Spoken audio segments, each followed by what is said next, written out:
What's up, guys? I'm just turning this on, and it's already 7-0. I thought the game just came on. What happened? What is going on here?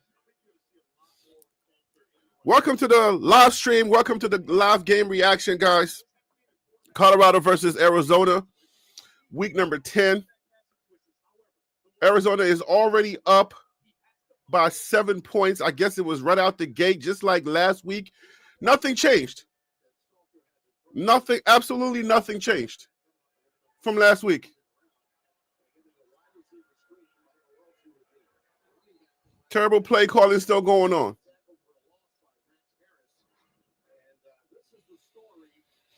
Sheesh. You see the rest of it. And McGill, by the way, could be replaced at some point by Jordan Seaton, the tackle at the center position. So they've been banged up. Jordan Seaton is going to be a center? What are we talking about?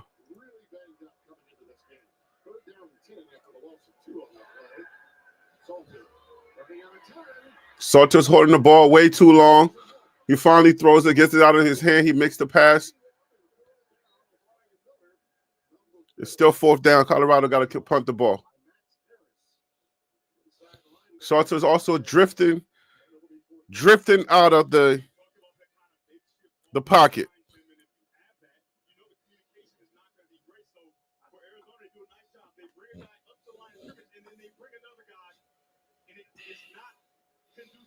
Salter reads, and then he can't find the receiver open.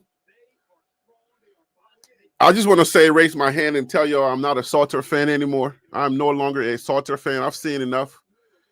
I don't see toughness. I just wanted to make sure I say that live, that I'm no longer a Salter fan. Because I just don't feel like he has that thing for me. He ain't got that grit in him. He ain't got that toughness. You know what I'm saying? He's a good athlete, but so many things have to happen for him to do what he does. And unfortunately, that's just not how the game works. You feel me? Like, I like quarterbacks that can make things happen for their team. They're not waiting for their team to make them happen. I feel like I should say that again. I like quarterbacks that can make things happen, not waiting for their things to make them happen. And Salter is just that type of guy because he's not prepared. Like, mentally, I feel like he's never there. Mentally, he's checked out. You know, if things don't go his way, he quickly mentally checks out of games. You feel me? So everything has to line up for Salter to do what he does. And that's not the type of quarterback I like. I don't like the type of quarterback where everything has to be perfect or you just can't be yourself. Like, I don't know, man. I'm no longer a Salter fan. Not at all. Welcome, everybody. I hope y'all are doing well. I hope y'all are having a great weekend. I want Ryan Staub in, or at least let's start playing Julian Lewis. Julian Lewis. Let's go to Juju. Or let's go to Ryan Staub. But Salter is no longer my guy. Just not my guy. You know what I'm saying? No toughness. None. Zero toughness for me. He avoids hits, which you're supposed to try to protect yourself, but it's like you can get those extra yards where it's not about to be a smash of a hit. He avoids everything, and I'm just like, nah, bro. Nah.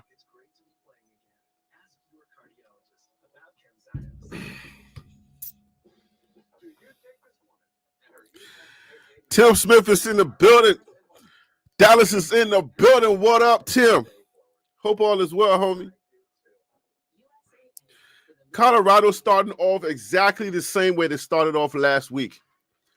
The defense is not focused. You would think, like, after Coach Prime goes into the press conference and say, wow, the cat's out the bag. We prepared, but we seemed like we were not prepared. When Coach Prime is saying that, like, they will go into practice and the defense would take stuff personal. But it feels like these young men just don't know how to, like, take the energy from the last game and say, all right, cool. I'm taking it personal. Like each person on that team, each person on that defense, taking things personal and really coming into this game and like locking down their position, doing what they have to do to make sure that this team does not get a jump on them. New Orleans is in the building. What up? What up, New Orleans JV? Hey, New Orleans, I want to pick on y'all. the versus. I felt like that was garbage, man. Being a New Yorker, not a New Yorker, but I'm a New Yorker. Being a New Yorker up north type of guy, that versus was trash. I don't know if it's just the Southern thing I just can't get down with. It's like, all right, maybe I can stand the records, but live, I just couldn't get jiggy with it. You feel? Because it's like these dudes is like grown men. Like I felt like it was like ABC Raps. And we here in New York and up north, we take rap serious. And I felt like them dudes was just up there, no limit soldiers. Just like when you're learning how to rap, like those grown men, like no limit soldiers, no limit soldiers. I was like, son, this is after you seen Jadakiss and you know what I'm saying? After you seen the Locks and you've seen Dipset, and how Jadakiss and them represented hip hop, I just felt like I said, "What?" I said, "What is this? This is not where it's at." I said, "This is garbage. This is total garbage." Oh man, I'm sure, like y'all in that area, y'all love it because it's your accent and the way that y'all do things. But I was like, nah, bro, this is some hot garbage. Come on, Colorado. We got the sack on Noah Fifita.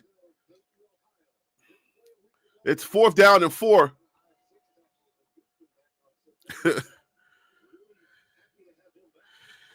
He said they should have done it in New Orleans, not in Vegas. According to the Breakfast Club, there was some protection issues, or there was some some issues with protection basically. And yeah, it's tough. Two different hoods that don't like each other like that. They couldn't do it there. Colorado have to learn how to tackle better, bro.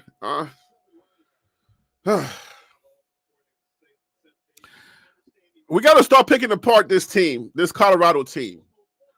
Hopefully, I can get some people here on the panel, like during halftime, so we can talk about the halftime. And during the game too, y'all can come on here. But yeah, man, we got to start asking some serious questions. Like, is it time to get rid of the gold jackets and get some real coaches in-house? I'm thinking, yeah. Because week after week, the way y'all looking, it can't be the players. It's got to be the coaches. Motivation is cute and it's good. I ain't saying nothing wrong with motivation, but we're gonna need some, just a little bit more than just motivation, bro. We're gonna need some serious preparation, like game. All right, this is our opponent. Let's look at them. Let's see how we're gonna beat them. This is their strengths. You know what I'm saying? This is what they do well. Let's dial in on these things that they do well. Let's try to stop these running quarterbacks. It's like week after week, we see the stuff on TV. They get the real tape. We're calling it out, but it's like they don't know how to stop any runs. And it's like, do y'all just not have the personnel to do it? Or are we missing something? Like, are y'all preparing to stop these dudes? Put some spies on these dudes? Like, what is going on? How is it that y'all don't know what's happening? How is it that we know what's happening? And then y'all going to these press conferences and then y'all say stuff like, oh, they totally cut us off guard. Like, bro, now the cat's out the bag, and now it's like, they just blessed us to death. They figured us out.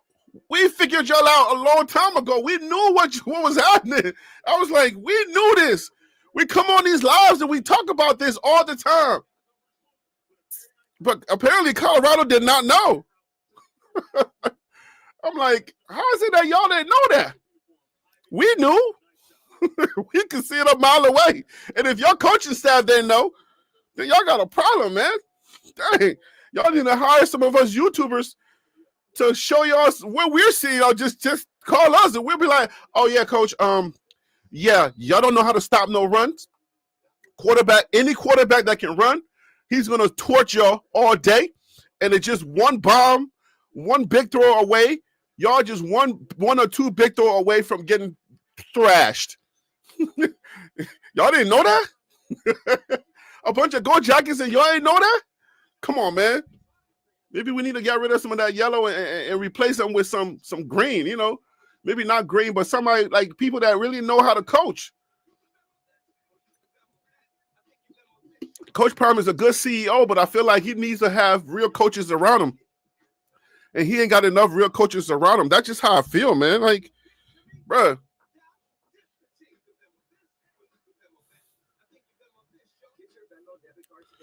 The game starts and right away. The game starts and then right away, like they got 10 already. Like, we ain't even warm up yet. If you came into the game late, you already like, you thought maybe that was a glitch. You're like, wait, the game just started. How did it score 7 already?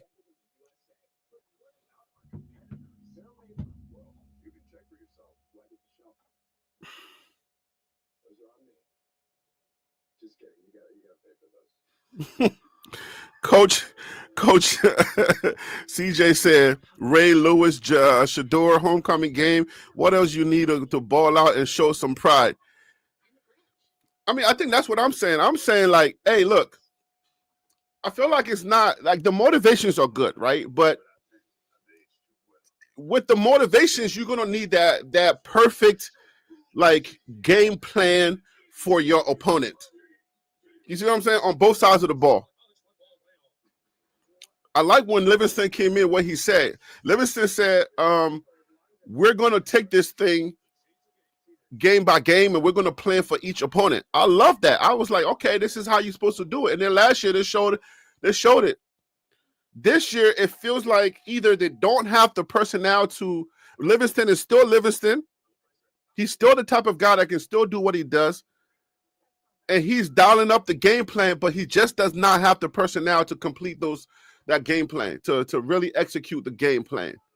So that could be going on. Maybe he just doesn't have the players, because we had some real dogs on defense last year. Even though they still couldn't stop the run, at least they made up for some of the ills that they have. This year, it's like, bro, the other team is scoring on the field, and Colorado is still in the locker room. I'm like, yo, what's happening? As soon as you turn the game on, you turn the TV on, they already got 10 on them. They already got scores on them. You go to the daggone kitchen to try to grab a snack. You come back and it's like 30-0. Like, what is happening? Have some pride. Like, what's happening? Hit somebody. Hit the wrong person. I don't care who you hit. Just hit somebody.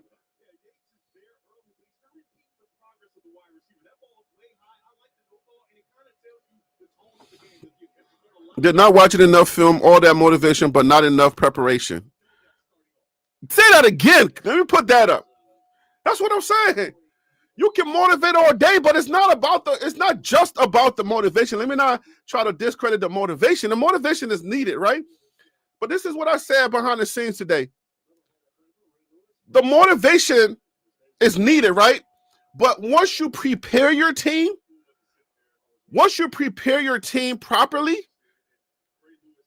and then, and you see them struggling a little bit in certain areas, then you motivate to try to get them over the edge. But I feel like I see celebrities and everybody trying to motivate these young men, but it's like motivation overload. What change do I think they make? I think I already said it. Let's go, Jackets, more coaches. More actual college football coaches.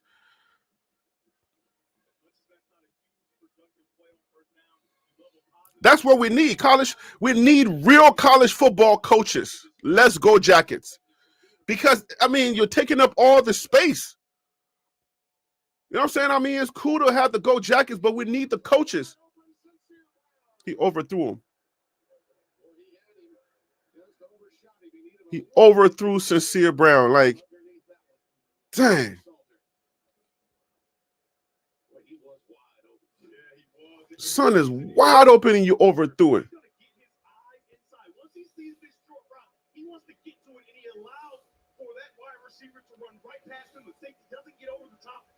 Look how far you overthrew that. He's either going to overthrow you or it's going to be too short. Uh-oh. He lost the ball. Fumble. Salter fumbles the ball. Does not protect the ball. Please bring in Ryan Staub. Please, for the love of this game and for us to save our season, bring in Ryan Staub. I am no longer a fan of this dude, bro. Protect the ball. Don't let the ball hang out there in your hands, bro. They tell you that as a quarterback. Once they got you, bro, protect the ball. Don't let it sit out there. Bro, you are a fourth-year quarterback. Once the defense got you, the ball cannot be hung out there. Bring it inside, take the L, get ready for the next play. Bring Ryan Staub in, my guys. Like, come on, man. This game is already put out of, man, I'm about to end the stream. What's the point?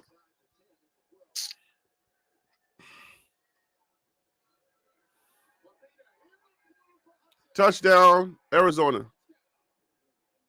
Is this in Boulder or like outside of Boulder? Like, what is going on? Do they not know what? Okay, you know what? I understand. Like, when you're not from Colorado, you're not from the place that you're playing for. Nowadays, it's hard to play when you have a homecoming or you have these type of games. Nothing motivates you. There's no motivation for you.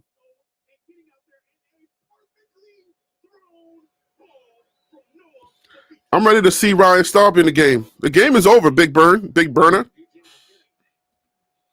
This game is over already. It just started and it's over already.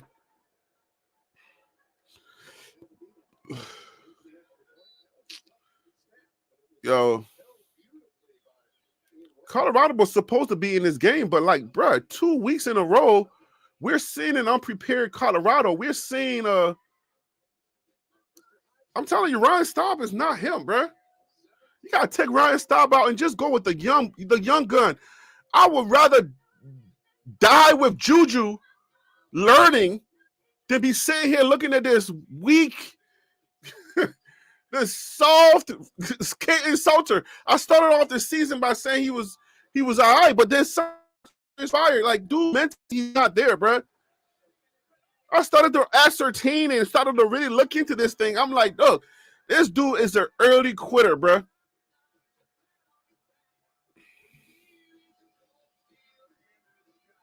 Father of two, husband of one, what up with you, man? I am no longer a Katin Salter fan, bro. And the reasons why I'm no longer a fan of his, he's weak, bro. He's not strong-minded. You know what I'm saying? Like, okay, look, I understand you don't, like, certain abilities you don't have, but he's not a tough guy. You know what I'm saying? Like, he's not tough.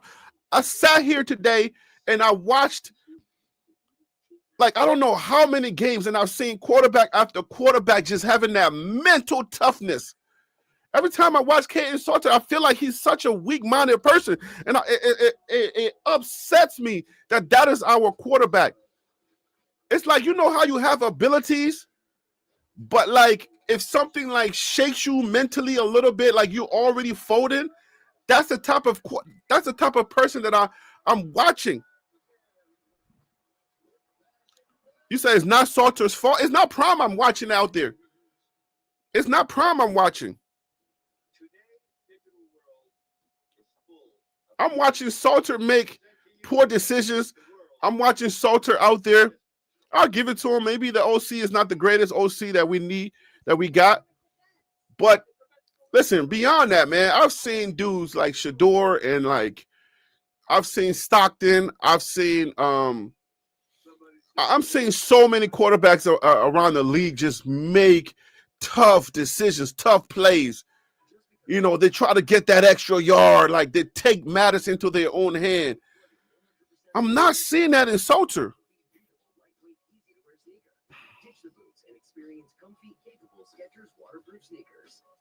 With Domino's 2 medium 2-topping pizzas for just $6.99 each, you can feed the whole team. Bro, last year, I understand that we lost players, but last year it seemed like everybody in the Big 12 took a major step forward. But Colorado took steps backwards, and everybody lost somebody. Right? I know the next thing is going to be, well, you know. Hey, yo, Surf, what up, man? I ain't been on here for a minute, man. Welcome back, bro. You said, how about them dogs? Oh, they probably won. I saw that last touchdown before I had to come on here.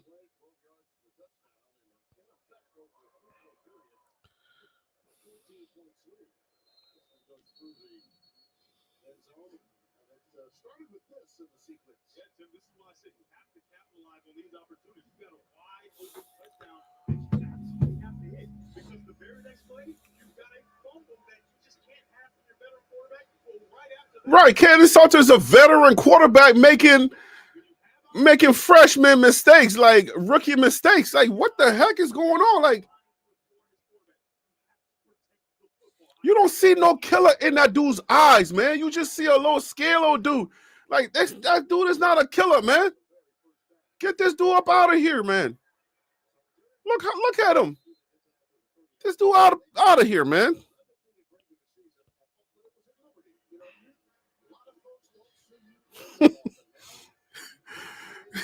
Salter's supposed to be like a strong dude, but he's soft. Like, I'm telling you.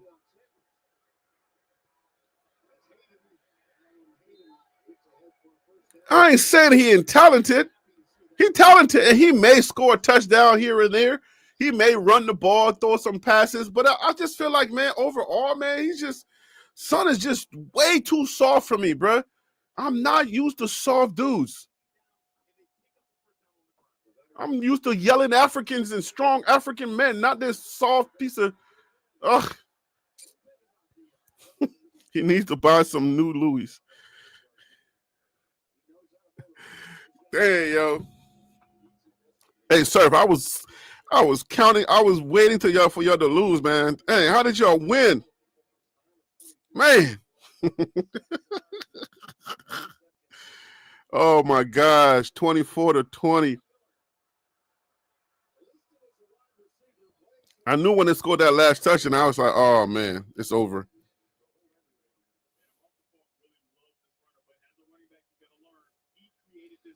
Texas Tech beat K-State 43-20. Indiana 55-10. Maryland beat Maryland. Lord have mercy. Notre Dame finally won 25-10. Boston College.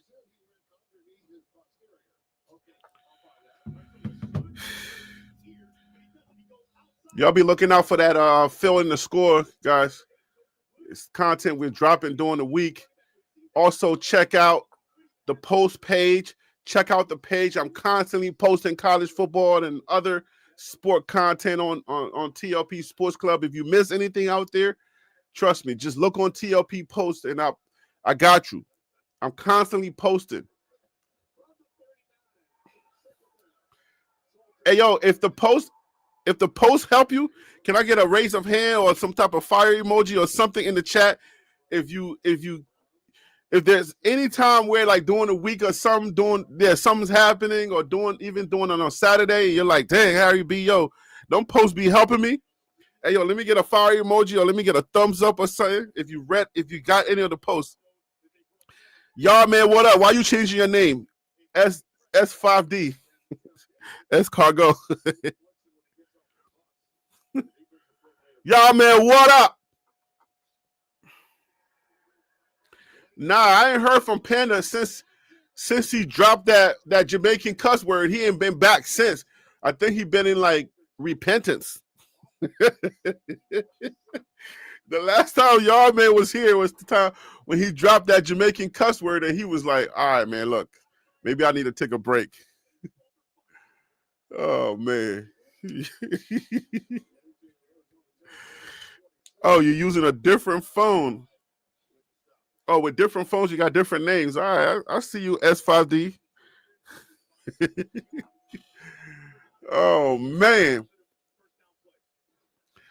I think Coach Prime in the postseason or in the offseason, that's the same thing, right? Coach Prime needs to get rid of half of his staff, starting with the OC. You got to keep Livingston, because if you mess around and get rid of Livingston, you're gonna mess around and he's gonna go somewhere and win a chip. I promise you that dude is nice. I don't think Livingston has the talent, the type of talent that can really like pick up what he's putting down. Because he showed that he was nice. First year, he didn't decrease. There's no way that Livingston actually decreased. I think it's the personnel he got to work with.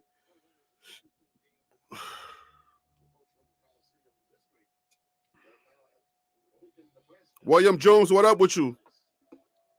Quinn Leaders ways in the building. Coach CJ's been here. Father of Two's here.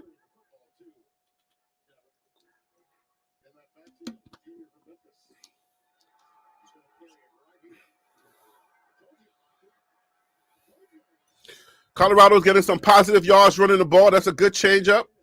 That's good. 1st and 10, Colorado. I'm telling you, man, Colorado can actually make a ball game this year, but they gotta stay focused. I don't know what is distracting Colorado. The Big 12 is a wide open conference, man. Everybody's getting beat. Anybody can get it in the Big 12. So I don't know. I feel like they're right there. But I will fire half of the staff, man. Like straight up.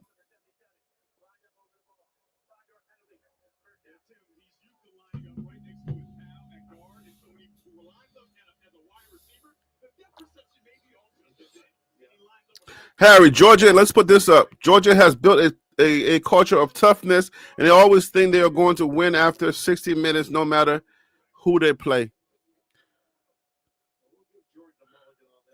She said, "Is that the score?" Yeah. You change your name. Everybody changing their name now. Now we got Shanny. What the heck is a Shady? What are we doing? Yeah, that's the score. If you just turn your TV on, Colorado is some garbage, some hot garbage nowadays. I don't know what's happening. I can't recognize these players. That's why I say, like, you know, my name change. You don't see your name change? CHANNIE? Shani? Girl, stop playing with me.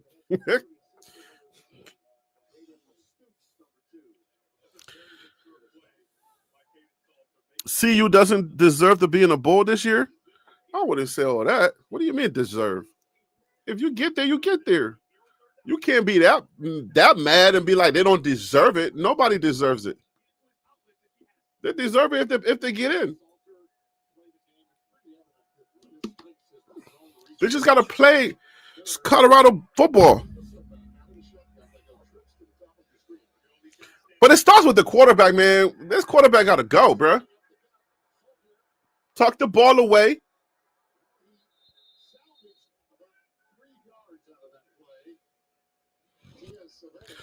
Shantae, I'm no longer a fan of Salter. That was my guy before, but I got off the Salter train. No longer a fan of his. I'd rather Ryan stop or let's start preparing Juju for next year. So at least he doesn't leave. You know what I'm saying? Like, I know we're going after some other quarterbacks, but I want Juju in the game. So once Salter graduates and get up out of here, we'll at least have a future. Let at least Colorado football be watchable again. First down, Colorado. Salter ran for the first down.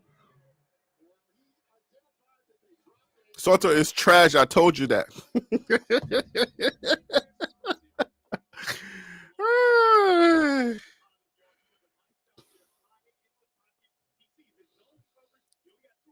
I think Salter has talent, You know what I'm saying? I think he has talent, but it's the intangibles that I don't like.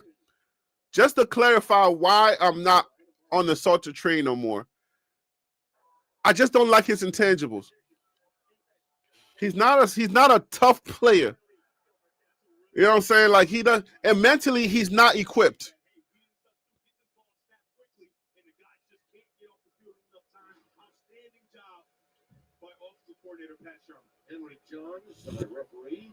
First and 5. Colorado got the smart play call. Harry believe in Starberry? Who's Starberry? Who that? Selmo, what up with you? The wrong QB in the game in order to play CU. The wrong QB is in the game in order to play CU football. Turn, dude. What are you doing? Dude, you're looking at the dude coming at you. Step inside. You can buy yourself some time. Stop going backwards. Step inside. He's coming towards you. The dude is coming. Step inside. Like he's not looking at nothing.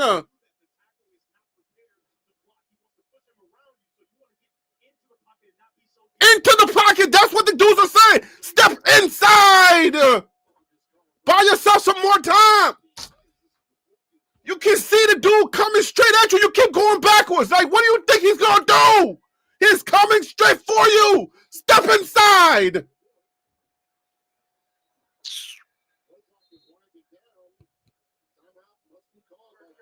Oh, son, I'm telling you, bro.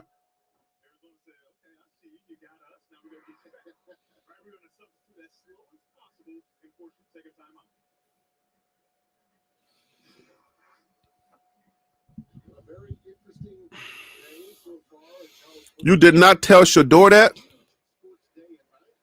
Are you new, Quinlito? I didn't tell Shador to step in the pocket? Negro, I'm still telling Shador to step in the pocket. What is wrong with you? Are you new around here? What is wrong with you? Like every time I tell you or I name the faults that Shador has and thinks he has to fit, that's like number one on the thing, stepping inside the pocket. I think you just wanted to say something. You just wanted to just say, oh, you didn't tell Shador that. Come on now. You've been around here long enough. You know. He holds the ball too long, doesn't step inside the pocket. What? What are you talking about? I don't want to say because that play did not work, that is a bad play, but that's a bad play. That's a bad play call. Raw G, what up with you? Jacudo? Dang, y'all just be changing your name all over the place. What up with you, Roy? Football as well.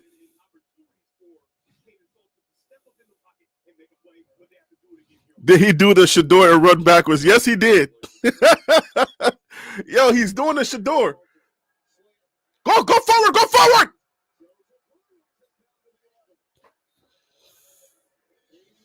Thank God we got the first down, man. First quarter is over.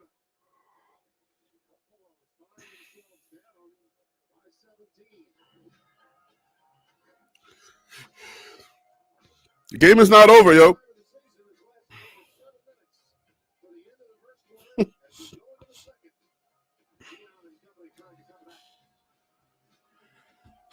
Colorado can win this game. Colorado actually can win out. I'm trying to tell you, they can win out. When I told y'all before, the last game I couldn't live stream or I couldn't come on here live because I was away in the DMV. But man, I'm watching and I'm like, yo, it was a midnight game. I'm sitting there like just shocked. Like, what is? As soon as I turned the game on, like before the game started. Like they were on the youth was on the field and Colorado was still in the locker room scoring. Like, I'm like, what the heck is going on? Who are these people?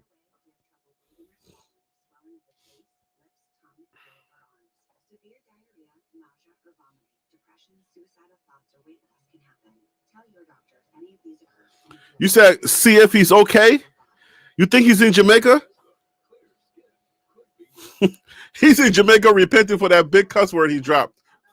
Because you know he does the audio at church. So he couldn't be mixing the audio at church the whole time that cuss word is running back in his head. Yo, Wild Dog got under his skin.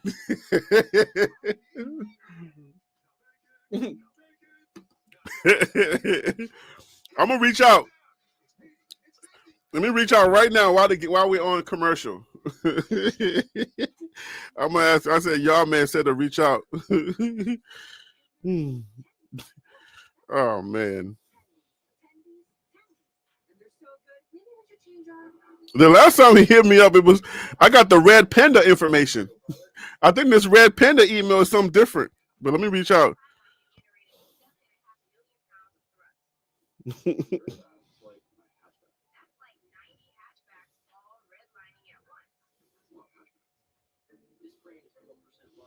I said, yo, you okay? Oh, you think he's in Jamaica and there's a hurricane? Oh, okay. I see what you're saying.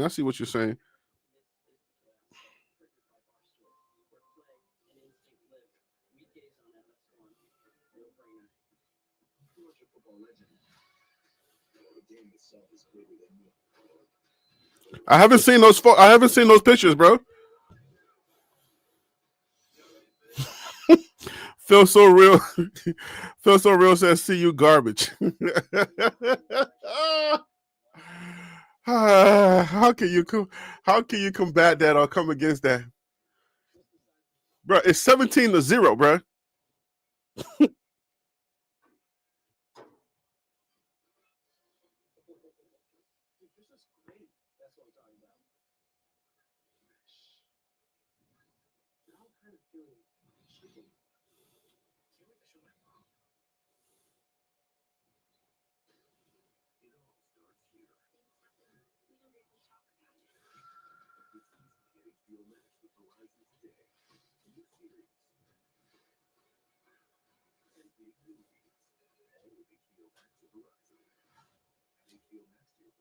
All right, I just sent him a message. Hopefully he gets this message.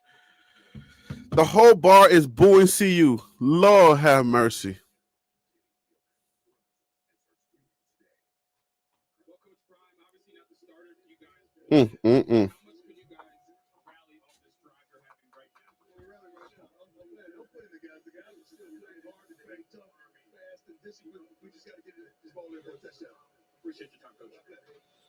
They're still playing fast, tough, and disciplined?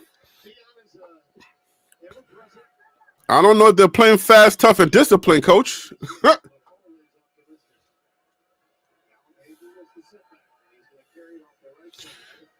I'm watching other teams, like when their run formation and the chaos they cause at the line to try to confuse the defense.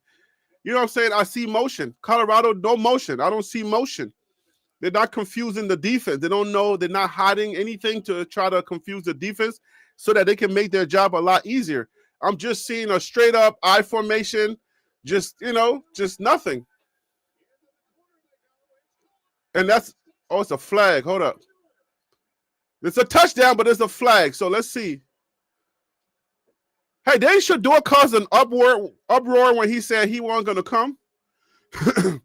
Had the whole white media going crazy, stalking his live stream. Oh, it was going to be a surprise. I think that's what the whole thing is. Hey, Phil, are they still booing?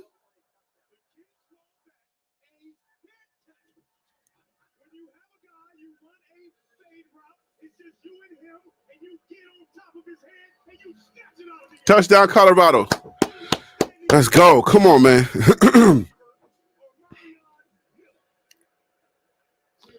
Marion Miller with the touchdown. Colorado's on the board, baby. Let's get one in. Come on, Mata. Mata, don't miss. If you miss Mata, I'm going to have to Mata your face. I'm going to have to Mata your face.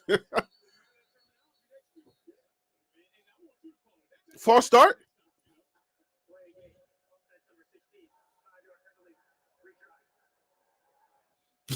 Mata's raising his hands like, how did I delay the game? What did I do? Oh, man.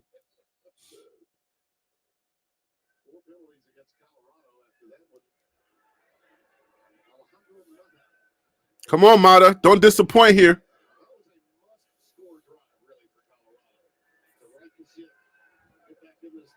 And it's good.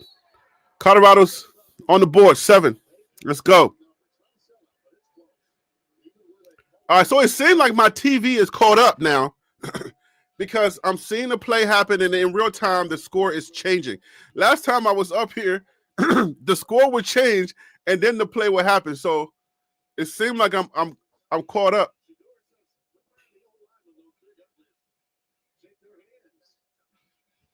Shedeur motivating the guys on the sideline. What changes do y'all think Colorado needs to make, man, in the offseason? And I know Colorado ain't got much money, but this is Power 4, and they are, you know what I'm saying, there's a lot of players out there that we can go get. What do we need to do, man? Because I'm starting with the coaching changes, and then I'm going to the players, you know? I feel like they got good young talent, but they need the coaches, the right coaches to motivate them. Not just to motivate them, but to coach them. I feel like we got enough motivation. Enough of that motivation stuff. We need coaching. We need like raw coaching, like an OG that really knows like little dirty little secrets about football and how you can play the game to win it, right? Like little secrets, coaching secrets that you've learned over time. You feel me? Like I'm always talking to DC and Phil on them, and they always say, "Hey man, look, you know, it matters when you come under a legendary coach like Saban. You know what I'm saying? Because you learn so many things about the coaching aspect of the game. Coach Prime being one of the best players to ever done it, you know, he has the player aspect. He knows how to affect the game from a player's perspective. But when it comes to a coach's perspective, you need that old school legendary mindset of how to really affect the game. You know what I'm saying? So when you see people like Kurt Cignetti at my new team, the Hoosiers, who's killing everything in sight, you know, they don't score less than 1,000 points a game. You know what I'm saying? They beat everybody by 1,000. When you see coaches like that, when you see coaches like Smart, who they can be down, but you don't see no sweat on their faces, no nothing. They come from under Saban. They come from under like good leadership from a coaching perspective. So, no, Coach Prime did not have that Saban pedigree or whatever. He don't need that, but I think he needs to have people around him that do have that coaching, you know, that coming from coaching pedigree, coming from a coaching tree, that a winning coaching tree, something. You can't just gather a bunch of gold jackets, brighten up the place, but then you don't have that real coaching. It's like it's just a bunch of motivational thing. Like, hey, man, you can do this. Hey, man, if you put God first. Hey, man, and the other team is praying too. So it's like if two people are praying, then whose prayer is going to work? I don't know. I think it's I think it's going to be the most prepared person that wins if two teams are praying. So, yeah, it's good to have God talk. It's good to have the motivational talk. It's good to bring in the celebrities, like the Ray Lewises and the other people to motivate your team. But if the other team is out there scheming and really preparing, like I'm talking about the coaches in his underwear in the basement, you know, at midnight trying to scheme up how to, you know, watching your tape and see how to get a 9-yard run on first down. You need to have coaches around that can do the same thing, but you can't have your boys like, hey, yo, I'm about to coach. Yo, son, yo, come on with me. You know what I'm saying? I'm going to make all y'all famous. That's not enough.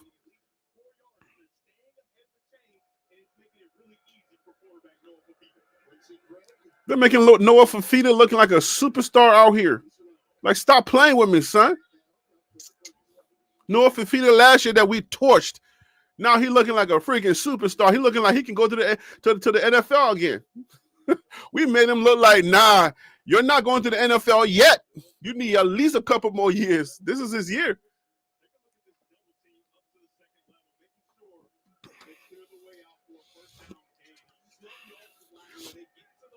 The dude's holding the ball. Colorado's waiting. He's like, okay, are you ready? Okay, you ready? Okay, we're going to tackle you now. Like, what are we doing? Rush the dude.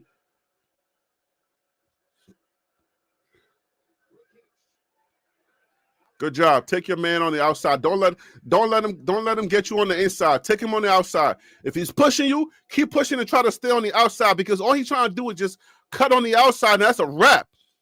Good job there. Good job. Good job. Colorado got some points up. Prom had that. Sean Lewis is 6-1. Kelly is winning at Jacksonville State. It's 5-3. When DC and them told me that, I was like, oh, Lord, touchdown.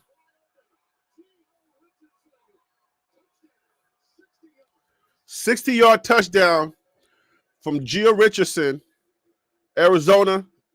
Just torching them. Colorado just doesn't know how to tackle.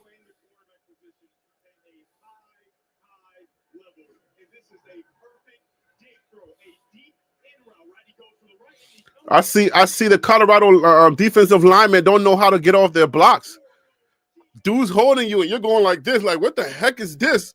Like, get off. Like, you got to learn how to get off your blocks. Like, come on, son. It's like, hey, acting like these dudes are NFL linebackers. I mean, NFL linemen, and y'all just don't even belong in the same field with them.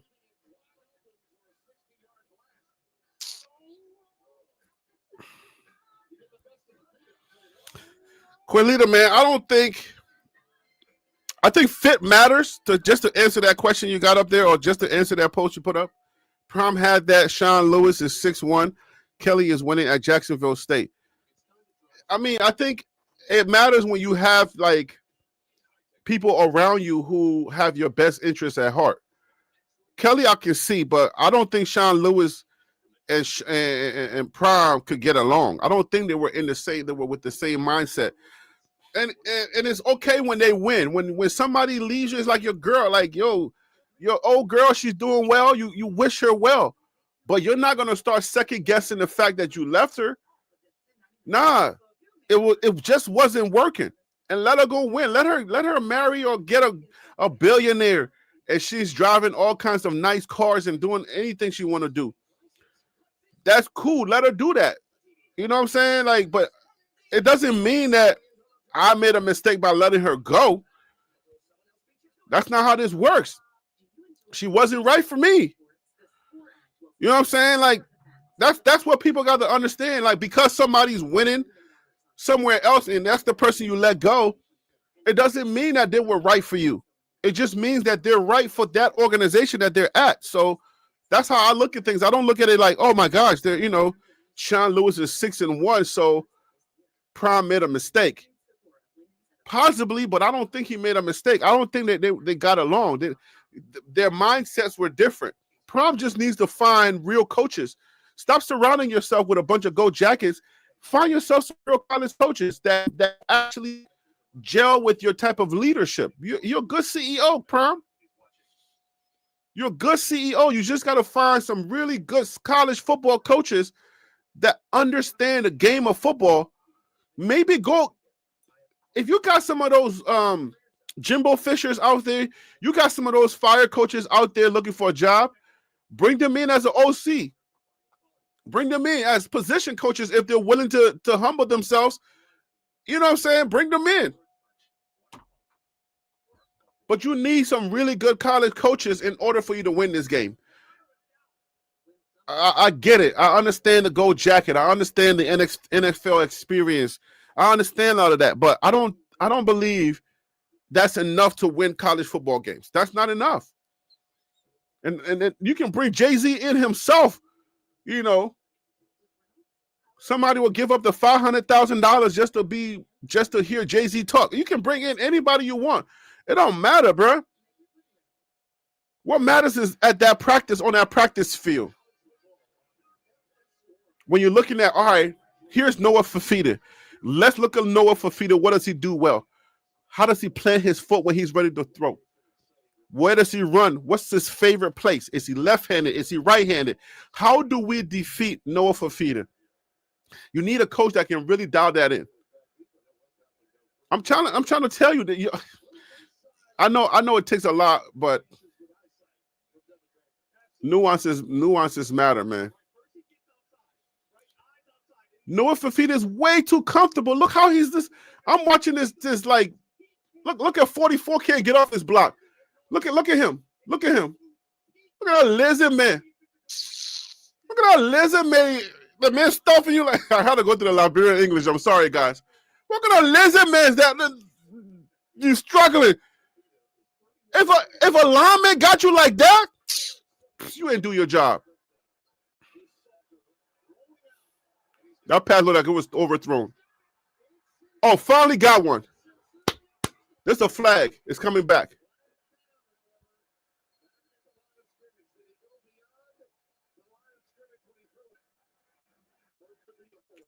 It was a hold or it's coming back, guys.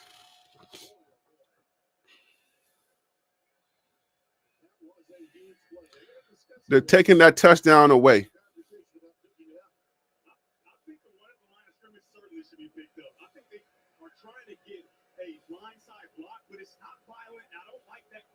Going to be the call. Henry Jones, our referee.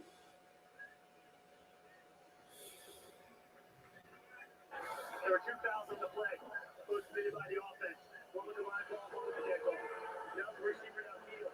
Number 4. Ineligible receiver down the field. Number 59 in the offense, the brandishing weapon. 15 yards, 5 minutes to the goal. He said he'll be first down. That's number 59. Let's relax for the fourth leg of the game. Yeah, I think he said he simulated brandishing a weapon, right? Where he goes with the gun. Okay. Wait, number 59 shouted an air gun? Did he do one of these?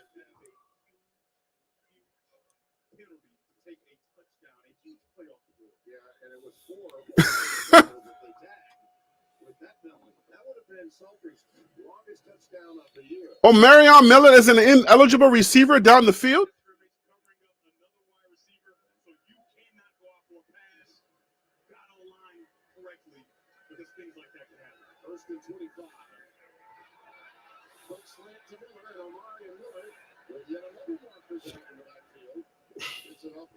Another marker, another flag.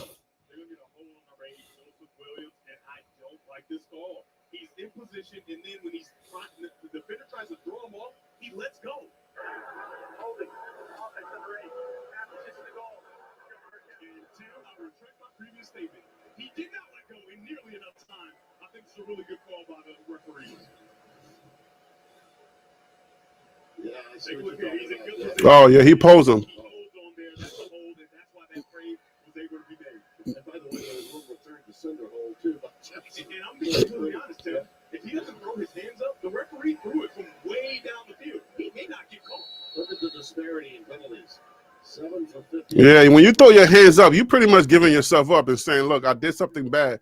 So they need to stop doing that. I used to do that when I played soccer, too. We always throwing our hands up to kind of admit guilt. Man, that's tough, man. Brought a touchdown back with an air gun? What did he do? Like he like, oh, there it is. We shot one. Bro, if you're gonna pull a weapon, you gotta shoot it, bro.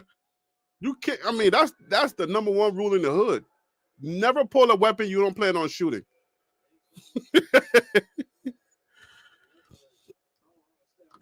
The team is under attack. What are we talking about here? Tammy, what are we talking about? The team is under attack. What does that mean? That sounds like something a Christian would say. Under attack, it sounds like something a Christian would say. Let me guess, Tammy.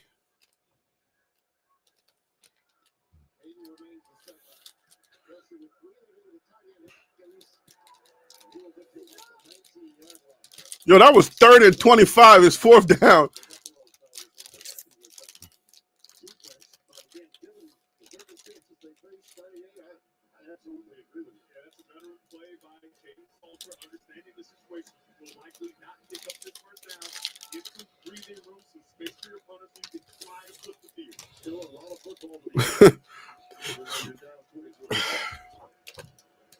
Yo, for you to come at your homecoming and lay an egg, you're not home. All right, you don't care about homecoming. If you come in your homecoming game, can we get a flag on that? Rushing the passer.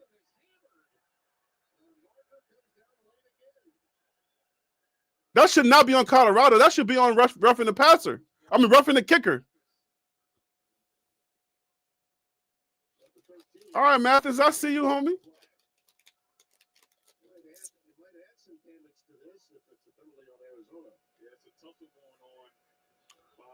No, we should get at least a 5 yards so we can move it forward 5 yards. It ain't going to be no first down, but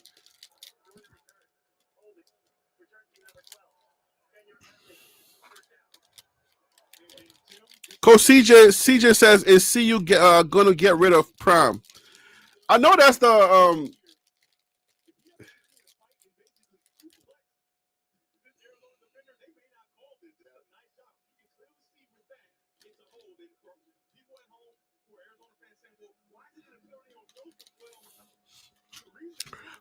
order of the day, fire the coach.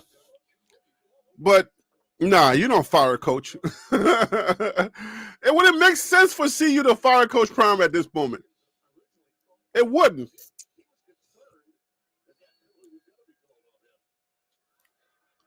Recruiting is tough at Colorado. They don't have no money. They just gave Prime all that money. Come on, Colorado, get this ball.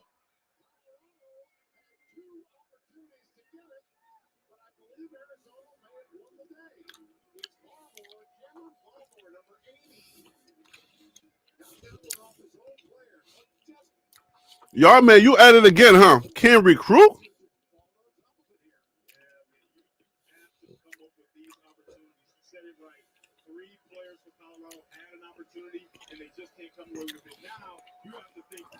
Prime got Juju.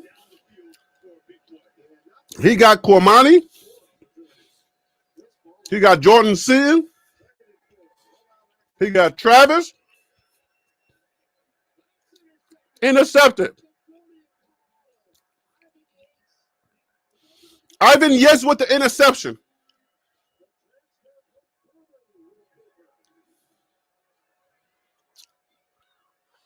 I'm just naming a few. So all those players Prime got with nothing. He can recruit. Prime is a good CEO. Prime can recruit. He's a CEO. I think he can coach. I think he needs to get a better OC. The DC is okay.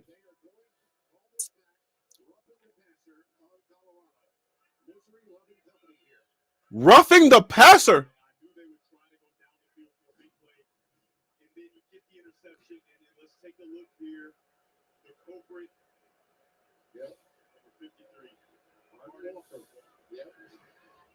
Undisciplined football.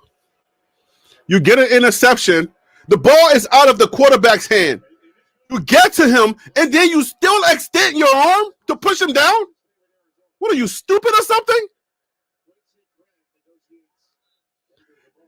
If your momentum is going into the quarterback, just grab him. Chest bump him or something. But that's not disciplined football. Fast, tough, disciplined, undisciplined. You got an interception, and they brought it back because you just couldn't control your arm, or you couldn't control your mental.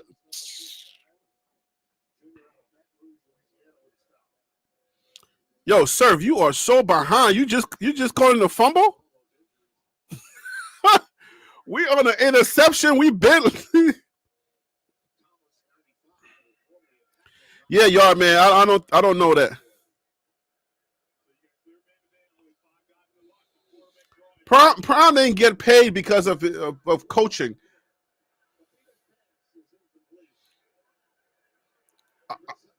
I think a lot of y'all make the mistake of thinking that Prime.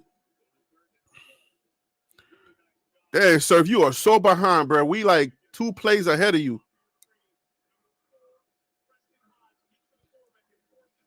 If Preston Hodge leads with his hand and tries to chop down that ball, he gets in there. But he waited too long and the ball was already out.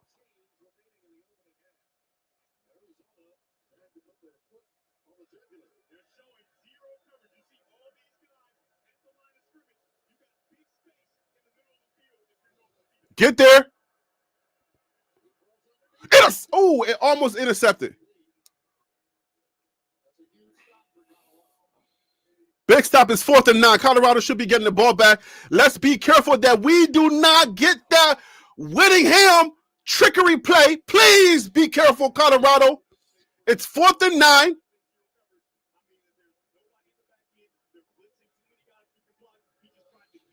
Watch out for the trickery. Be very careful of the trickery. It's only 9 yards. Good. They're kicking it.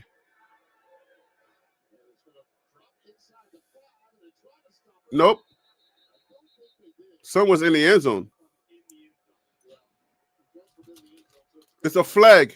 What's the flag for? Okay, cool.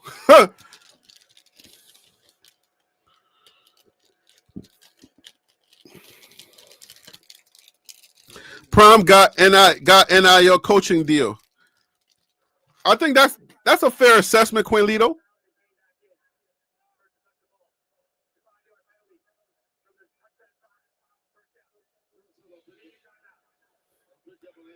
That's a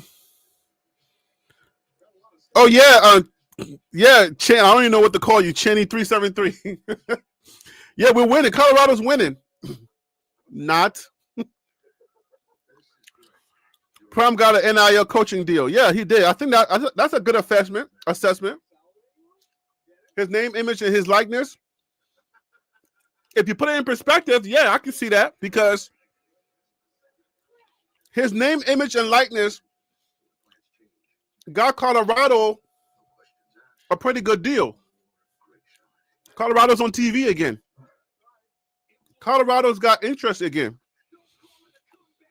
So I think it's fair to where if you meant that to clown him, that I think you're right because his name, image, and likeness is actually doing a whole lot for CU.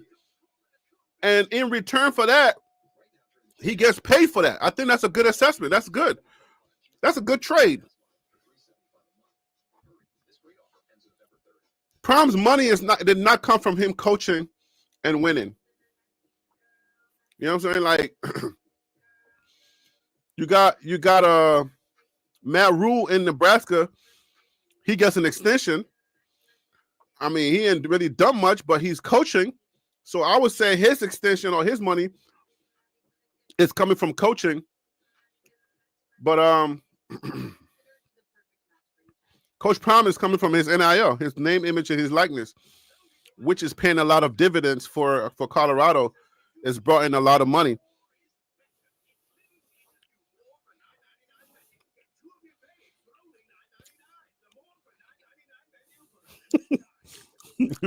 Well, leave Shador alone, Coach CJ. They need to dress Shador up at halftime so he can see some reps. Some first team reps.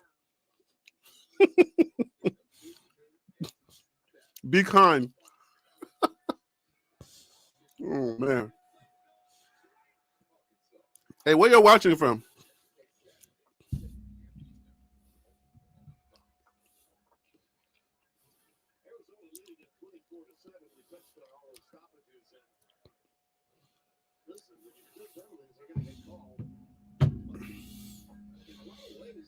I mean, Colorado's a losing program and they're on TV, so think about it.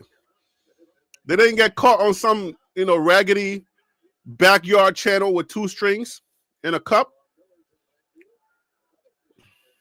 Another flag.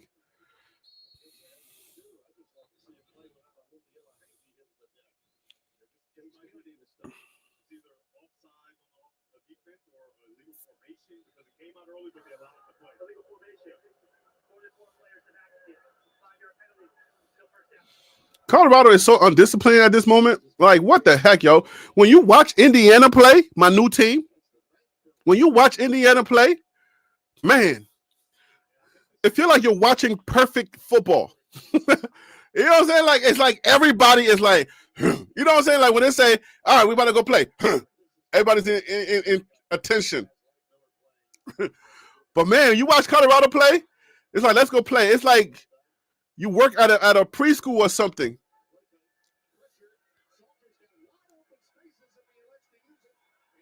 Look. 44 is what?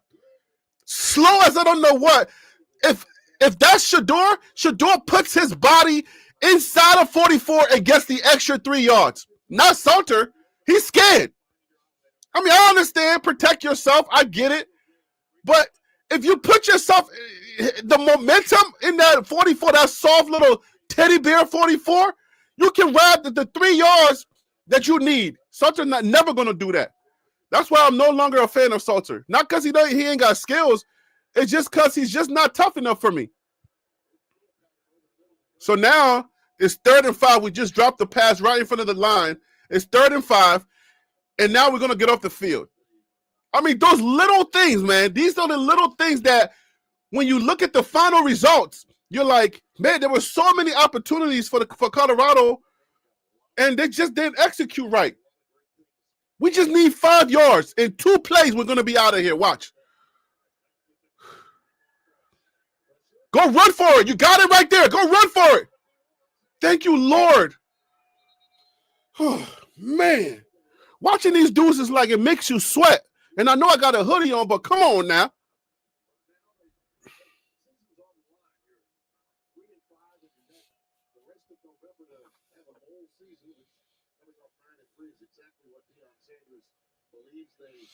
So we just need to win 6 games, 3 more games so we can go bowling.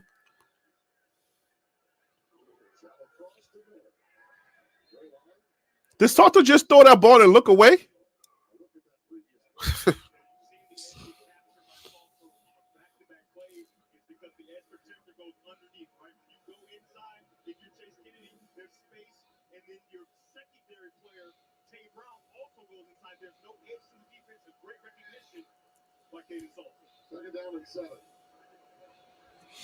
Second and 7, guys.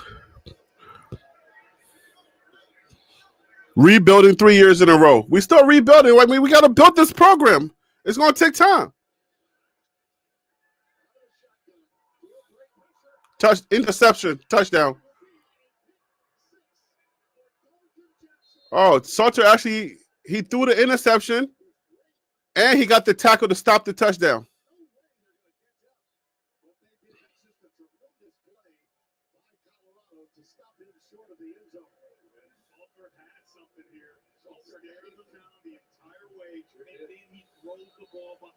On these short routes with the defense flat-footed, you cannot be inaccurate. He throws it behind, and a great break by Johnson, and he's going to hear about it on the sideline. Yeah. Why didn't you get in the end zone? Yeah. He slowed up, waited to make a cut, and if he just goes straight ahead, it's a touchdown. Yeah.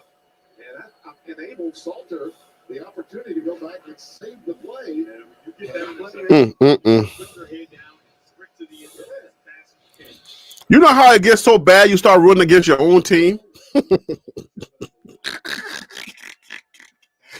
Yo.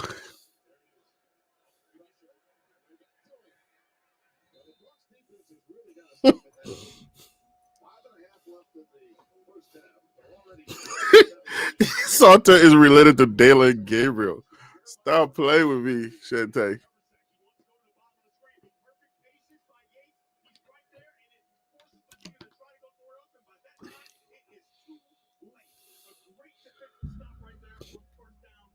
That was a cover stop.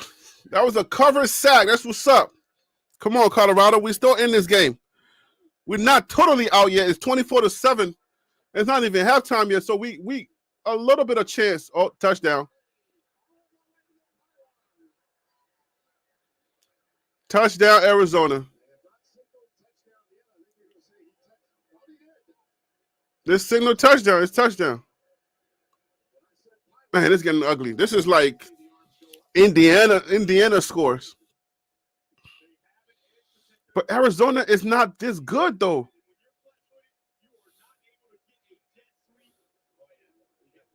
It looks like he's definitely in the end zone there. His foot touches the out of bounds line, but it looks like the ball is already over the pylon, which ends the play.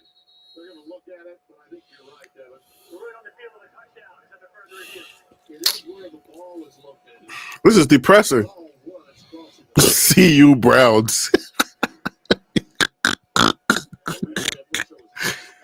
Oh my goodness. Where's the football in relation to the pylon? You can see there, it's at the pylon. All it has to do is barely touch the white. And there's not enough evidence if it didn't to overturn this call. I think they're going to stay with the call on the field. Kelly Price is singing. Please don't let that be what I think you're saying. I'm not even gonna say it. Man, but how is the game over? Like 2 games in a row, the game is over in the first quarter. Dang, see you?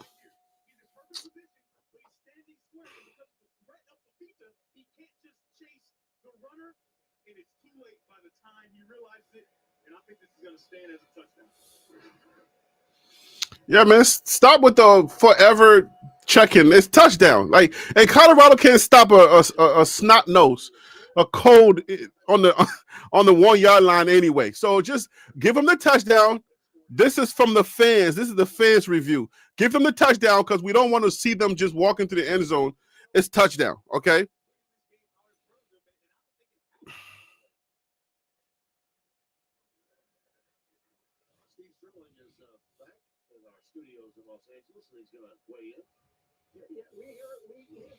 Oh, you think Shiloh was good? I thought Shiloh was trash, y'all. Good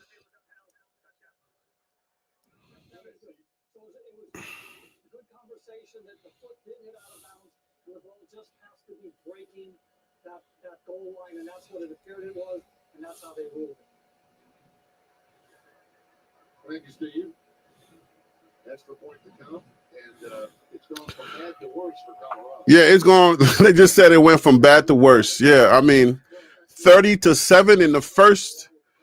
Gosh, the first half. Where do you go from here, bro? Just last week you said. I mean, I don't know, bro. It's really hard to watch because this is the second week in a row. Can we play Ryan Staub? Yo, go to Ryan Staub. I'm telling you, Ryan Staub, because Salter's not doing what Salter usually does anymore. Like, you know what I'm saying? Like, Ryan Staub is a tougher quarterback. Go to Ryan Staub. Get away from Salter, bro. Please put Ryan in. I think there at least has to be a conversation. Yeah. Because, you've had the plays that are just not very smart. You've had the plays where you're 31-7. You got to put somebody else in, bro. This is.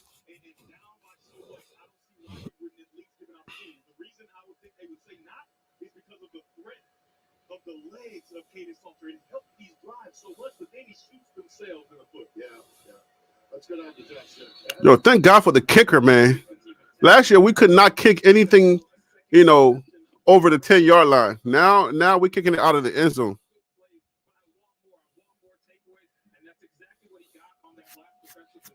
That's why I thought CU would put up a fight against AZ. Not that good. It's homecoming. Yeah, man. I mean, come on, man. Stop it, man. I'm tired of looking at this Salter kid, man. I'm like, come on, man. Son is not it.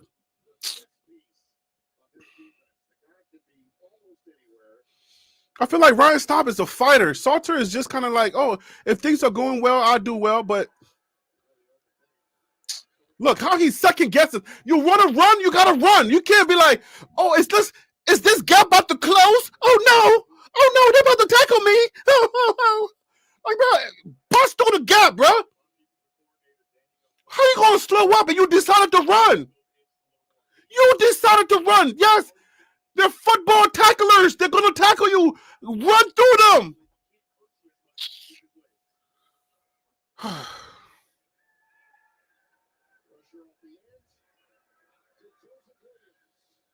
I don't know what is motivating these play calls. If the defense is not giving you no room, stop throwing the ball behind the line, bro. Let everything go forward. I don't know what y'all are thinking, but the defense is faster than us. Our O-line cannot stop them. So stop throwing the ball behind the line because all we're doing is just wasting downs. It's 3rd and 9 now. Come on, man. Look at Salter. Look at him second guessing himself. Look at him back there, scared. Oh, the line is closing in on me. The line is closing in on me. Do I run? Do I throw? He doesn't look down the field no more. Now he's so scared. He's like, oh, what do I do now? The line is closing in on me. Well, just watch him. Right there, it's over. Look at him. Look at him. He's looking down. Not looking for no more receivers. Like other quarterbacks, you would know, even if the line is closing in on them, they try to make a play. Salter just gives up.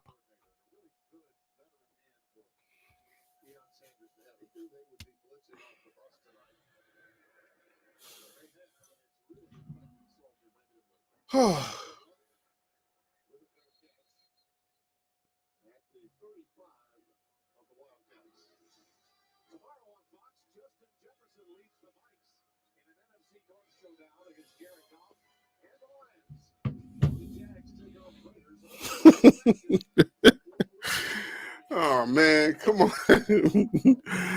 Y'all, man, look.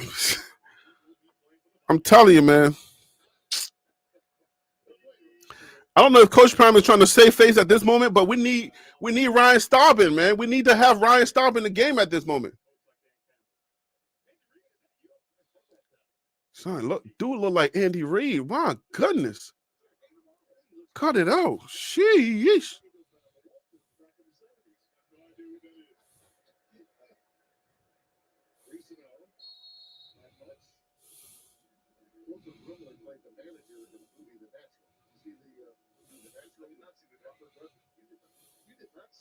Son, it's 31-7. It's time for you to put in your other quarterback, bro. Salter is not doing anything, bro.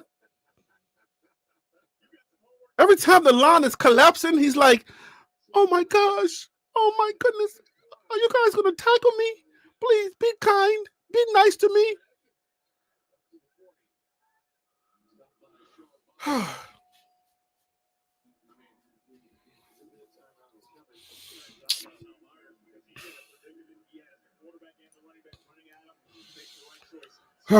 I'm starting to think of the off season. I'm sorry. I know the season is still in grasp, but we can still make a bowl game. But man, everybody went into the off season last year that made upgrades. Utah, I think we beat Utah last year, if I'm not mistaken. Utah went in there and they made some changes. You know what I'm saying? Texas Tech made some changes. Everybody went in there and made like some serious changes. And like at some point, the Big 12 had at least 4 or 5 teams in the top 25. And you know, if they lose one, they always, like if they lose a game, they're going to get knocked out of the top 25. But the Big 12 made a lot of changes, and they came out playing this year. It seemed like Colorado's the only team that did not make that many changes, even though we lost Shedeur and Travis. I mean, it shouldn't have been this huge of a fall off. We lost some players on defense, but this should have never been this huge of a fall off. It seemed like we're the worst team right now in the Big 12.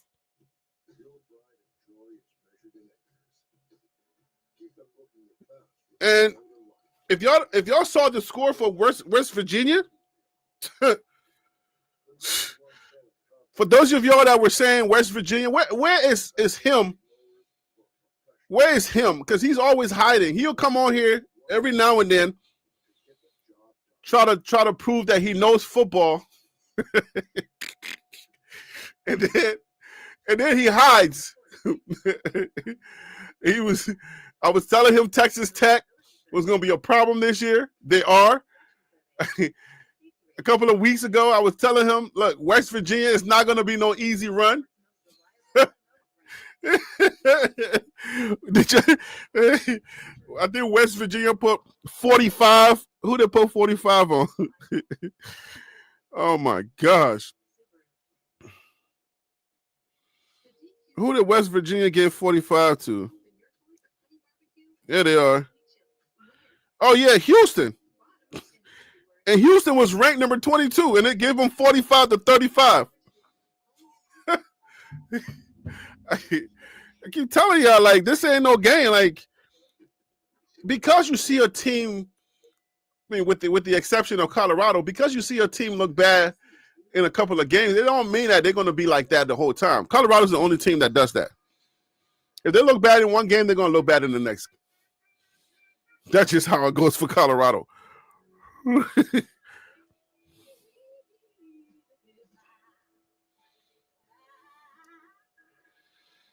Come on, put Brian Staub in, bro.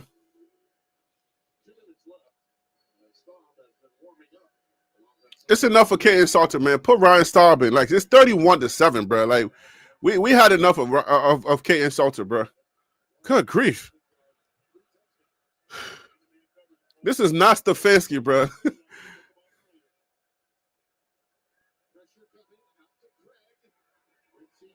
Try stripping the ball, guys. Don't help them to hold the ball up. Strip the ball. Like, knock the ball down. You see their hand. He's showing you the ball. Knock it down, bro. These guys are so like, oh, man, I got to make a tackle. I don't want Coach Prime to be mad at me. If I swing for the ball and I miss it and the guy goes into the end zone, I won't be playing no more. Bro, knock the ball out the dude's hands and try to reach with your other hand.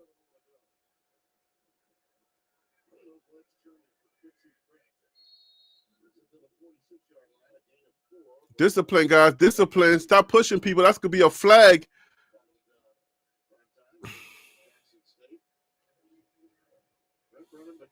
How hard is it to figure out bench Salter?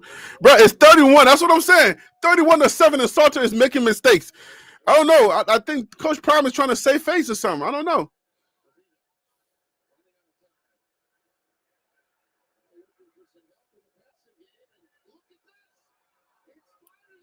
He dropped it.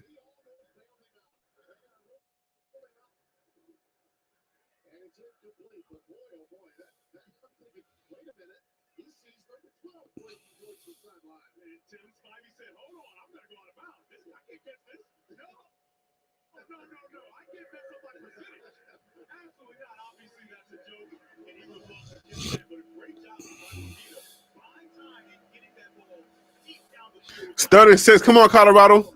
Let's get this stop, baby. Come on, man. I still believe in y'all boys. Come on now. Let's go. I'm losing hope, but help me out here.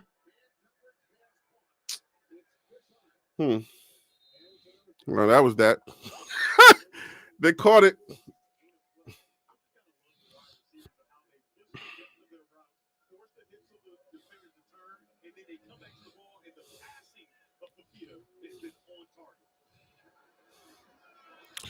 Oh, hold on. There's something I can do here. Let me see.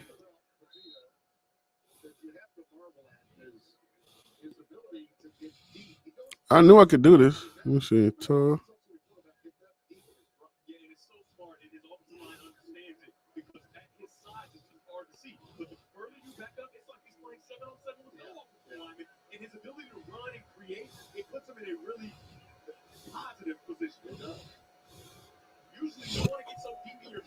Stream, y'all got this new thing where we can actually put the comments on the screen now. So y'all can see your comments right there.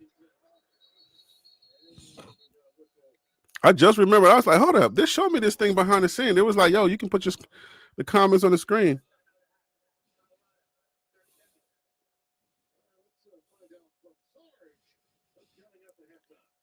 Oh, you changed the name again, Shante? Now it's 283. See you play like, let me see. See you play like the team they was hoping CU was going to be last year. Yeah, I mean, that's fair. Yeah, but I don't know how they didn't see. Like, I couldn't even make any type of preseason predictions because is that a white Forrest Whitaker? You see this guy in the corner on the screen? On the right side of your screen? that dude looked like Forrest Whitaker, but he was white. Or Hispanic or whatever he is. I was like, wait, what the heck?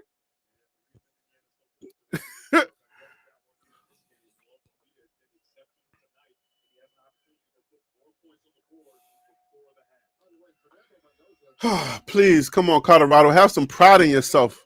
They got 35 seconds. Don't let them score.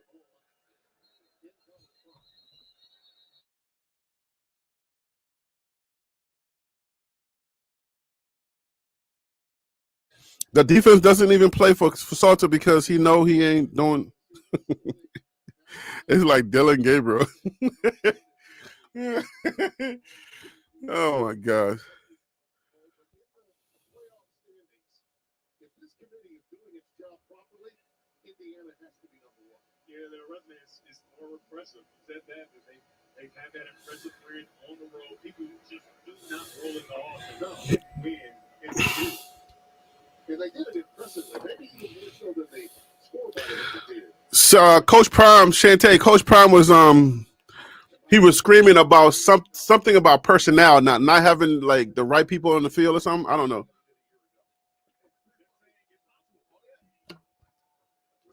He said he wasn't talking about the play call. At least that's what he said to try to save face. I don't know.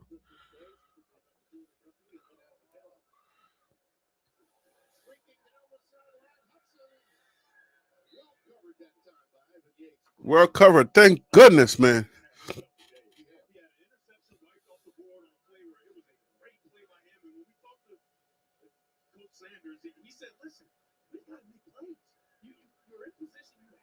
You got to make plays, but you also need your other teammates to play disciplined football. The Colorado is such an undisciplined football like team right now. If you look at the stats, Colorado is probably going to be like in the red when it comes to penalties.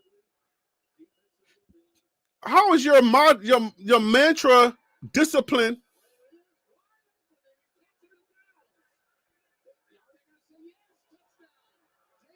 They put another score on Colorado. Oh, man.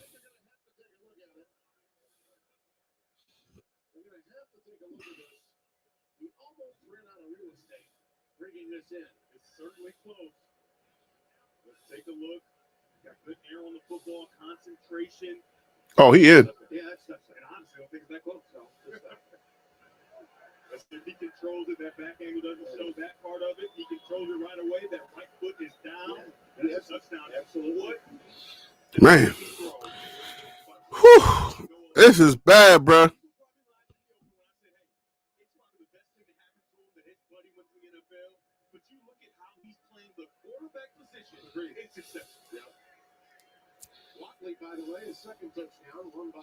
I mean, Noah Fafita got so much protection. He ain't even shook in the pocket. That dude looking like a superstar in the pocket. And they're only 4-3. They're not like winning mad games. Arizona is not like that. So I know for a fact Noah Fafita ain't lighting it up. He's the same height as Dylan Gabriel, but probably shorter. So we're not looking at no NFL quarterback here. The dude has to hop just to throw a pass. So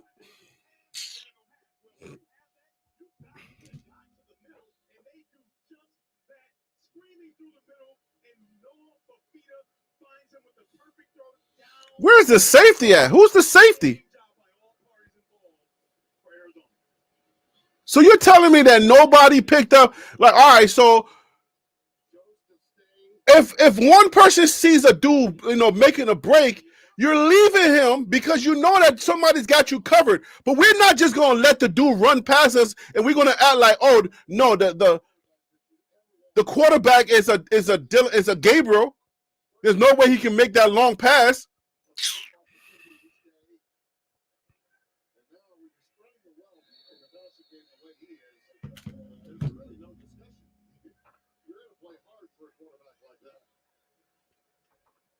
The coach going is not always the answer, bro. I'm trying to tell you. Thank God Ryan Staub is in. I mean, but it's 21 seconds to go. Like what are we doing with 21? What are we going to do in 21 seconds? You be sending the wrong messages, bro. Like 21 seconds, at least just let the kid finish the game off. You put Ryan Staub in for 21 seconds, you're sending a bad message. You better stick with Ryan Staub for the second half. I hope you plan on sticking with Ryan Staub for the second half, because what is the point of putting Ryan Staub in for 21 seconds? To do what? To let Kaden Salter know that he trash for one play?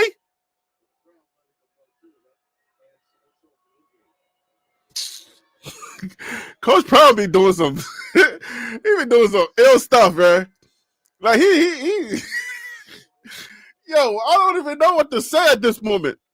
Let's put up the stats.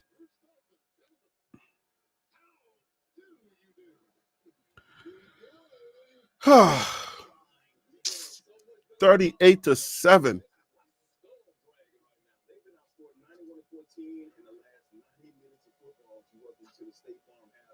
Man, y'all don't deserve to be on TV no more, bro. Like, nobody should put y'all on TV anymore, because it's hard to watch.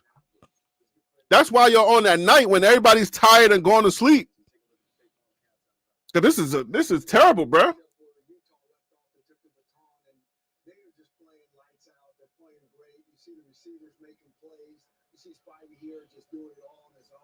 So this team is 4-3. They're not no world beaters, bro. After this game, they're going to be one game away from making a bowl game. All thanks to Colorado. 38-7. They're just going to come back and just lean on y'all the second half. All right, let's go to the stats. Whew.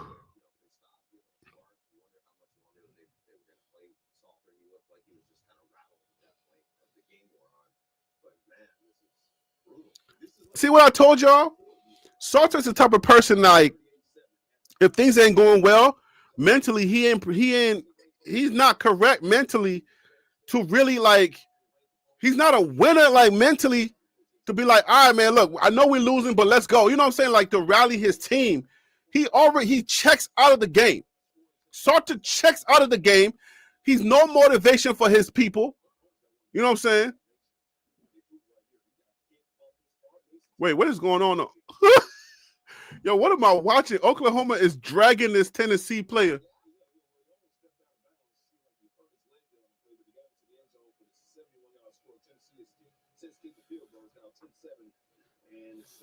South Carolina coming off that near win against Alabama, taking on 7-point favorites, and Trinidad Chandler's continues excellent play. Been such a great addition for Lane Kiffin coming from Division II. All right, let's look at some of these stats. Ole Miss could be one of those teams out of the SEC. All right, team stats. Let's go. 17-7 right now at the half. Georgia Tech trying to stay undefeated, taking on NC State. Right now with Miami losing the game, this looks like it could be Georgia Tech's conference win. Haynes King, of course, having such a great season. Let me take these comments off for now. Will Wilson right there, 9-yard score. NC State up 21-17 right now in the second quarter play. Hey, Purdue, Michigan, Antonio Harris. Why did it show me a Halloween package? Get this Halloween package out of here. Michigan at home, tough to beat them there. Jordan Marshall winning, Justice Haynes out of this game, not playing. Second team of the game for Marshall, Michigan up 14-7 at the half. USC, Nebraska, a big game in Big Ten. Dylan Raiola to Dane Key. One of those big transfer receivers they brought in. All right, so here we go. Use that body. Nebraska up 7-6 right now. So Kaden Salter, 11 of 15, 49 yards, average is 3.31 touchdown, 1 interception. Colorado's rushing.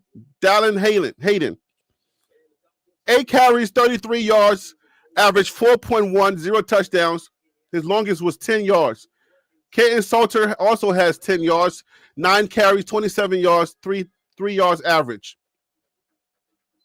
Draylon Miller has 2 carries for 5 yards, 2.5 average. He has his longest was 5 yards. And then we have Micah Welch, 1 carry, 3 yards, 3.3 yards average. The team has a total of 20 carries and 68 yards as a team. Receiving, Zach Atkins, 26 yards with 3 receptions, 8.7 yards. His longest is 10 yards. Omarion Miller for 2 receptions, 14 yards. Joseph Williams has 2 receptions, 8 yards. Drillon Miller, Drillon Miller, 1 reception, 3 yards. Sincere Brown had a touchdown brought back, 1 reception, 2 yards. And then Dallin Haddon, -2. Michael Welch, -2. So the team has a total yards, 49 yards receiving. Joe, that ain't good, bro. That is not good.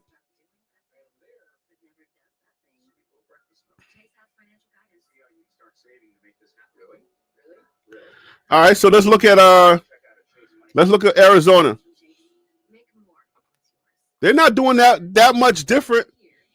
So right now they have a total of 59 yards rushing.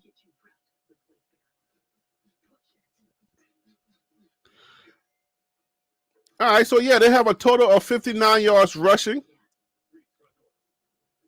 Colorado has a total of 68 yards rushing. So the run game is not working for either teams. However, if you're looking at the pass game is definitely working for the Arizona Wildcats. 212 yards total. Noah Fafita is 10 of 17. They're averaging 12.5 yards, 4 touchdowns. And they're so good. Maybe we should change our for tendies. You're gonna know by name. Gotta be Wendy's. All right, who has the most receiving yards on their team? And that's going to be Trey Spivey. He has 57 yards with 1 reception. Gio has 2 receptions for 63 yards, which is not bad. 31.5 average. You have Chris Hudson, who has 4 receptions for 36 yards, non-average. And then you have Whitley, Javen Whitley, either Javen or Javelin, with 1 reception for 34 yards. So it looks like Noah is, he's spreading the ball around, and they're doing a lot. A total of 200. If somebody's giving you 212 yards in the first half, bro, son. Big Brother said Arizona doesn't need to run the ball. That's a fact.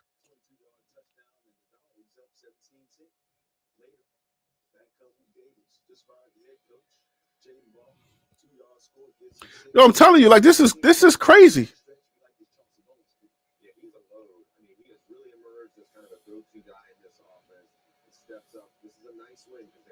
This is absolutely crazy.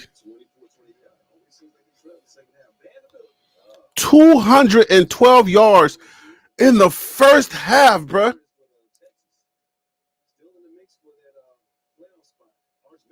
So it looks like they're about to hang 400 or 500 yards on them. This is hard to watch. This is absolutely hard to watch at this point.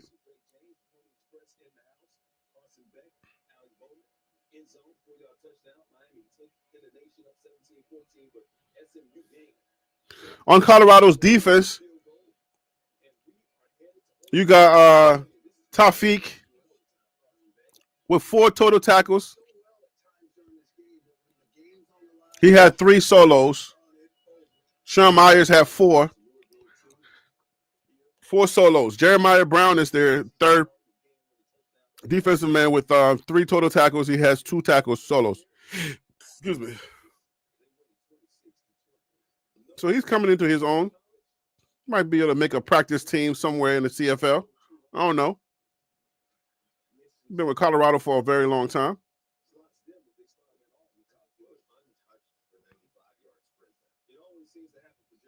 Oh, yeah, let's look at the penalties. And we talk about Colorado being a disciplined team. That's their mantra.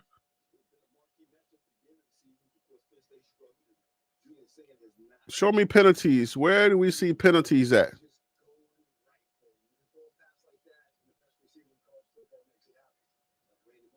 Do they show penalties on this thing here?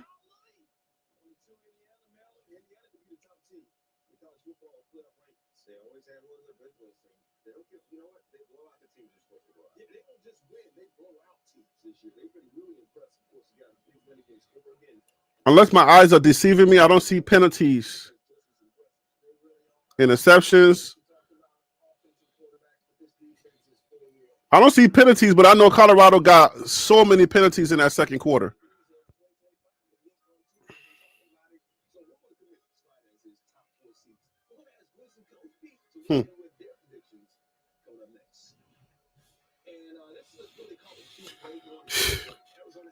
It's a really tough game. Colorado is not, the defense is not looking good.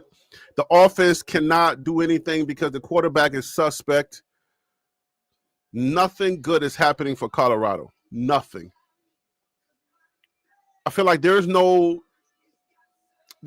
inspired play calling.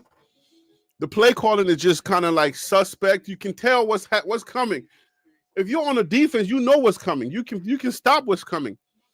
There's no motion. I don't see any type of motion where they're going to be able to kind of, create some type of some chaos to say, hey, they got to create something to be able to to throw off the defense. But you don't see that. There's nothing happening to kind of make the defense think, oh, we don't know what's about to happen.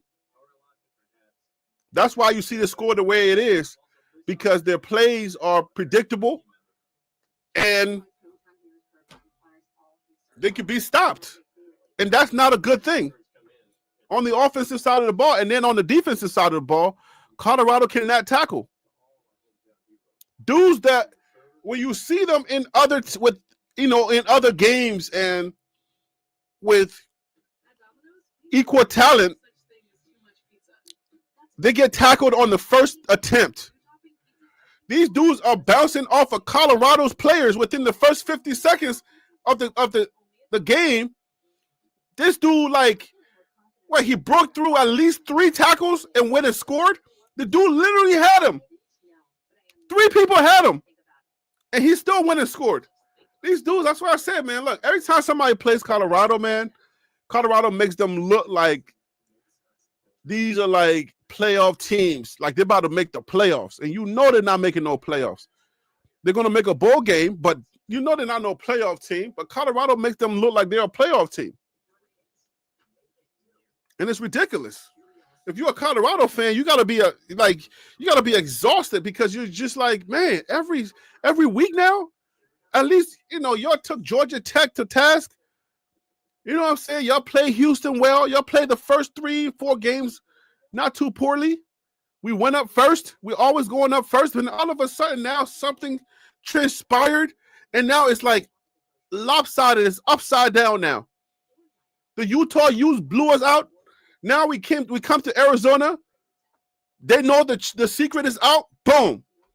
They know how to score right away. Like, what is going on? Is there infighting going on where players don't even want to play no more? We hear the motivational speeches and we see the Ray Lewises coming in to give speeches. You got the Hall of Famers all there with their gold jackets turning yellow. What is... Man.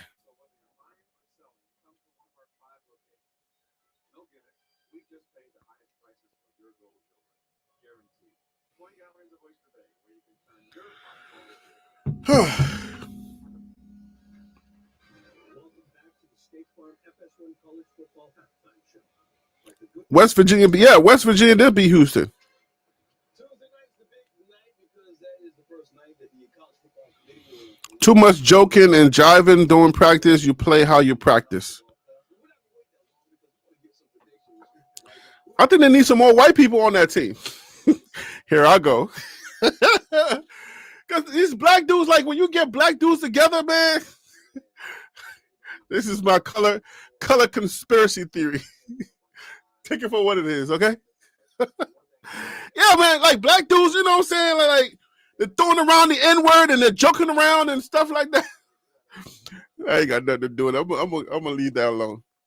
But nah, man, I just feel like Colorado needs some more, like, they need to have like a 50-50. White boys who are serious, black dudes who are serious, but not so.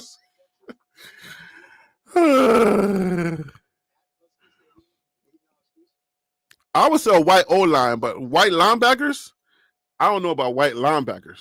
I don't know about all that.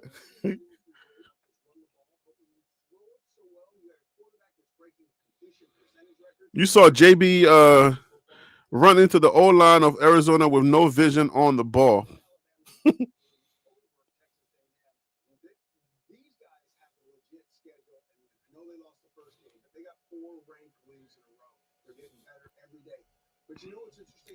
Who replaced Coach Mo?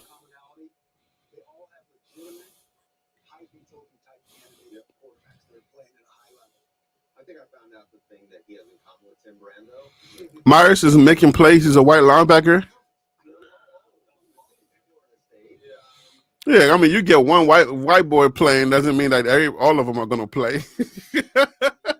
I don't know, man. I just want to see like when you see those white linebackers, like the beefy ones, the big stocky ones, like they're ill, you know, on the line. I don't know, man.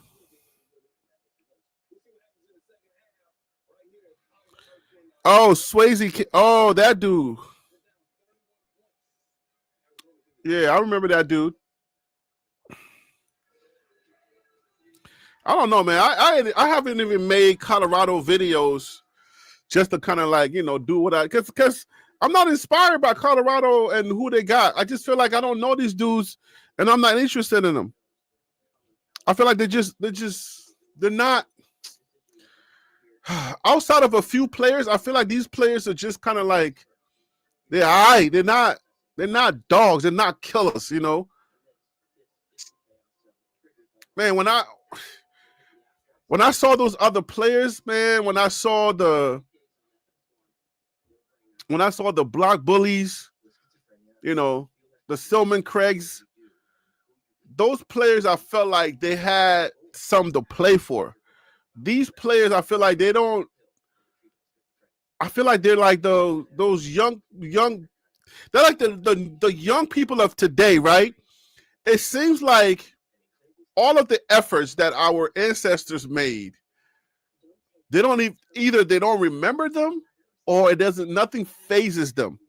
They'll just go through like my kids. They'll just go through life, just kind of like moseying on in life.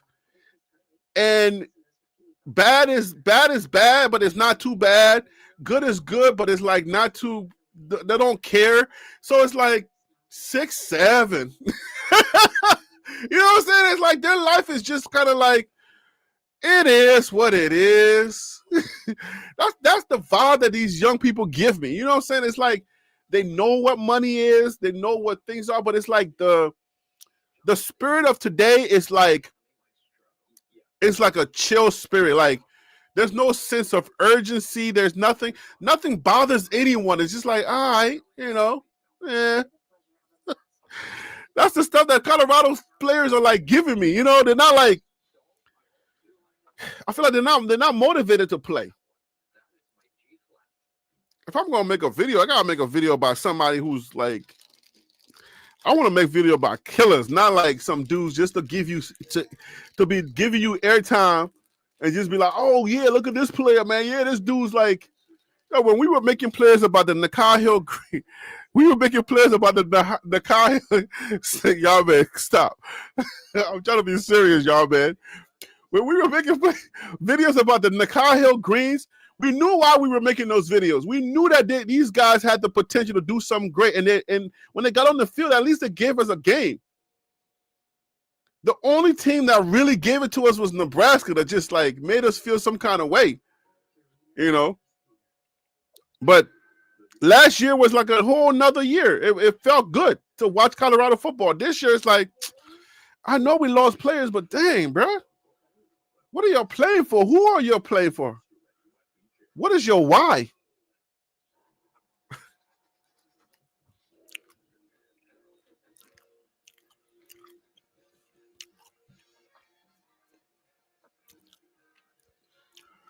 Hey, Ron, we look at like these dudes. It doesn't even matter like how you really motivate them. Nothing really gets to them. You know what I'm saying? It's like if you're motivating somebody that doesn't really care. And look, people are, I don't know if it's because of halftime people are leaving or something. Or people going to the concession stand, but like it just feels like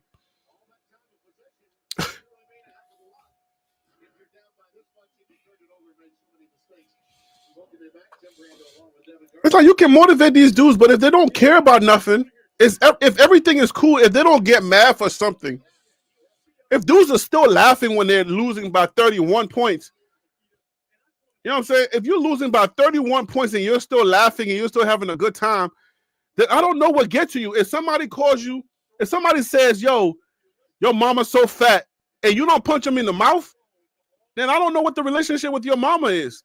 Maybe you don't like her that much. Because as soon as you say your mama, I'm ready. But if you're saying your mama and then they're getting ready to laugh with you, then you're like, you can't laugh with me if I'm talking about your mama.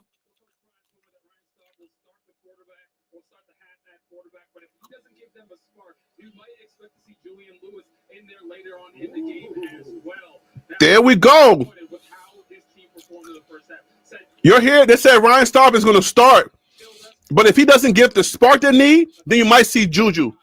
There you go, Prom. That's what I like to hear. That's what's up, Prom.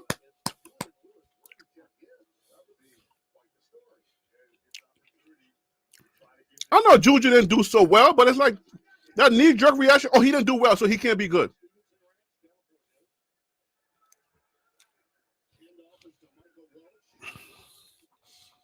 Ron, I'm trying to tell you, like Ryan Staub, he can will them to win. You need somebody with some toughness, somebody with some grit, somebody who knows Colorado and understands that this is a homecoming game. Somebody who knows, like, I don't want to make my OGs to come back. Interception. Ryan Staub just threw an interception. It's not doing any better.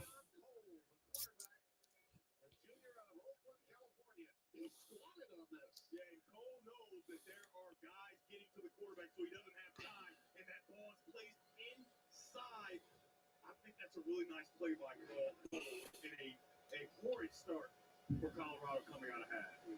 And remember, Tim, it's the placement. It's just one interception, Prime. I've been looking at your face, Prime. In the first half, that's an interception. Nice play by Cole. It's just one interception. Don't put Juju in yet. The receiver's not fighting for the ball either. That ball did hit the ground.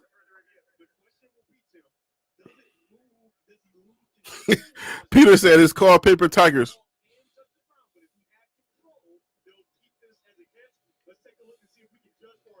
The ball does hit the ground. Look, the receiver's not even fighting for the ball.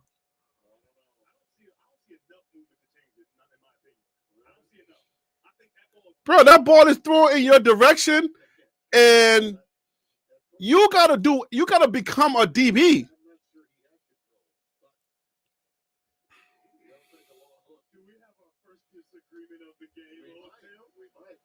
You got to come back to that ball. You got to become a DB. Like, look at him. He's not fighting to try to fight for the ball. You become a DB in that situation.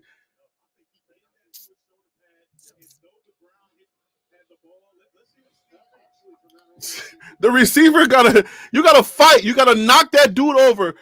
At least let it be a penalty or let it be something else. But he's not catching that. You gotta fight him. You gotta grab him. Let's get the pass interference and then the yards, but not the interception. You can't just stand there. Upheld.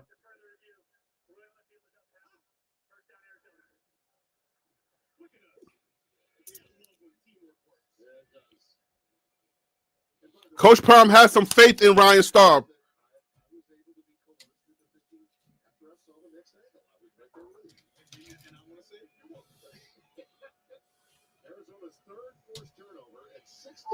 Oh, the stands are starting to empty out.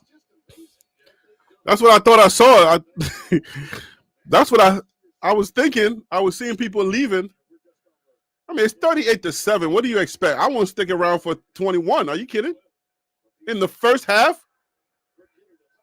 There you go. That's how you strip it. Colorado got the ball back. See what I be telling y'all?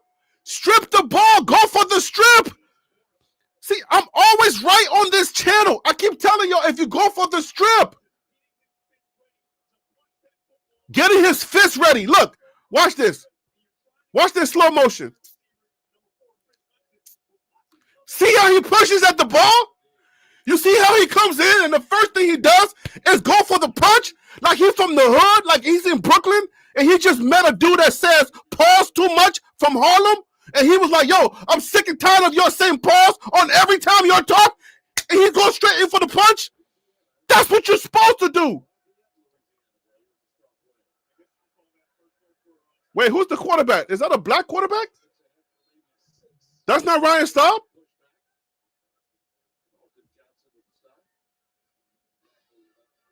Who's the quarterback?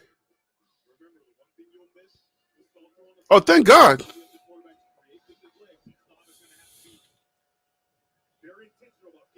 It's an empty stadium?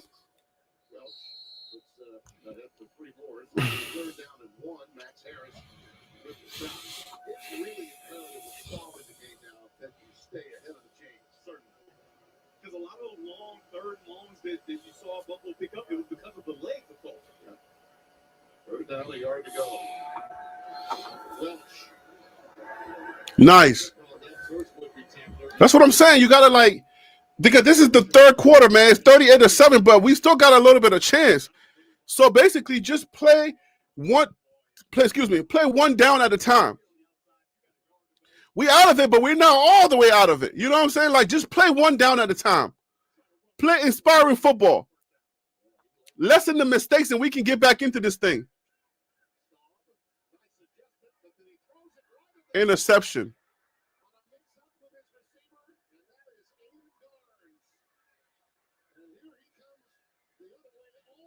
All right, 2 interceptions is enough. Prime, you can pull them.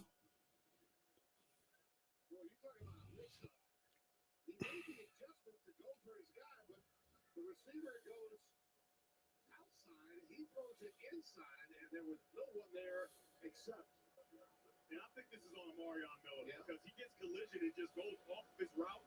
Now, whether he gets off his route or not, I think that's going to be an interception because you have a middle safety. Staub did not see it clearly. You got 2-on-1. You want to get to your check down there. He just trying to make a play downfield, and he knew right away an interception. At least he gets down there to try to make the tackle.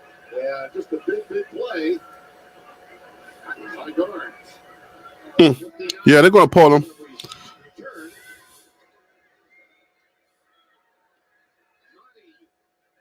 Yeah, 2 interceptions, boy. You got to pull him. Unfortunately, you got to pull him and put Juju in. Because you can't throw 2 interceptions. You can't throw interceptions back to back like that. You got to pull him.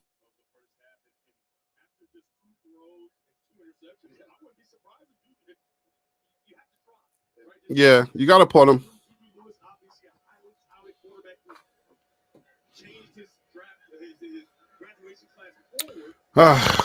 I know he's better than that, but you cannot throw interceptions back to back. I understand one of them, you get your, you're still trying to get your mind right.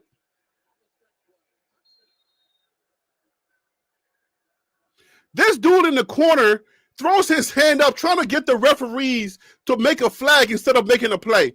Bro, if the dude is holding you, try to get away from him. Don't worry about the flag.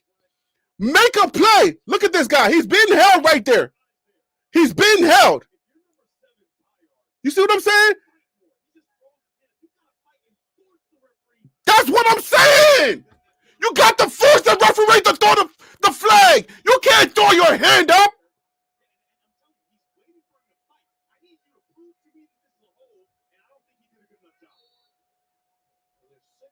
You're being held. We know that. But, bro, you got to fight through that, man. You can't throw your hand up and give up on the play. Let the dude come and score, and you throw your hand up for the flag. The referee ain't going to throw that. 45-7.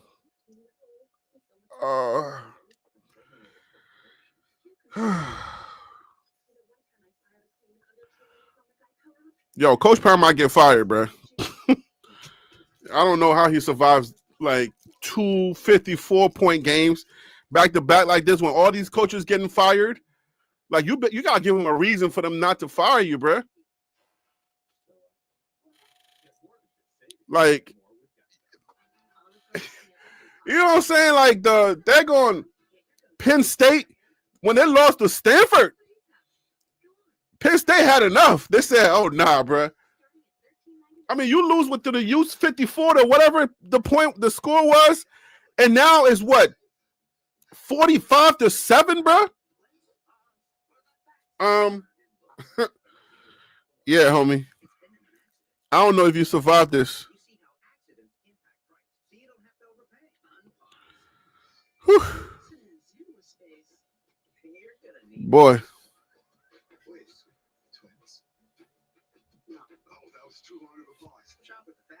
Oh, the score is 45-7, bro. This is like basketball scores now.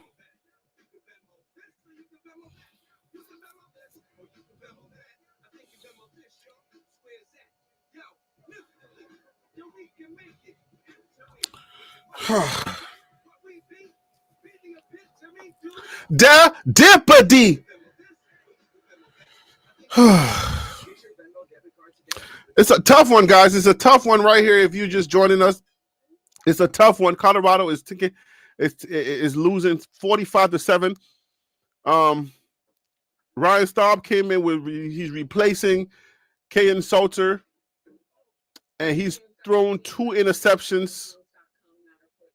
I think they're going to give him one more try, and then you got to bring in Juju. I don't even know you give him one more try because he's throwing 2 interceptions. So he understands if you pull him, he understands why you're pulling him.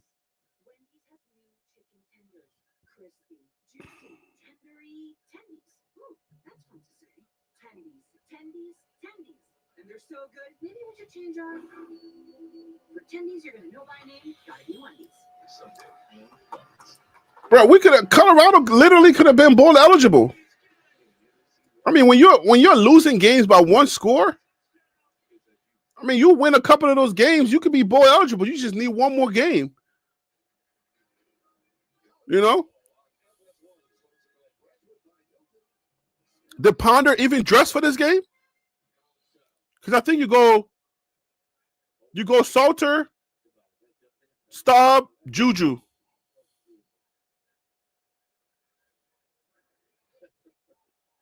They're not even doing it for that kid they're showing. Colorado can't even play for that little baby. Because if you don't really know Boulder, if you don't really understand.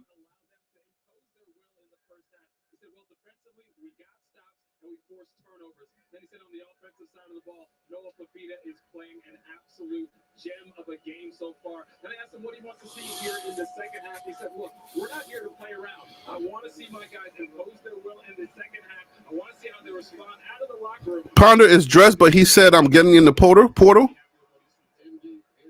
Josh, what you told us at halftime that Deion said about Julian Lewis, well, it's come to fruition. The 4-star, highly celebrated freshman in the game. Oh, Juju's in already, number 10? That was quick, Prom. Hey, I expected at least 1 more play. You can't just go away. You're running out of quarterbacks, Perm. What happens if he throws some more interceptions? Like I said, reclass forward to go to college early, so he's a young player, but he has real talent. Well, for him, the future is now. Michael Welch stopped behind the line of scrimmage. Dang, when you have 3 quarterbacks, how does the line play for you? Like where's their mind at? Like, because they didn't practice with Juju, so now it's like they don't even know what Juju's about. He's been waiting for this opportunity. It's in front of him now. And Go Juju, go Juju, go! Yeah, you see how he stepped into that pocket? He can run. All right, Juju, come on, baby, let's go, man. You don't gotta win this game for me. I just want to see that you made some improvements and that you better than Salter. That's all I want to see, man, because I want him to start with you next game. Throw some good passes, bro. You might be the starter next week. This game is over, but still, like,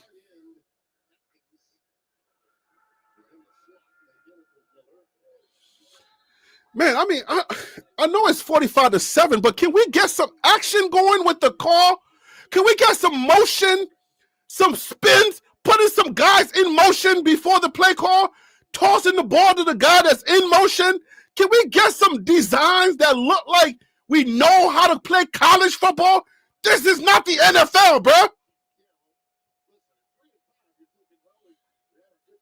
Man, motion somebody.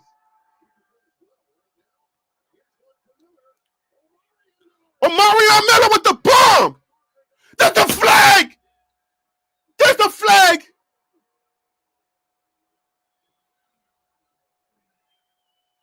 Touchdown with a flag.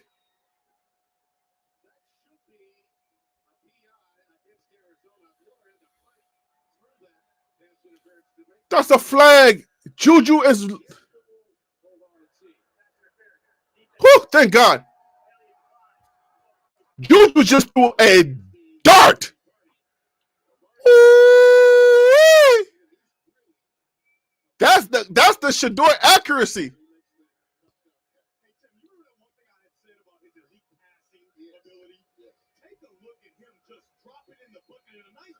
Ooh, that's the Shador accuracy.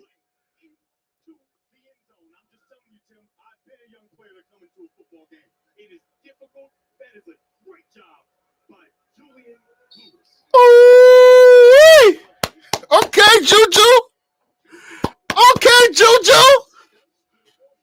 Okay, Juju, the spark we needed.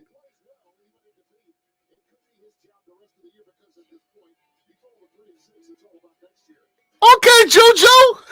Ah, yo. Hey, yo. All right, don't get too overly excited. All right, we needed some accuracy because Kaden Salter had the same bomb down the field and he overthrew it. You know what I'm saying? Juju kind of like put it right there, even though the dude was being held. And it seemed like it was kind of underthrown a little bit because if Sun doesn't hold him to slow him down, that ball is underthrown. If you want to assess the way that went. Because dude is holding him back. And the ball just happened to just get there just in time. So, all right, Juju, we're not going to overreact. We're not going to call you the next, we're not going to call you the next Shador. You got to earn that. But at least the ball got there. We made a play on it because it could have been a drop too. So I'm glad that you at least that's a little bit of a confident booster. He comes in there, he does that. If he goes and does another thing and gives us the spark, even though we may not win this game, let me not say may not. Let me stop trying to be coy. Even though we're not going to win this game, at least Juju comes in there and we see a spark. We see some type of change. We see something with him. Then boom. At least we know we got somebody that we can work with in Juju. Kaden Salter is not it. He's not it, bro. Kaden Salter is not it. I saw Juju go backwards, but then when the defender was approaching, he stepped in. Whenever you step in, this guy is in motion. He's running. You step in to get past. It don't take that much. You step in so that he can get past him. And Juju did that, and he was able to get some yardage for that. Get a first down running. Can't Salter keep doing the daggone Shador? He keeps going back and back and back, and then he gets scared when the daggone line starts to collapse on him. And then are you going to tackle me that hard? Can you please don't tackle me that hard? I'm soft, Caden. And if his parents are watching, I don't care. Your son is soft. You should have raised a young guy that was supposed to be hard. Maybe mama should not have given him more hugs. Dad should have been like, nah, Negro, you're not getting that next cookie. Mama, step off. Y'all got to stop giving these dudes too many hugs, man. Raising these soft men. I don't care if mama's watching and dad is watching.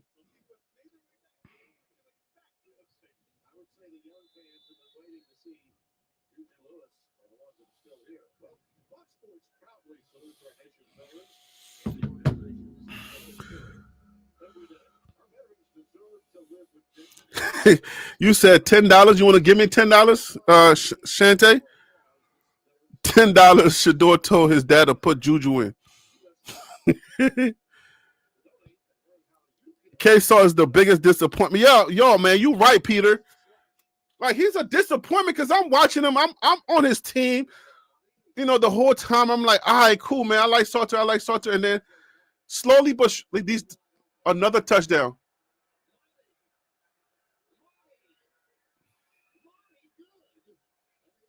These dudes are getting like 80-yard runs. What is going on?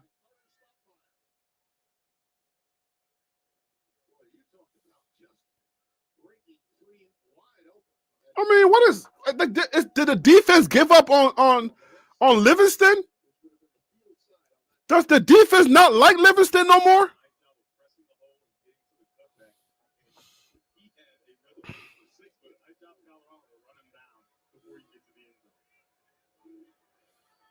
Stays in the game. First and goal. Avita. Back to the end zone. Incomplete. Shooting at Cameron Barmore. Tight end. And it's second and goal. Tim, that's a You said none of those dudes watch film? Film is not required? Watching film is a suggestion? How is watching film a suggestion? If we're suggesting dudes should watch film, we got a problem, bro. Film should be a requirement. Like, if you don't watch film, you're not playing. These dudes they can't tackle. They're going to put them in the end zone. Colorado players are picking up the dude and taking him in the end zone. Like, come on, guy. Let me help you out, man. Like, are you having a hard time scoring today? Do you not see the scoreboard? It's 45-14. Let me help you get another one. Come on, my guy. Why are you having such a hard time? Everybody else scored. Why are you having such a hard time? I'm on the defense. Don't you know we help you guys score? Let me help you out. Come on now. Stop having such a hard time, and we're literally giving it to you. Do you not know how this works?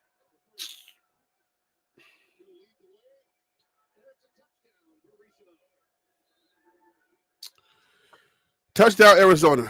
This is hard to watch. 50, a 50 ball.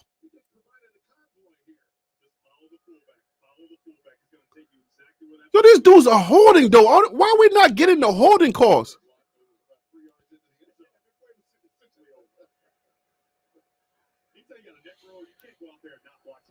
We got to get some of these holding calls. I ain't going to start talking about the refs, but at least one or two of these calls.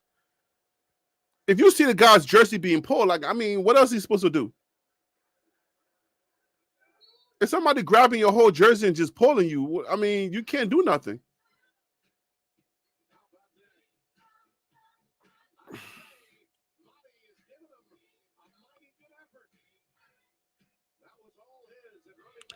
Peter Investor, I appreciate the super chat, man. Thank you so much for blessing me.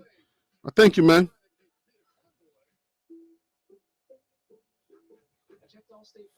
saved hundreds on my car insurance. Unfortunately, I didn't check it doing the Georgia market. I bought Wow. Go Dogs. So we I think we're Buffalo Wings tonight. We're like, what flavor sauce we Buffalo Wild Wings? At least I checked Allstate first and said, We're Buffalo Wild Wings tonight. We're like the Parmesan flavor Buffalo Wild Wings tonight. I'm saying that and I'm hungry, man.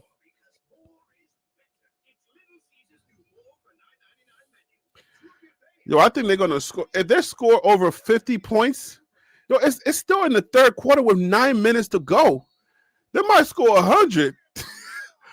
Oh my Lord. Yo, I've never seen 100 points being scored in a football game before. This might be my first time seeing 100 being scored, yo. It's already 52 with 9 minutes to go.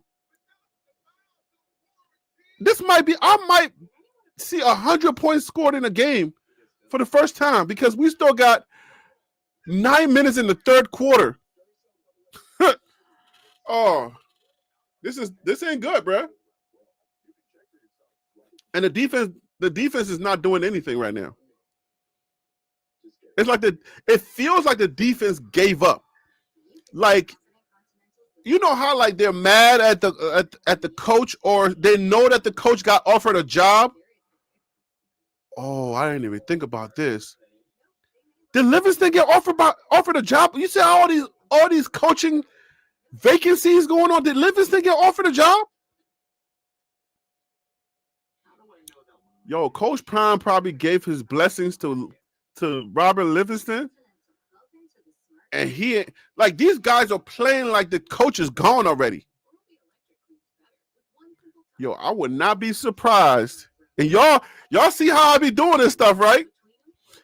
I would not be surprised at 2 minutes and 17 seconds. 2 minutes and 17 seconds. Yeah, that's how long I've been streaming.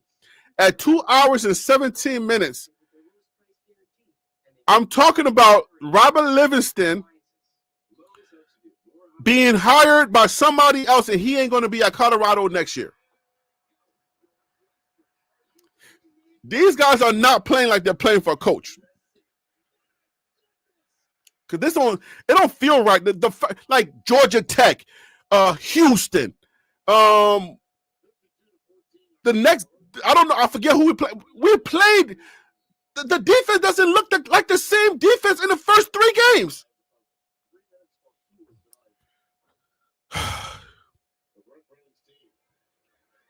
He said, I just put that out of thin air. Yo, I'm trying to tell you.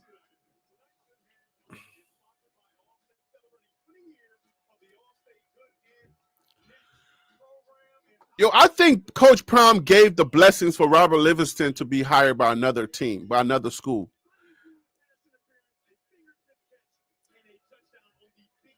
I don't think Robert Livingston is at that school no more, bro.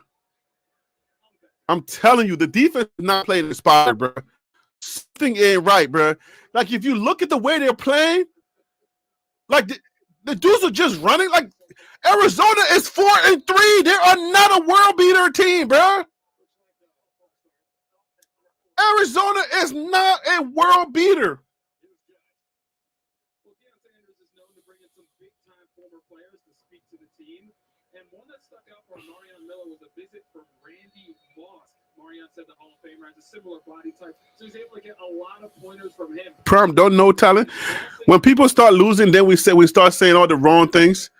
How you mean Prime don't know talent? Prime is one of the best talent in the game. How does he not know talent? If anything he knows is talent. He knows that. Now, I'll give you when you start talking like Prime, he, X's and O's and coaching and stuff like that for X's and O's. Maybe that might be something I can give you, but Prime don't know talent?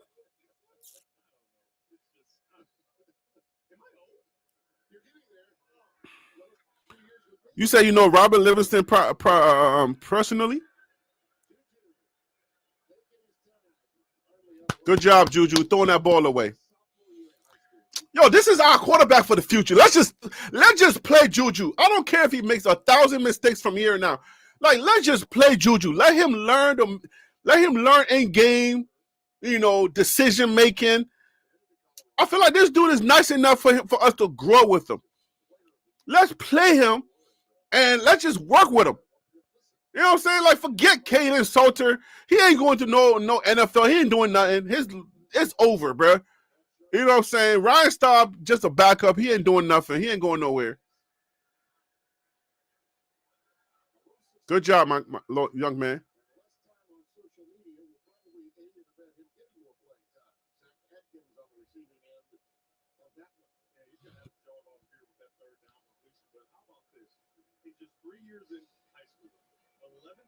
Plus passing yards, 144 touchdowns, and then he recaps 5-4, like we talked about, him the Gatorade Football Player of the Year. I mean, it's the players. I think he's earned more time, but like you said, because it's hard playing quarterback at this level. It's just the players, though. Touchdowns, 2 picks in his sophomore year of high school. 3 years, we'll punt it away. Coming for the block. Do not get it high, end over end to Wyson, and a fair catch. Yo, yeah, I'm about to say, we can't get a flag on that? You didn't see the dude being held? Our producer downstairs, we've got a play. Let's not go into the commercial just yet. Just yet. Holding. Receiving team number 8. 10 yards from the end of the kick. First down. Okay, now. Media timeout. Now you can roll the butt music. That's our producer, Jake Jolivet. He's calling all the shots. Wow. Hey, after this game, I'd be surprised if Colorado gets another televised game. I think their next game is going to be shown on the iPhone 15. You of all people know that, TLP. No, but I'm advocating for Livingston. I don't know if you're just coming, but I've been advocating for Livingston. I'm saying he's the only person that's not going. I think you fire the rest of the staff. You keep Livingston and Prime. Prime ain't going nowhere. You keep Livingston, you keep Prime, and then you bring in a new OC and you bring in all new position coaches. You offer some like Jimbo Fisher, some like these fired coaches. You bring them in, like some real coaches. Forget about trying to rescue young black men. You know what I'm saying? Like, forget about that. All right? We want to win football games, okay? They're going to be all right. If they were fine before you, God has them. God's got them. You ain't got to do God's job. They're going to be okay. We need coaches. We don't need Go Jackets. We need coaches. Forget about the freaking Go Jackets. I don't care about no daggone Go Jackets, okay? I want coaches. Really good coaches that really want to prove themselves. We keep Robert Livingston, but I think he's already gone. I think Robert Livingston is gone already because those players are not playing for him. Like, these dudes are just letting these like the guys fly by. Like, are you just seeing that? Are you seeing that, guys? Like, in real time. I'm like, he couldn't have made that tackle. Something's up, guys. Please look, 2 hours in. Y'all please remember this. All right, because when where is Peter Investor? Peter keeps tracks of when I write about something. 2 hours and 17 minutes into this broadcast, this game, I said that I think Robert Livingston was hired by another school. It's a hunch. I'm not saying it's a definite, but if it happens, that hunch again was right. My hunches are always right. Ow! Oh, my arm hurts. I've been sleeping on my arm too much. Ow. But those players look like they don't have Robert Livingston no more. And Robert Livingston don't have them. So something transpired. Something happened, bro. Because I know when a coach is like hype. I know when a coach, feels like the players, how he can motivate his players. Robert Livingston motivated those guys year number 1. They were playing for Robert Livingston. Now I feel like they don't even want to play for themselves, let alone Livingston.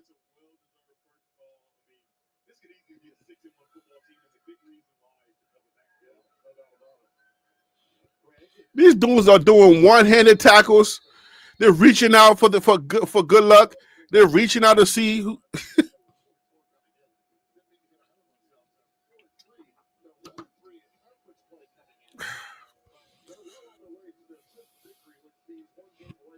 You feel it in the force. I feel it in the force. I really do. I feel like something is up because these dudes are not playing inspired.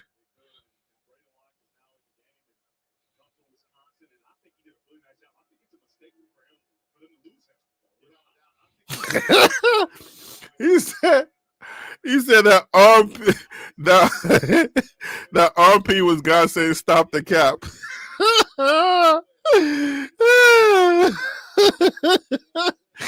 That's a good one. Oh man. Hey, y'all came up with the cap. God ain't said nothing about no cap. All right, y'all came up with that. Prom said that was the best week of practice ever. Prom is a seller, man. He be selling that. Prom can sell dirty water to a daggone to the hood.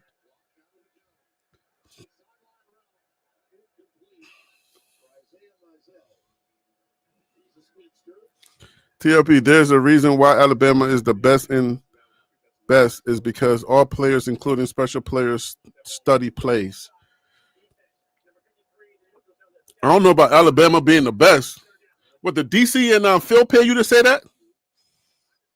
DC, where y'all at? Who is this guy? Who is this? Who's Alex? Did y'all pay? Is Alex your little cousin? Did y'all pay Alex to say this? Why Alabama's the best? Who told you Alabama's the best? I got a guy in Florida that's named Castellanos that says they're not the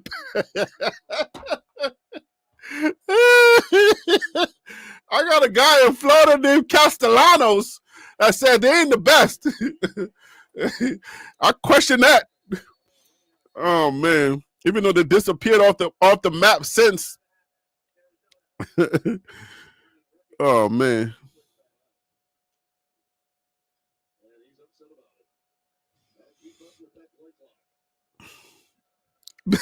That is Phil's cousin. I knew it.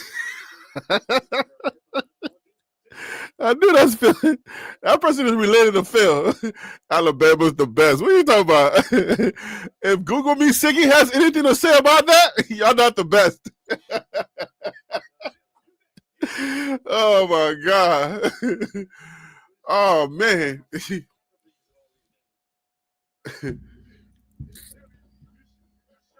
Somebody should put that on the shirt. Google Me Siggy. I should put that on the shirt. What am I talking about? Like, I don't want the money if that shirt blows up. Google Me Siggy. I got to reach out to him and be like, hey, Siggy, can I use your image, your NIL, to make this shirt? I need the money. Google Me Siggy. If you're a college football fan, you would know what I'm talking about. If you're not a college football fan, I'm sorry. I can't help you out.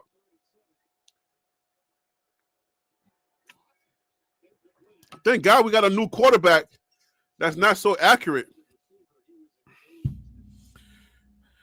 Yo, be more Omar. Why are you so surprised? These dudes, people been leaving the stadium.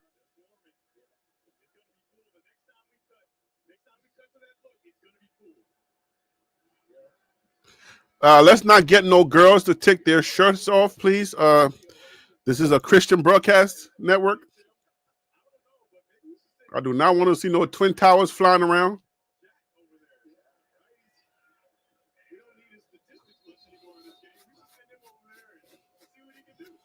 Yo, this is homecoming. Like, if this homecoming, they're giving you a 50 piece, I would leave too, bro. I would have left at 21, bro. No, Bo, I would have left at 21.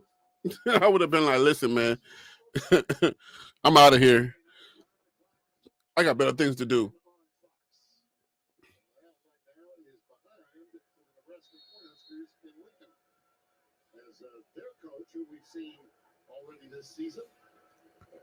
Here we go. Stop throwing your hands up when you do something on that offensive line. Do not give it away. Stop throwing your hands up, bro. You're letting the coach, the referees know, hey, I just did something. Don't look over here. Like, throwing your hands up does not do anything. I don't know why as athletes I used to do that all the time. I don't know why we did that. We try to do this like, don't arrest me. I'm not in trouble. It wasn't me. See, you really don't have good stadium fans though. Now that's cap.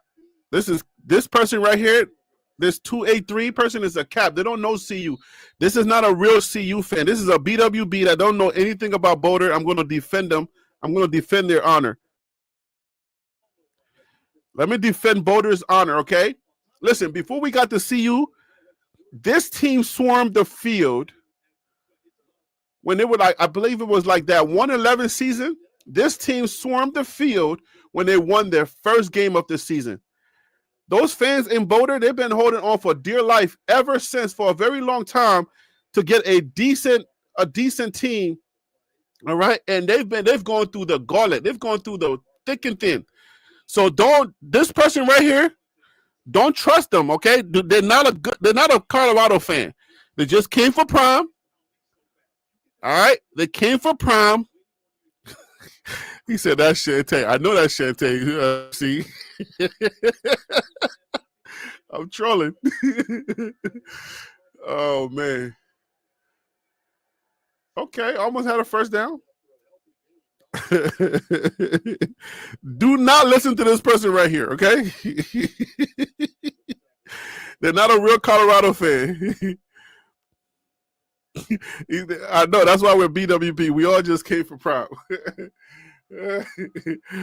But prime is almost out of here. If they're giving you a 50-piece, y'all better start packing your clothes.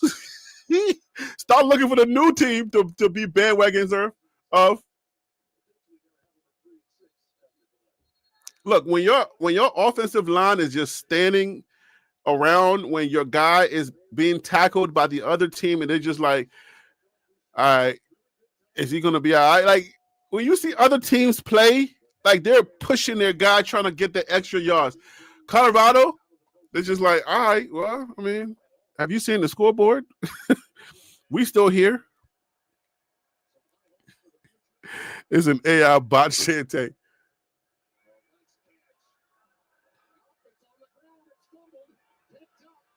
Oh, Lord.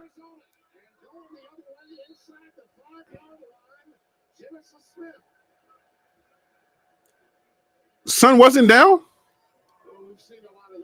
The ground didn't cause that fumble?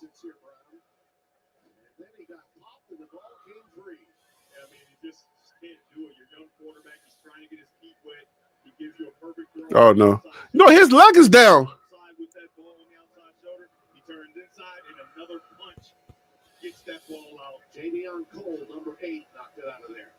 Yo, his legs are not down? His knees not down? Yo, his knees are down, bro. Son is down, bro. Check that.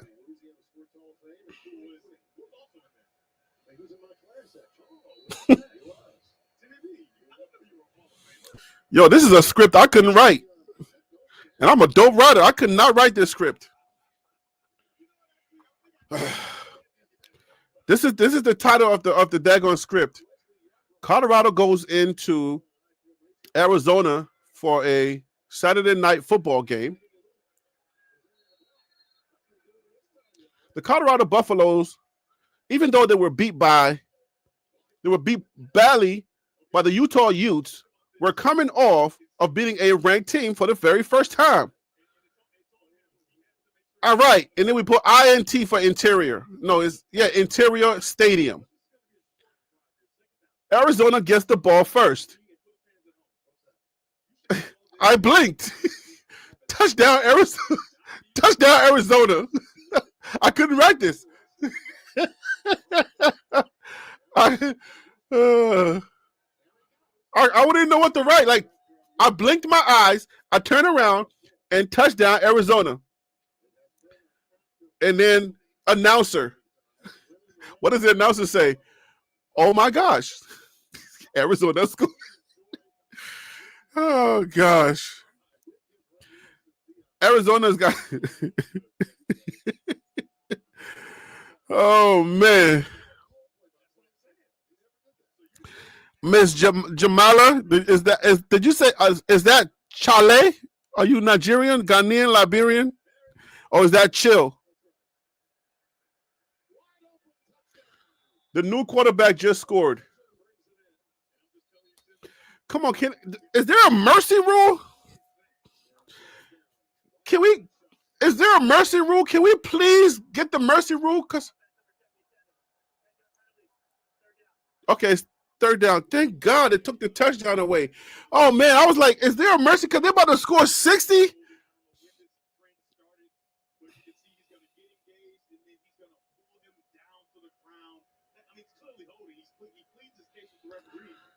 When that trend started, you started to see in those passing camps where the offensive lineman will go, they would start doing that to try to embarrass kids, and it's a terrible habit.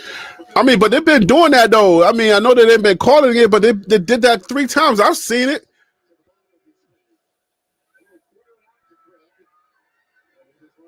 Good.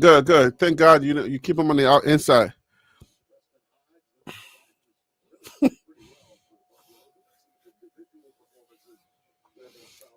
Peter says, Harry B., at what point in time the team gave up first, fourth, etc. games?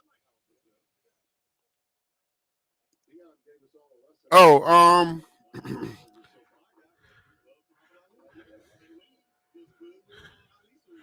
I don't know. I don't know when they gave up. I mean, we beat. Ooh, he almost blocked that. No good. Ooh, hey, that almost block caused that guy to not kick it. So that was good. That was good. That was a positive. We can build on these positives in the next 3 games.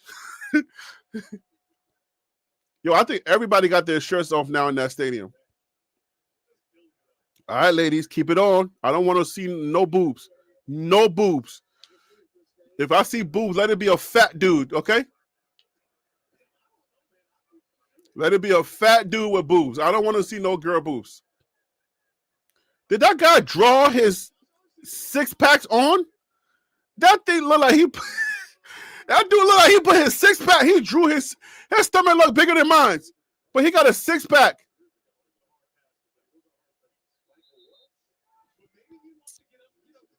Right there. That 6-pack look like he took a razor and shaved his hair into a 6-pack. I'm like, bro, your stomach is just like mine. You ain't got no 6-pack. We got 1-packs, and we just hope for dear. We hold on for dear life. He cut his hair to, but that look, you know what I'm saying? Like that's what TV does. If the TV would have just cut away and not shown up, I would have said, dang, that guy was my motivation. He got a big stomach with 6-pack. I don't know how he did it, but I'm going to start working out again just so I can look good with my dad bod. But the TV had to ruin it. You see how easy it could be? You can be wearing like a fake diamonds and it can look like it's real. It's TV. You can't tell. How you going to do? You can't diamond test through the TV screen. You can't do that. That's why I can wear all my fake jewelry. If I didn't tell you it was fake, you'll be like, dang, Harry B got money. He lives in one of the richest cities in America. And he got tenants. He got businesses. He got a YouTube channel that's thriving. And he's wearing diamond necklaces. Harry B is balling.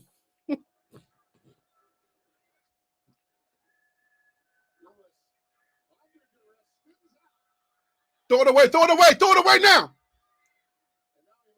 Good job. You see my guy? Low man's playing ball. That's what's up, man. There we go. That's the stomach. That's the stomach right there. Now we're cooking. Thank you for showing somebody with a real person. That is the stomach right there. Yes. That's fufu, gari, pounded yams, rice. palm butter, all the goods.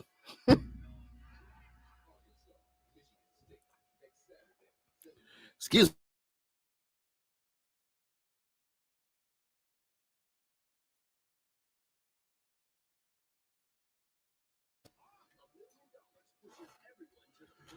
Ah, man, this is a humbling loss. But it seems like it's like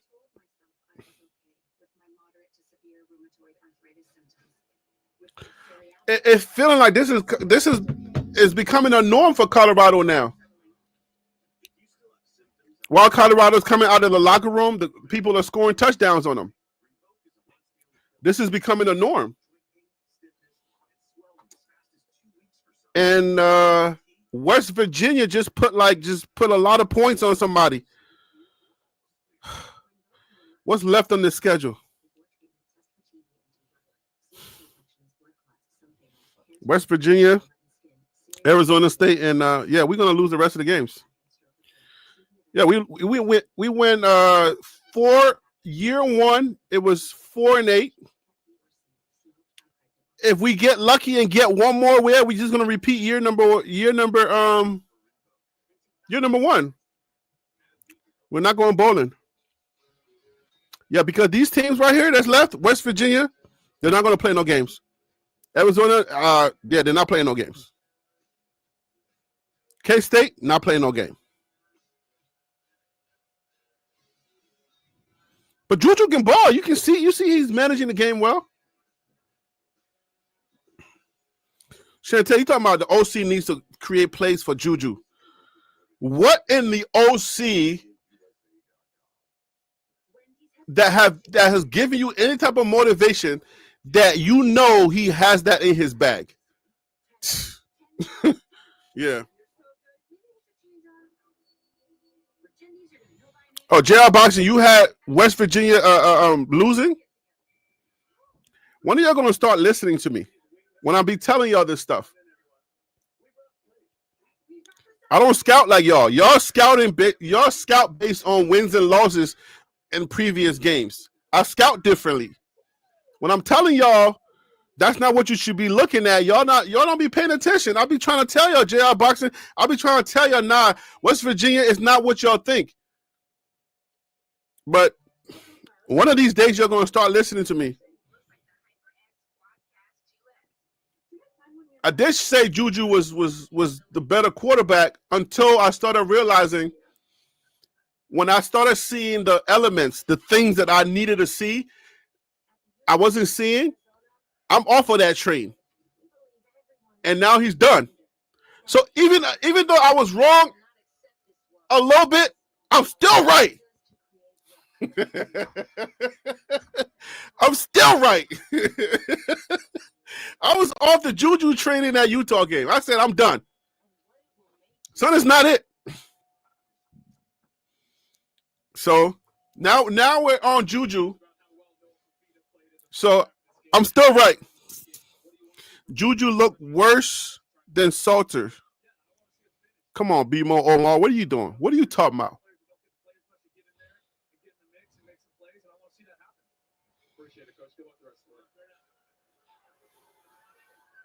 I love that he gets a bear down in before the interview ends. Quentin Gibson was the intended receiver. That was a laser throw. Juju is a little bit more accurate. And not only that, it's the appropriate read, right? You got man-to-man coverage. You want to get to your man beater, which is that slot fade. He doesn't. I feel like Juju's a game. He's managing the game well. And if you're the OC with Juju, you don't want to do too much with him. You want to build his confidence slowly. So you're going to call some plays that's going to get, work his strengths, but you don't want to expose him too much because you want to build his confidence. So I think they're doing fine. I think Juju's doing what he's supposed to be doing. Missed tackle. Hey, yo, how do you miss a whole person that's right in front of you? Like, how do you miss a whole person? What is wrong with these Colorado players? What's wrong with these kids? I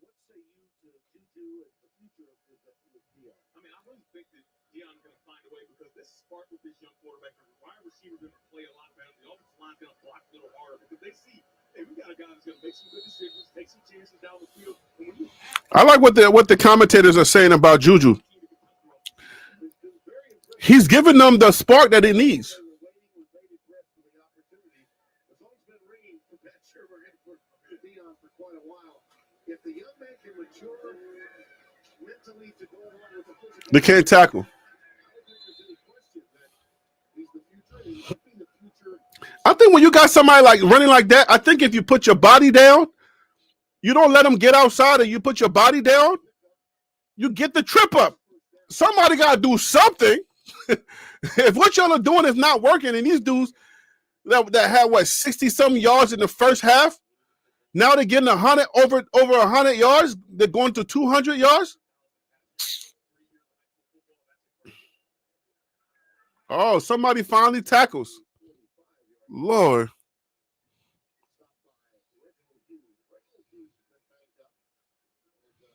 Shante talking about they got to get back to complimentary football.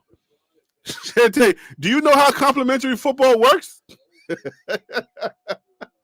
It ain't something you get back to. It's something you got to do.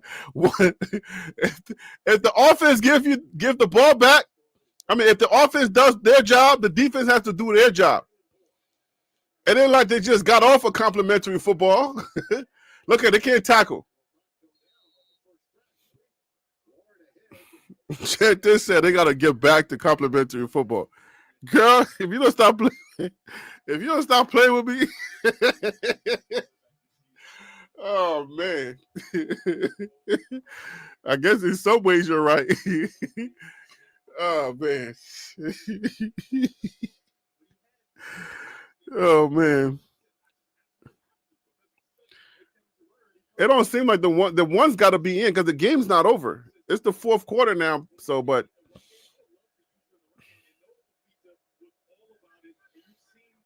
Arizona they have their twos in there, so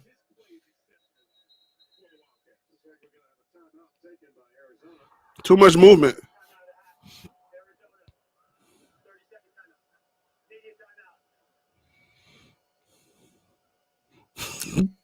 You're not going.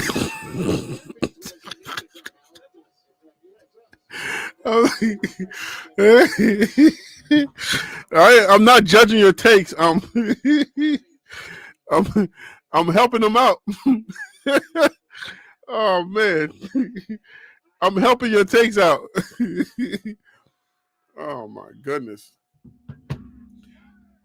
Yo, I gotta take some time and recalibrate my camera, man. I don't like the way my camera looks.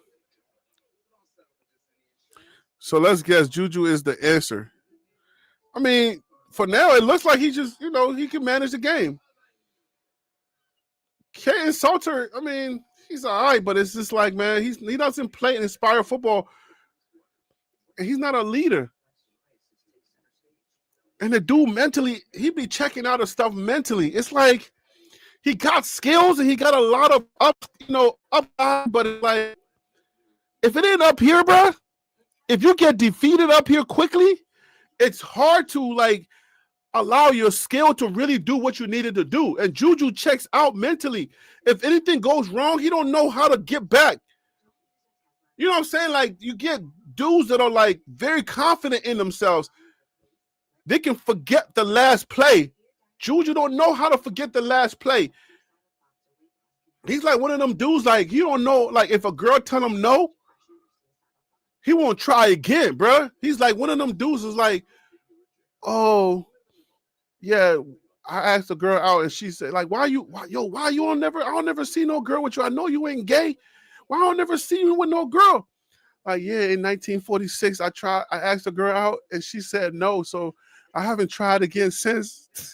He's that type, you know what I'm saying? He had never tried again. He just, man, he's like, I just don't like disappointments, and I just don't want to be disappointed again. But that was 1946, bro. You ain't ever gonna try again? No, I think I'm good. I'm good. Damn.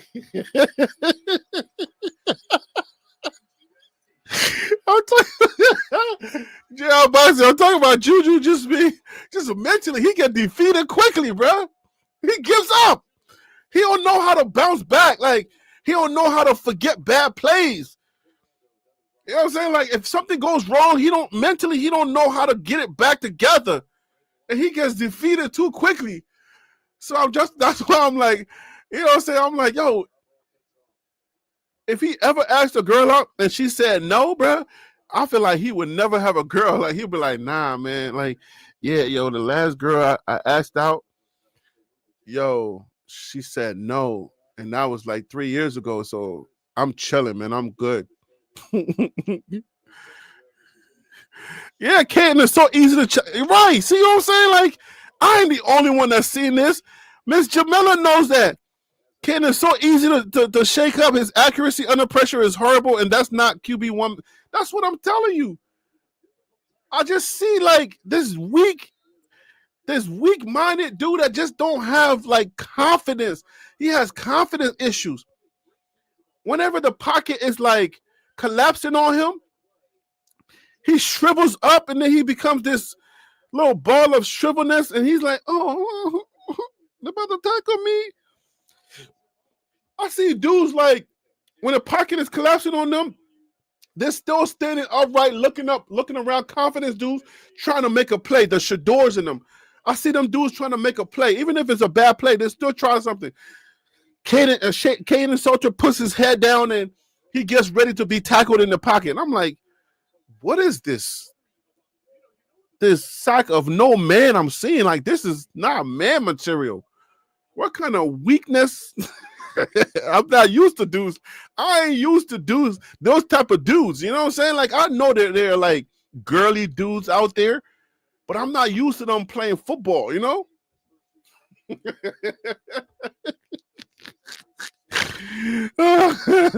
I'm just not used to girly dudes at the quarterback position. I like that cockiness, that you know what I'm saying? I'm better than your mama type of cockiness. You know, I'm better than your mama. Well, anyways, whatever that means. Y'all know what I mean. I'm better than your mama. What the heck does me? Your mama don't play football. If your mama play football, I'll be better than her. Like, that kind of confidence. Oh, boy. Man, when we're losing this bad, bro, you say anything now. I know all these coaches getting fired. I know all y'all want Coach Prime to be fired, but just forget about it. Rick George is not firing Coach Prime, okay? Just forget about it. Wait, they went for it on 4th and... Bruh, it's 52-14 and you're still trying to get a first down? What kind of disrespect is this? Oh, Dion, you better rally those troops. Come on, Prime. Prime, it's 52-14 and them dudes are still going for it on 4th down? Oh, no. Oh, I will not stand for that disrespect. If I was Prime, no, first of all, it shouldn't be Prime, bro. It should be the players on that field. Them dudes went for it on 4th down, and they're up by 50. It's 52-14, and they went for it on 4th down. Nah, bro. Nah. If I was the players, bro, I would call a players huddle. There's no way nobody on that team just peeped what just went on. The disrespect that just went on. Am I the only one that just realized that was disrespectful?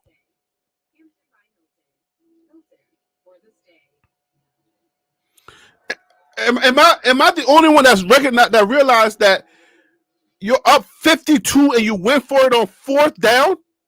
That's disrespectful? Am I in a different time zone? Does anybody else out there agree that if we're on a break, we huddle with the team and we say we're not going to take that disrespect on our homecoming? All right, maybe I'm too old. All this gray hair, maybe is a different sort of time we're in, because when I was growing up, like, I don't care how badly we were losing. If you disrespect me, bruh, somebody getting hurt. I'm hurting somebody on purpose. I'm just gonna hit anybody. Like I'm going into the daggone like stadium, and I'm just gonna just hit somebody, even when the play is over. Like, nah, you're not gonna disrespect me on my home field. Maybe it's that old dirty way that people used to play that just got me riled up. I don't know. Mm-mm.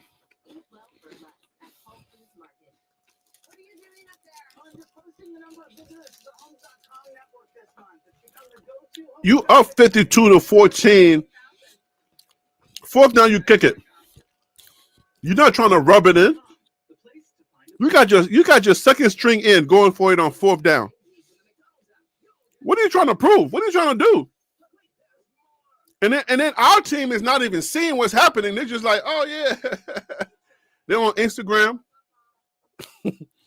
They're gonna get on Instagram. They're gonna get on their social media and just talk about whatever happened on the podcast.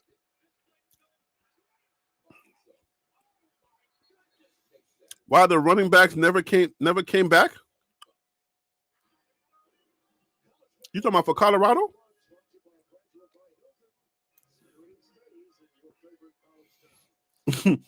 Have y'all noticed that Prime, he's not as aggressive in these press conferences? Y'all notice that?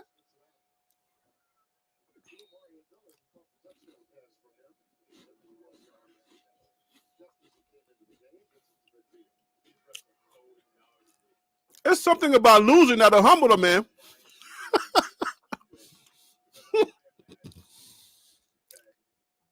Unless Prime has been listening to me. Hey, sir, welcome back. Unless Prime has been really listening to TLP, but like, throw it away. Good job, brother. I like Juju. You see what I'm saying? Caden Sutton would have tried to run. I like Juju. You throw it away. He's like a regular quarterback. He's like that quarterback that you know what I'm saying? He's a regular quarterback.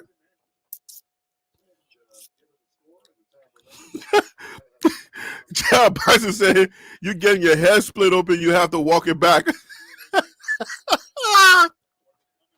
Yo. Yeah, Prime coming in hot. You know what I'm saying? Good job, Juju.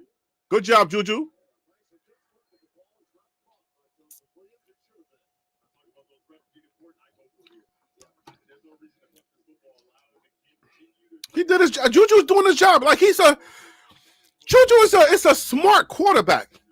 He's young. He got to learn, but he's a smart quarterback.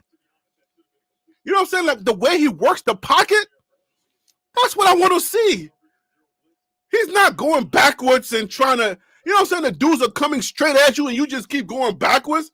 He knows how to work around the pocket. I don't want to say the name because they're competition. Yo, if your hands touch the ball, you got to catch it, my guy.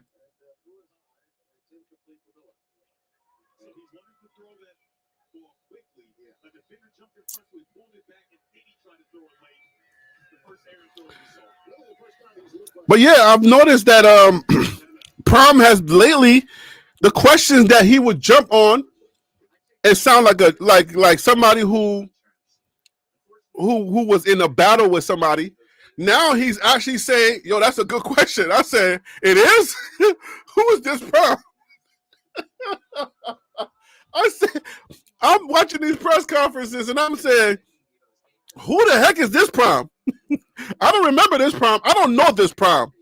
The Prime that I was here, like I said, unless he's watching me and I'm like, yo, Prime, because I'm doing videos saying, Prime, why are you so angry with your media?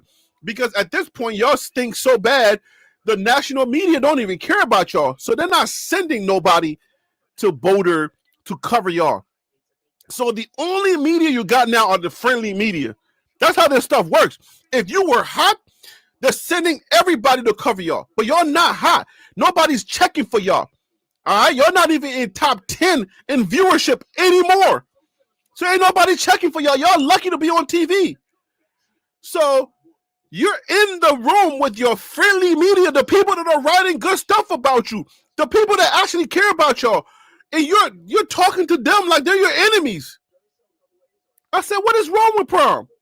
What the heck is your problem? Like, why are you talking to these dudes like they're your enemy? These are the dudes that are your friendly media that's gonna be writing friendly stuff about you. And you treating them like they're stepchildren, and now all of a sudden you see them taking L's again, and now Prime is like, yeah, you know what? That's a good question. You know, I don't know why we're losing. When everything was going well, Prime would be like, did you see the scoreboard? You don't know why we're losing? I got time today. I got time today. He ain't got no more time. He ran.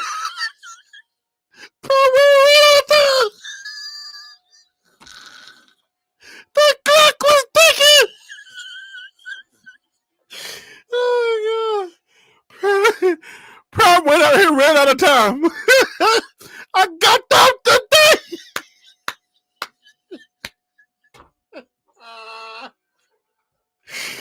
Oh, gosh. That's what I said, man. You're a Christian. God teaches us to be humble. So if you ain't gonna be humble, there's a way that you're gonna get you will be forced into humility quickly. You ran out of time.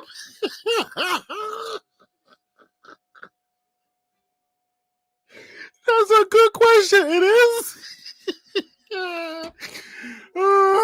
Wait.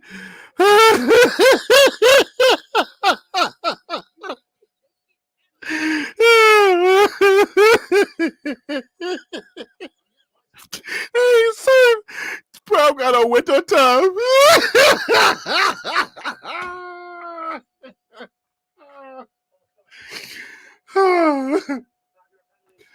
Prime had a winter bit of time left.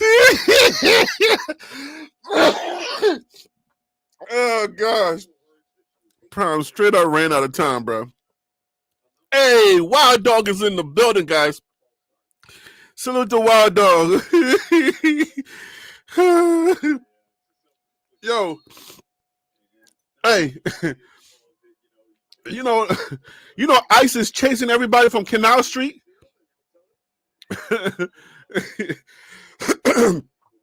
ICE is chasing everybody from Canal Street. I heard Prime's Louis luggage.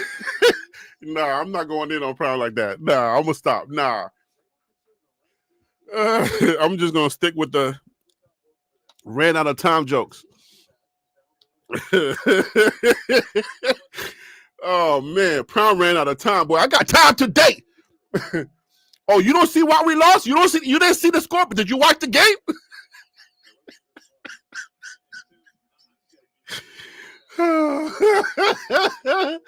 Prime said that's a good question. I said, whoa. Was that Prime? Prime, I said, Prime, blink if you need us. Blink twice if you need us, Prime. He got hijacked. I'm like, yo, it's all friendly media. Why are you talking to these people like with disrespect? Like they're your enemies. I got time today. I got time today.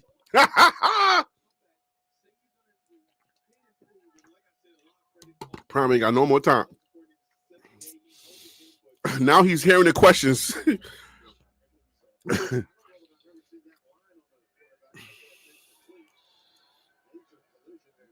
Prime is hearing those questions loud and clear now.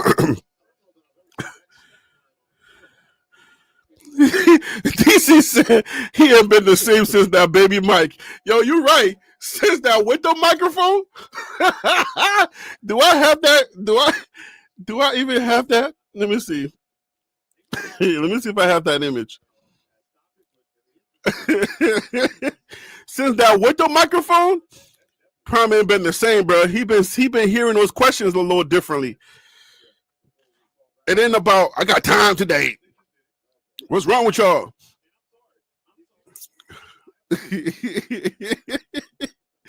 Oh, here it goes.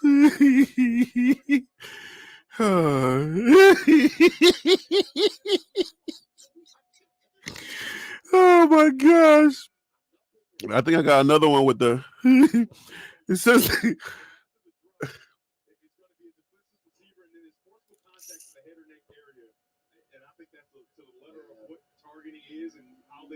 I think that's exactly what it is there, and it's unfortunate. And here's the bad part. Bayard is a really good defender. Already. Oh man, look at this. Since this microphone interview, Prime been a new man. He ain't been the same. It's a wait till Mike.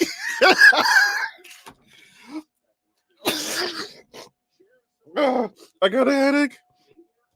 I got a headache.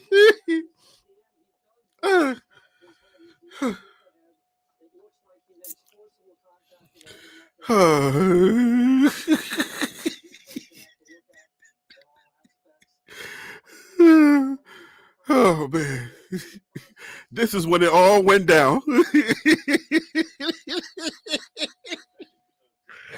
Prime started hearing those questions differently. Why? Hey, Prime. The question was, "Hey, Prime, you guys had a bye week, so you have plenty of time. You have plenty of time to prepare. You know, like those questions." pre this microphone, those questions, oh my gosh, Prime would have been like, Prime would have went off. Dollar Tree. Do y'all have the Dollar General in Texas? Yo, that's somebody's little daughter. That's Rick George's little grandchild's karaoke mic. he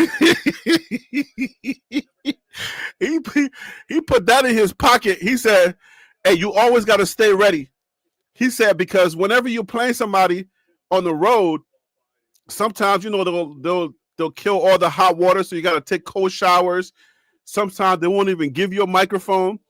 So he was rushing. This is my story, and I'm sticking with it. He was rushing, right? And he couldn't find the microphone bag.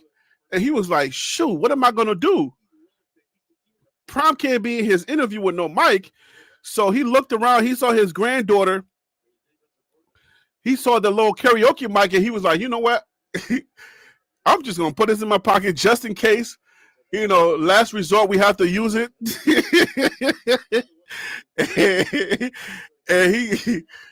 And unfortunately, they had to use the mic. And Prime got a winter surprise.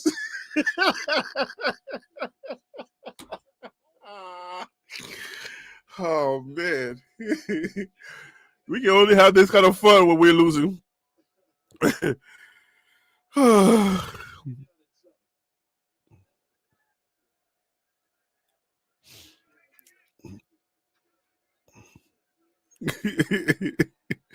That's right. This is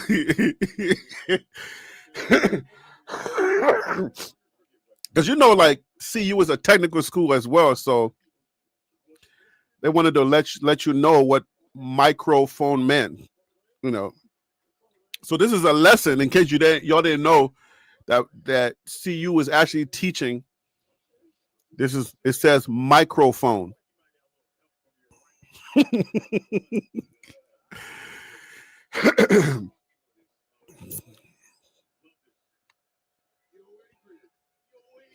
Oh yeah, we losing dude in the first half of Kansas. Catch the ball, my guy. That's an interception. It's 4th and 5.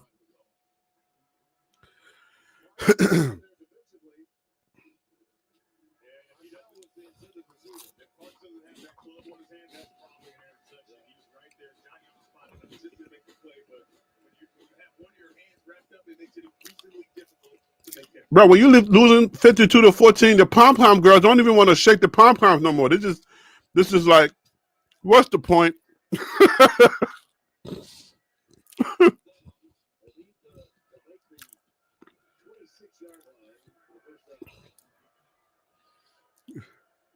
Uh-oh, that's a fumble!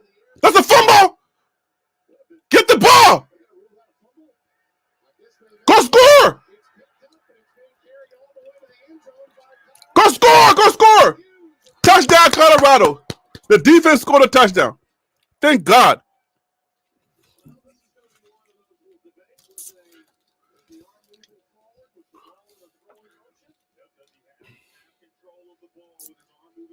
Nope. they may say that flick of the wrist maybe did have it, but That flick of the wrist. That ain't no flick of nothing. He didn't flick nothing. Nope, he never had a chance. The only thing he was flicking was boogers. He didn't have no chance. Nope.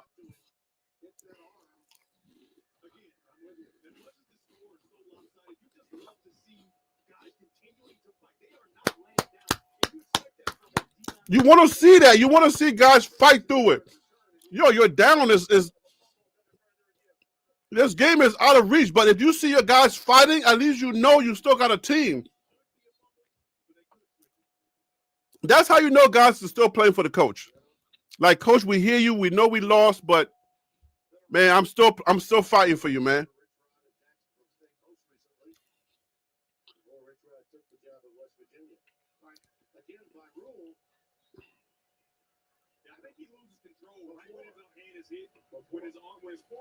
It's before the wrist doesn't get flicked until the ball is out of his hands.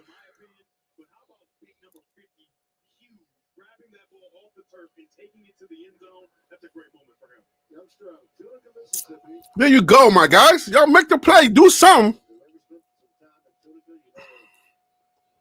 He did get him in real time.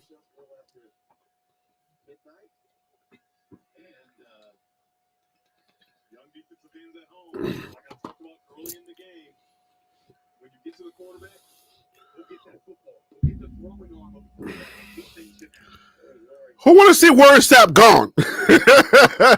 I need all that. I need half of that staff gone. Them dudes got to get up out of here. I'm sorry, but I ain't got no more feelings. All feelings are off. Come get me aunties. I don't care. I need everybody gone except Prime. Oh, gosh. I need everybody gone. I need Warren Sapp gone, up out of here. Stop lying. That's a lie.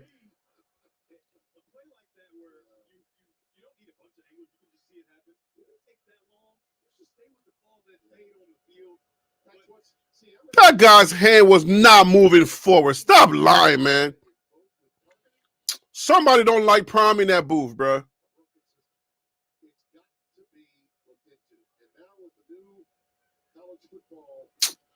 There's no way that guy's hands is moving forward. Like, what else you need to know? Come on now.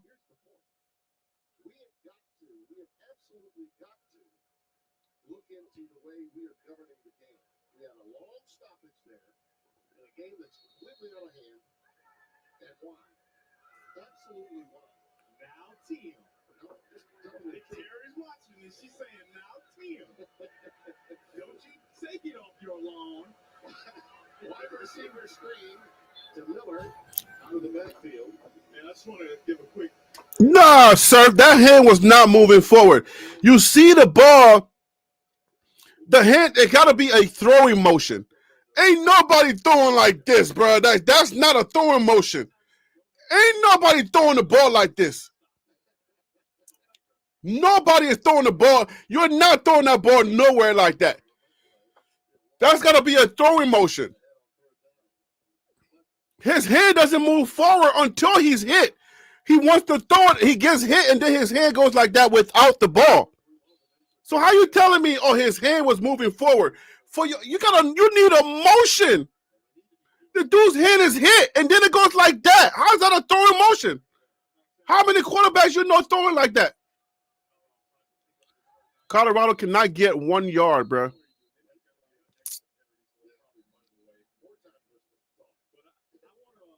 We are struggling to get 1 yard. Like, come on, Pat. Pat, you're gone too, man. You got to get up out of here. Like, you're calling whack plays for 1 yard, bro. Like, 1 yard, bro. Your dudes are getting stomped on the half a yard. Pat is gone, man. His hand was moving forward as it was getting. He was getting knocked out. It was bang.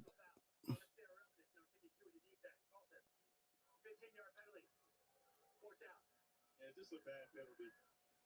Just extracurricular after the play. I mean, you've had all game to fight, and when the play's over, it's not the time to do Yeah, it. a lot of frustration. I get all that. I do.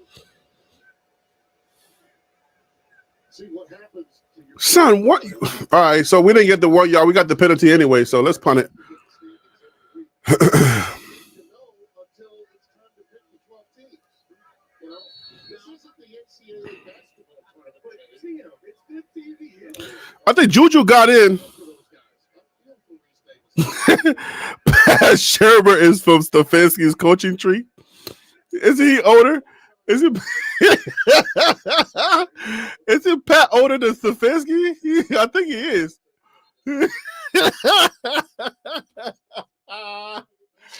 Yo.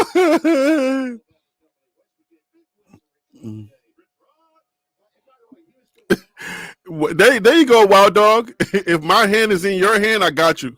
I'm just saying. That's what I thought. I mean, I don't know why.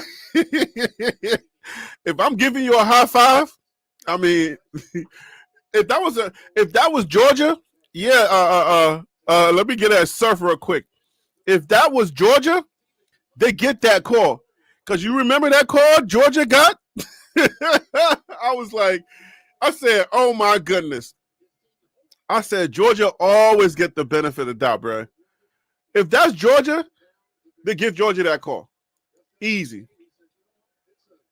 But it's Colorado, and they suck. So you don't give suck teams the benefit of the doubt. I mean, it's 15 to 42. I mean, 52 to 14. What am I talking about? If this was Georgia, Prime would be fired.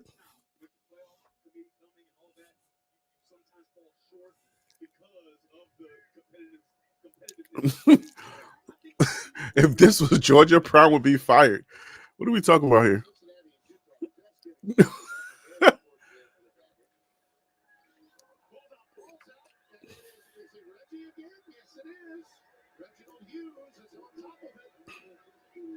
Number 50 again.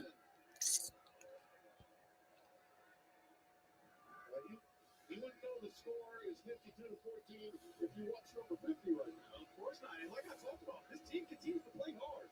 It would be so easy for Colorado, this defense, the offense, to just shut it down, let these, running backs just run free. But you can see the fight continuing for the Colorado Buffaloes.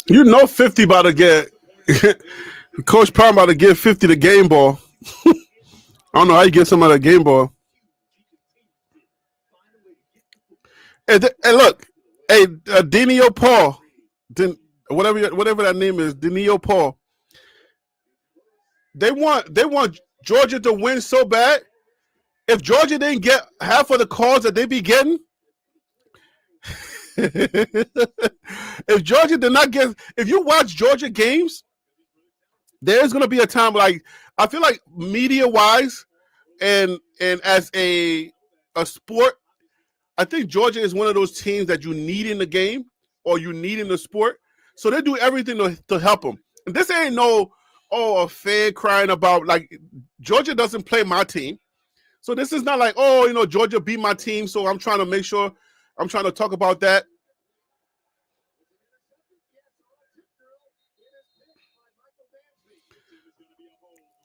I watch Georgia just because I just want to, keep, obviously, because I do this. That's the only reason why I watch Georgia. Colorado just got a break. Thank God.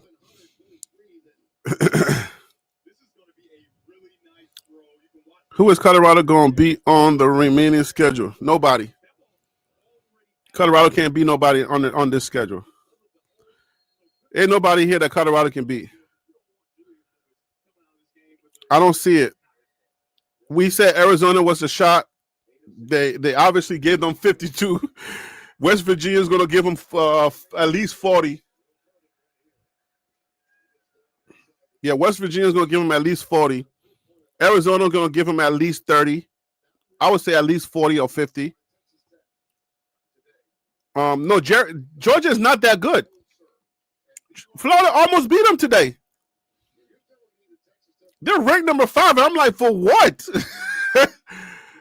For what? How are they ranked number 5? For what? You almost get beat by Florida, and they got a coach fired. Florida that don't even have a coach right now. You almost get beat by the non-coach Florida. Like, come on, bro. Yeah, but Quailito, go easy on us, man. Like we're in a slump, and you can't be getting at us when we're in a slump. The Portal Bowl. Come on, dude. You can't be kicking people while they're down. Good Lord, be easy, guys. Georgia is, I would say this year, Georgia's overrated. This year, they're definitely overrated. Something's going on.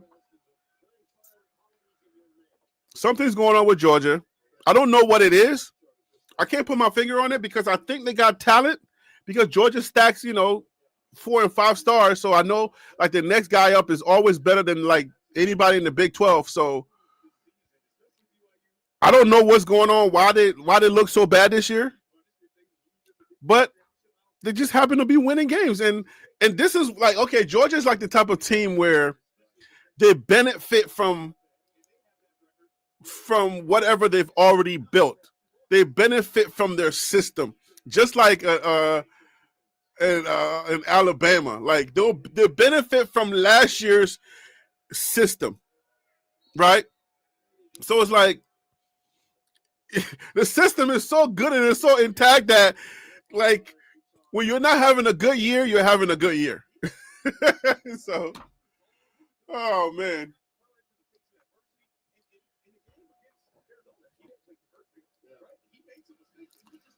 Colorado scored a 3 points. All right.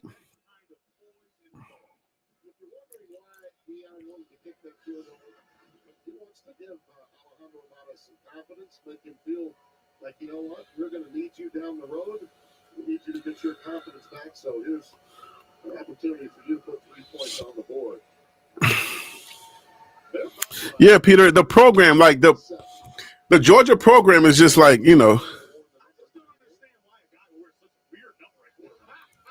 Okay, so the roster is young.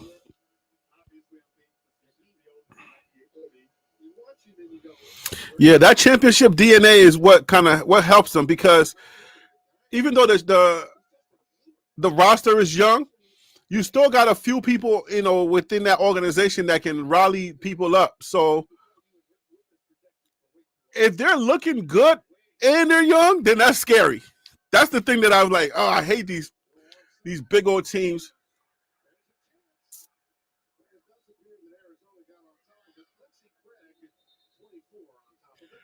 Like, if they're young and they're looking this good and they're still good, you're young but you're good and you're figuring a way to win, then next year you're gonna do even better. Then the third year, now you're like, oh shoot, you're like, oh Lord, they're ready.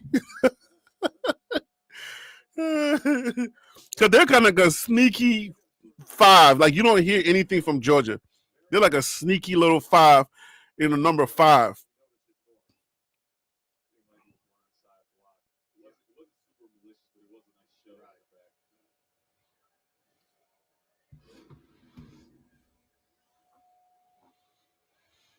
Yeah, if they're good this year and they're mostly young, then yeah, I can see next year, the year after that, them being a problem for some guys.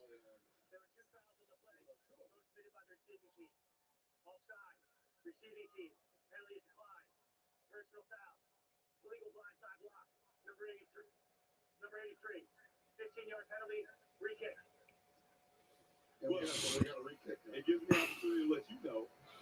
BYU national champs? What? What you talking? What you think? You did not see God for that. You ain't said no prayer for that. For that nonsense. You came on. That was your own thoughts. You talk about BYU national champs. What game you been watching?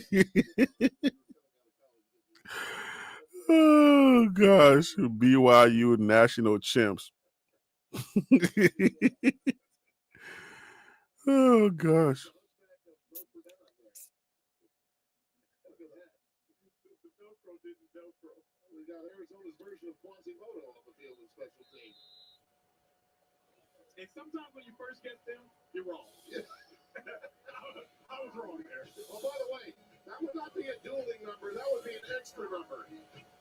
Okay, and I'm going to be really smart, lay out, and go to break. Okay, Tim, I want to let you know. Man. Hey yo, I ain't gonna hold you, bro. 52 is bad.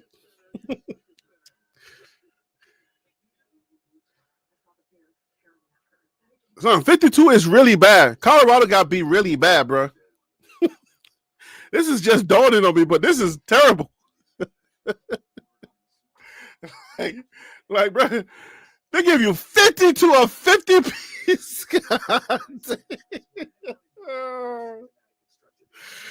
I don't want to see Kaden Salter for the rest of the season.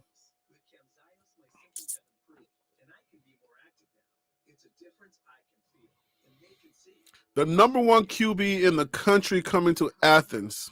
And it's proven to reduce obstruction in the heart 4 times more. Camzyos may cause serious side effects, including heart failure that can lead to death, a risk that's increased with serious infection, irregular heartbeat, or certain other medicines.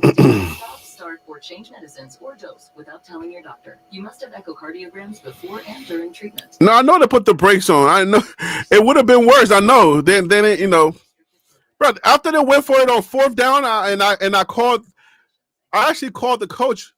I said, "What kind of disrespect are you trying to do going for it on 4th down, and y'all already up by 52 points?" He was like, "All right, Harry B, I know what you mean. My bad. We weren't trying to like run it up. My bad." So you're lucky I had to call. I called the coach after that. You're lucky. I did that for y'all.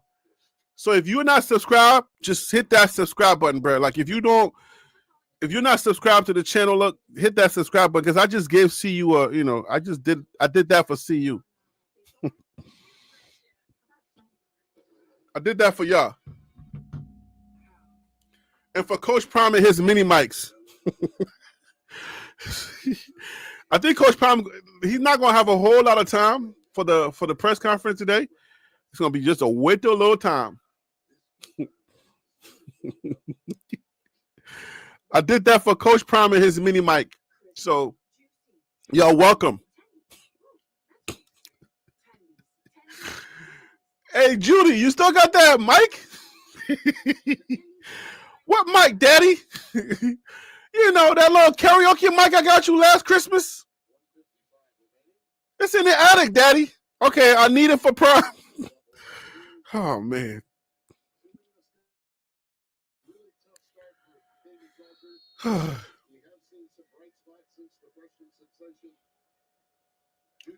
I don't want to see Kaden Salter no more.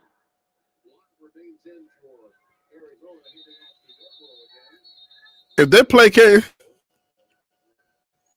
I think you think that mini mic's gonna be out, sir. I mean, at this point, they need a smaller mic. There ain't no way. Ain't no way. What you gonna say when you just got beat 2 times in a row by 50 piece, bro?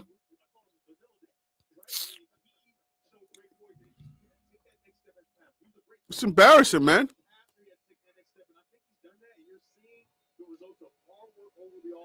I'm really impressed with his development. Since you said that, I'm going to ask you a question, totally random, but we talk about 98. I expect that. We talk about 98. Now, I know that it was out of love and respect for the incredible, talented Tom Harmon. Yes. The greatest of his time.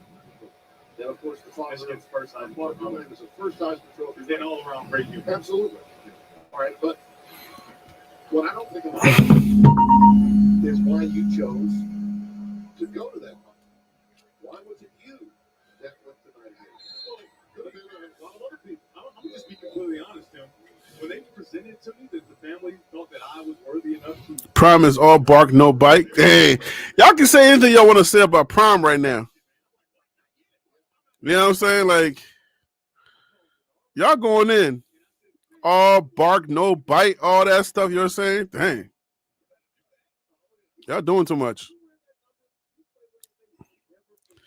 But you gotta win. You know what I'm saying? Like you gotta win. If you really wanna, if you want people to stay on your good graces, like Prom said it himself, the fan only blows when you hot. If you're not hot, you already know what time it is. Prom needs to fire his whole crew. He needs to fire everybody around him, except the DC. I think the DC is young, and he's good. Bro, 52? Come on now. That's embarrassment.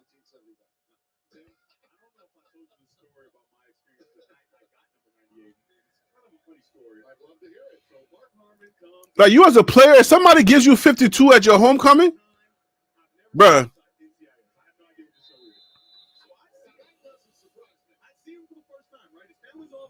Mm-mm.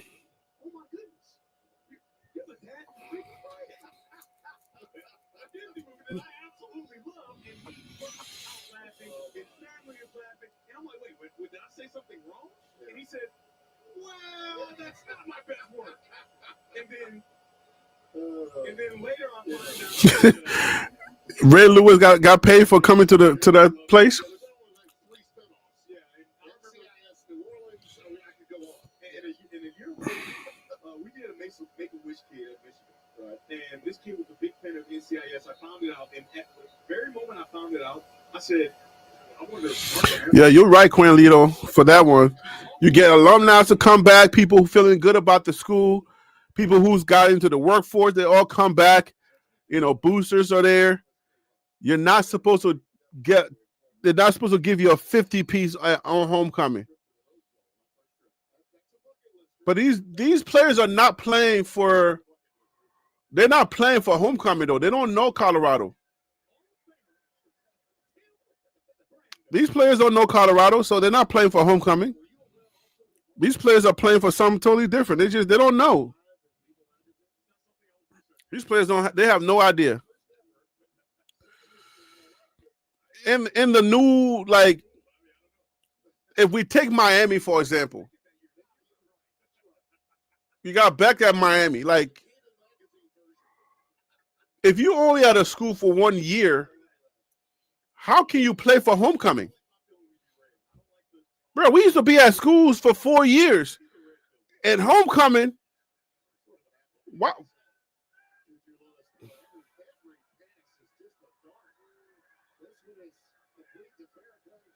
You see how Juju throws the ball with the 30? He's not second guessing himself. Like, he had to pull the ball out of the running back's arm. It was an RPO. He's like, give me the ball back. I see a wide receiver open. Give me the ball. That's not you. Give me the ball. But then when he threw it with the 30. Caden Salter ain't got that a 30. I'm reaching just a little bit, but still. You know what I'm saying? Because, you know, when you're tired of somebody and you just know that this person.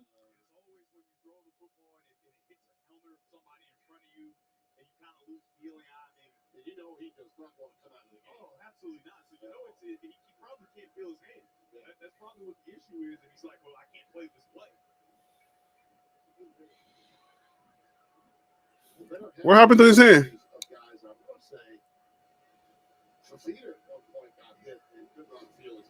It's happened to a lot of quarterbacks. Just ready for play. The ball's a 10-second round. Space at the clock. 53 seconds. It's a great job. Nothing happens. The start of my whistle.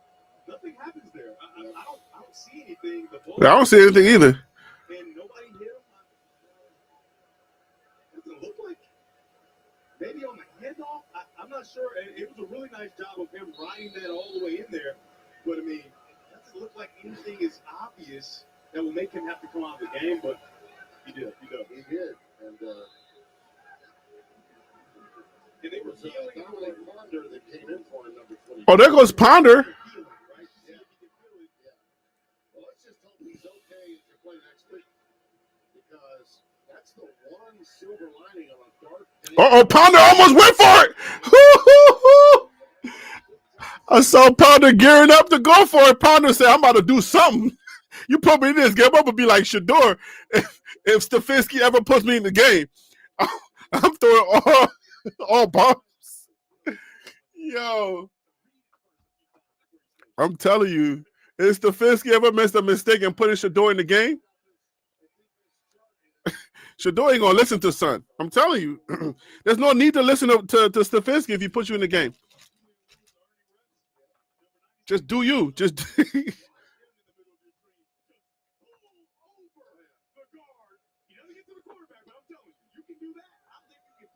By the way, that is Yaya Hectia that he went right over. He's all of 6'4", 340 for Colorado. Just keep an eye on man. Yaya It's 2 seconds left, man. They beat Colorado like.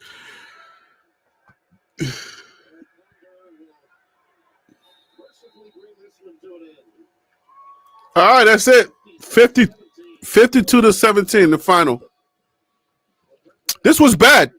Let's look at the final numbers and we out of here. This was really bad. Like, it was bad. We'll see you in Pasadena next week. The Bruins taking on the Nebraska Cornhuskers. It was so bad that it was really bad, guys.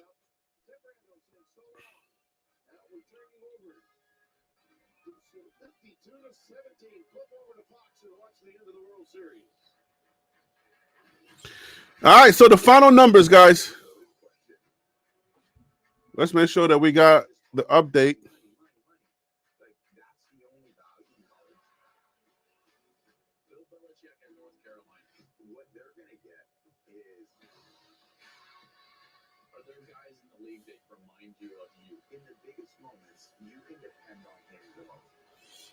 All right, so rushing, Arizona ended up with total of, is this rushing? Sheesh.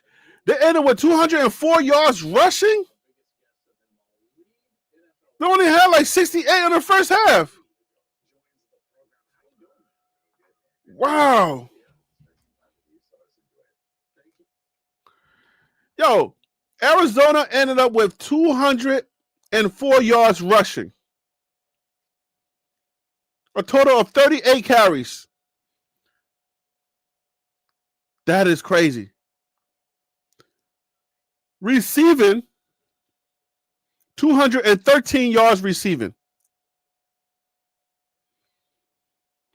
What's the math on that? Let me do the math. I think I can figure this out. 13 plus 4 is what? 13, 14, 15, 16, 17. That's 417 yards they gave Colorado? 417 yards total?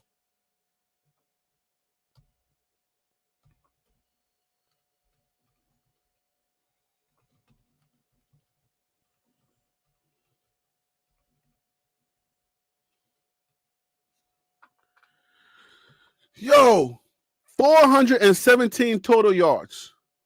That's diabolical. Somebody needs to get fired tonight. Like, I think that you just fire like a catering person. Like, you just pick a random person and just fire them. Like a guy that's sweeping the stadium. I'm sorry, sir, but we got to let somebody go. What you mean? Like, did you hear me say I got to let somebody? This ain't funny. This is not funny. Sir, I'm sorry, but we're going to have to let somebody go. Okay, so why are you telling me that? I'm just sweeping the stadium. You're it. Okay. Thank you. Thank you. So you mean I don't have to finish sweeping the stadium? I can go home? Thank you, sir. Yo, this is not good. Wow. Hey, man, look, I ain't been doing this college football thing that long, but whenever somebody gives you 400 some yards, man, it's never a good sign, bro. Colorado, how many yards you got? Okay, so Colorado, 20 out of 35. Oh, Lord.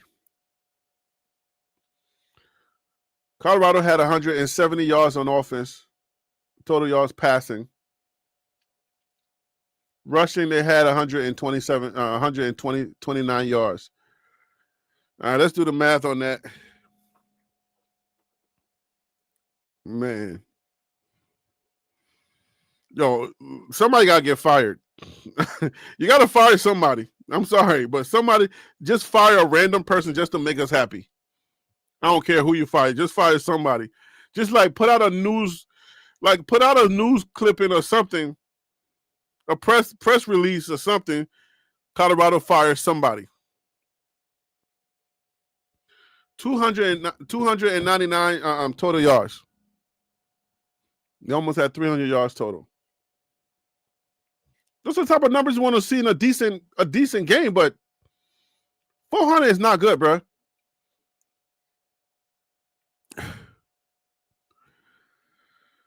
I agree. Father of two, husband of one.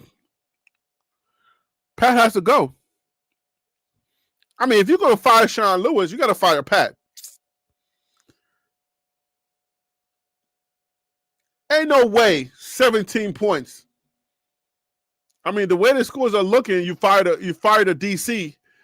People can't be giving you 52 pieces. You said Prime is protecting him?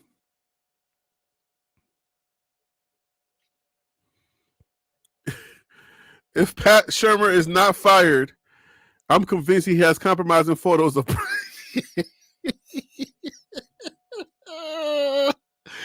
he has compromising photos of Prime or one of his boys doing powder at a back alley parlor. Yeah, not Prime. Oh man.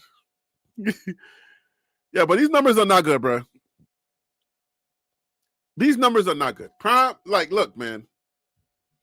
So they have 417 total yards. Colorado had 299 total yards. In passing, let me see who caught the most passes.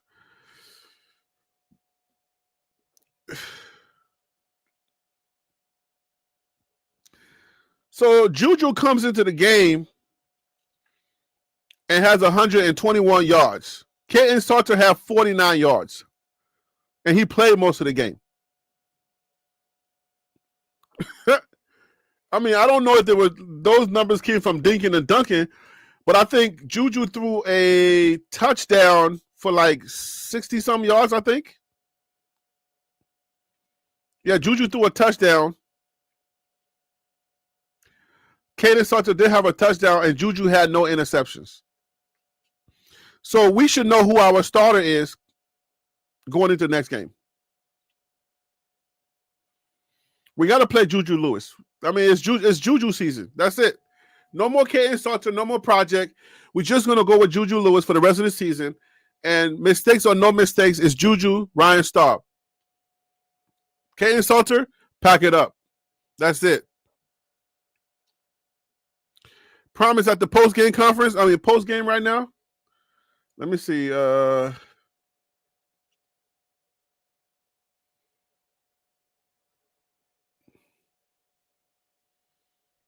trying to see if I can find it. Let's go to Coach Prime. Buff TV usually has something.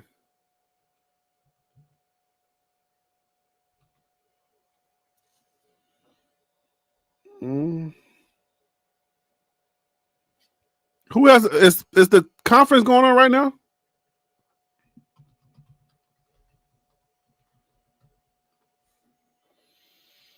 First of all, how would you have a press conference for the losing team?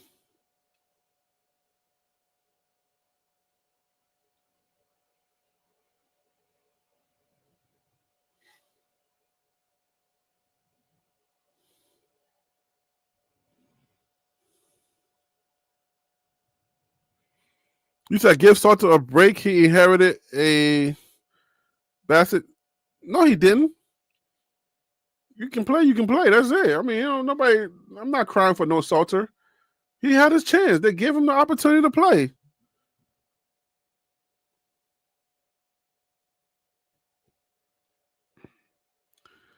Do y'all see the press conference going on? Because I don't see a press conference. Anybody out there seeing a press conference?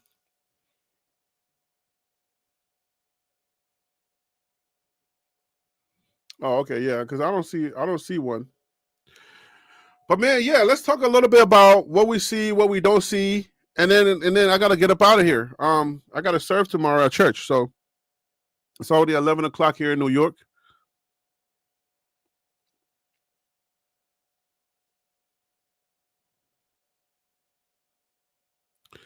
He said Salter needs to clean out his locker now. He's done. Yeah, he's done. Son is cooked. He's not it, man. If I was him, like you stay at wherever you were at and you finish your career there, and hopefully maybe you get some type of invitation to do something, to be on somebody's practice squad or something.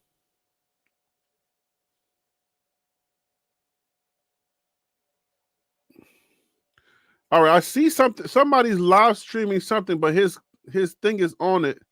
His thing is on it. Pause. He's live streaming it from where? Can I not get another feed from some?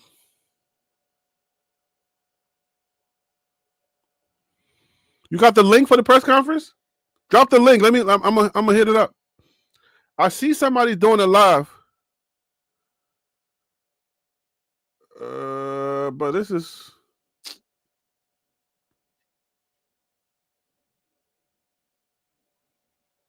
okay. Here it goes.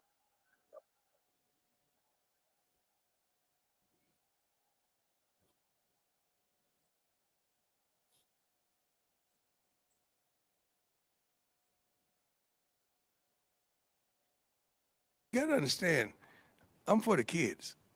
If that's what they want, that's what they'll get.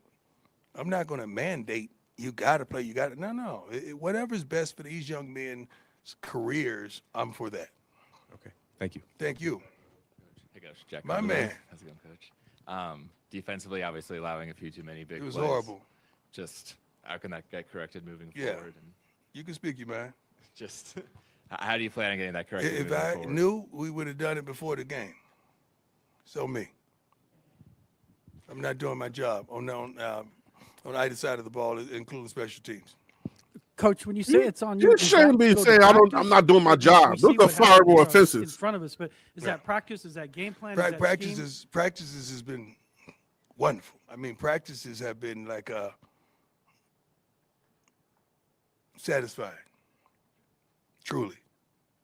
So where's the disconnect? Yeah, if I knew, I would tell you. You know I'm transparent. If I knew the disconnect, I would tell you. I would be the first one to tell you. Coach John Treach, 9 News. Yes, sir. How do you process these last 2 weeks getting so non-competitive so quickly in the first quarter?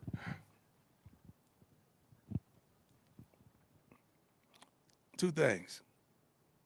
You got to stop people and you got to score. Get that man We've up. obviously tried to push a lot. And Oscar. With his team. Yes, Ray sir. Lewis was speaking to the team. Is that one of the more frustrating aspects of this, just not being able to quite put your finger on it? That's really good, but also,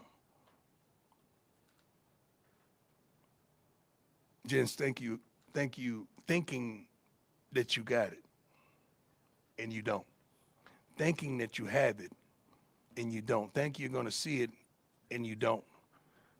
Thinking you're doing the right things, and you're not. That's on me. Hey, Coach. Mia Driscoll, Scobuff Sports. I know there's a lot of negativity tonight, but you also got Shador back, and you got to do your walk with him again. Yeah. How special is it to have them back for Well- homecoming weekend? So these shenanigans put a damper on it. I haven't seen my son in a long time. Forget the game, forget this, forget that. I haven't seen my son in a long time. So that was quite emotional for me, him surprising me today in the office. And then, you know, that walk isn't about nothing but him. I'm praying for him during the whole walk. I'm making sure he's focused and locked in. He came and got treatment, worked out, but that's beside the point. I'm just happy to see my kids whenever I get an opportunity to see them. I'm still a dad. Hey, Coach, a couple more questions for you. How often in your athletic career have you not had the answer? I'm not going to say I don't have the answer. I have the answer. Yeah, I have the answer. I'm just asking because you've said if I knew, we would have done it. Yeah, I don't want to.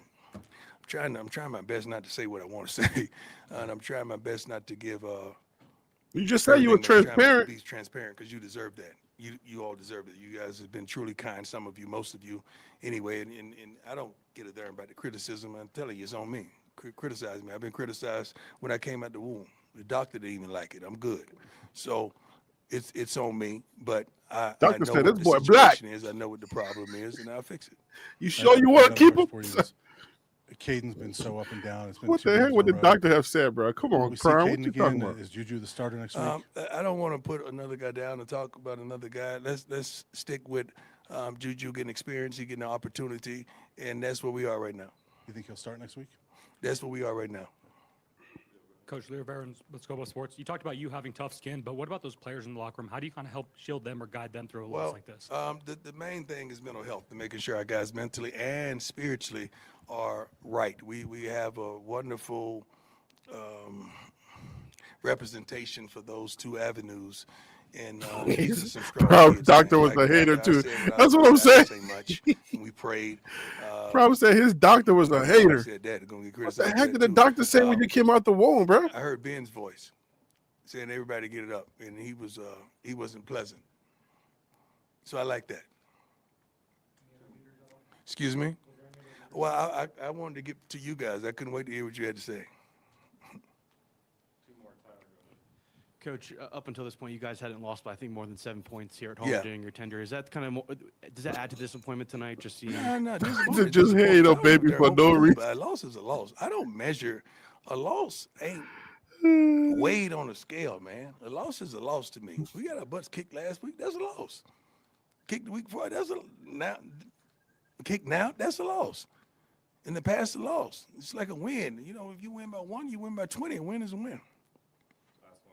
They can let them have it, because they ain't talking to nobody else today but me. So they's good. I respect them. Let's go. Hey, Coach, when it comes to Juju and his development, I know that's somebody that you care a lot about as like a Right. person, as a young Right. man. Has it been about just wanting to be absolutely sure that he's ready and it's an opportunity that you feel comfortable with You him? guys, sometimes you want guys to just throw somebody out there so you can just see them. I'm more protecting as a father spirit, as an athlete spirit, as a guy who knows this game. Do you think people I gotta just protect him? I can't throw wanna him just out there. throw people out and there? he's That's not- fully ready. And now you jump all over him, and now we're in a mental health situation. I don't want that for none of these young men. So we try our best to prepare them and get them ready for the ups and downs of life. It's easy to clap, you know, when it's going well, but when all hell breaks loose, ain't nobody there. But the criticism and the negativity on social. So I'm trying to do a great job of being a good steward of my relationship with these young men and helping them progress, but progress the right way. You don't want to throw them out there too prematurely. Coach, what is the confidence level you have in yourself to do this job? I never doubt me. I don't doubt me. Let's get that straight. I don't doubt me. So the next question, the confidence level of me doing this job, Yes. I'm built for this. I don't doubt me. How do you explain the past couple of weeks to recruits and their parents? I don't have to explain it. They saw it. See, you got to understand, if you're a dog, you want to come here and right the wrong. If you're a cat, you look at the scoreboard and you run. Which one are you, a dog or a cat? I don't know about that, Prime. Exactly. That's not how this works, bro. Yes, sir. Everybody come and correct. yeah. I'm one man by. Well, that's one of our toughest players, man. I love that kid to life. He plays his butt off, got a darn club on his hand. I'm a trying cat. to fight Meow. every play. He's getting on guys' I ain't butts going on over the there. sideline. I love that young man. He'll be out, I believe, the first half. It will impact us, but we got to prepare for it. Prime out here freestyling. Defense, the gasher plays have been much more prevalent the last 2 weeks. Are Yeah. you seeing something different? He's Defensive designer. throws are happening We more? got to fix it. Y'all seen that new designer I gotta fix freestyle? it. That's it. What are you seeing that has to be fixed? That may be different from. I'm saying that we got to do a lot. It's not just the call. It could be the play. I haven't seen the film yet. I've seen the slides on the sideline. Yeah, I'm a cat. I ain't blaming nobody. That's me. So when you take your Yeah, shots, I'm you a aim meow. at me. Leave the other guys alone and the kids. All right? Aim at me. I'm good for it. God bless you all. I wish you the best. He's real dismissive. He pissed. Look at the reporters' faces. Look at the reporter in the corner. Look at his face. You see the reporters' faces? You see those reporter faces that are like, "Ooh, that was fierce." Raise your hand if you're a cat. I'm a cat, bro. That stuff Dion talking about. Hold up, man. That stuff Prime talking about. Are you a dog or a cat? If you are a dog, you see the last guy that just came up there. He shook his head. He said, if you are a dog, then you would want to come here and fix it. But if you're a cat, then you're going to go run. I'm a cat, bro. There's no way I'm coming to that mess. That's not a good answer, bro. I don't care what you say. We're talking about recruits. We're not talking about one person coming in to make a difference. We're talking about synergy. We're talking about players coming into a system where the other players that they're going to be playing against are going to be of the mindset that they want to win. It ain't about one player coming to make a difference. Bruh, if I'm a parent, and I'm sorry to be talking like this because CU is my team. If I am a parent and I hear you say that, we're going to be meowing the whole time. Meow. I'm a cat. I want to go to a system where I know other guys are of the same mindset. They want to win too. But you're not telling me that the answer is, oh, I look at CU and I see a bunch of losers and I want to go into that to be a dog into that system. It's not a one-man sport. I know I'm a dog, but how do I go into that system that you got over there and make a difference? Because if I am a cornerback, I'm on one side of the ball. What happened to the other guy on the other side? He could be a meow. That guy's a meow too. So while I may be a dog, I may lock this down, but they're going to go to the cat on the other side. And he's going to be meowing. And now I'm in a system where people are looking at us losing every single game, and my draft stock is going down every time. That is not a good answer. Like, you don't do that, bro. If you're upset from a loss, you take a breath. You take your time. Because the media thing is a little tricky.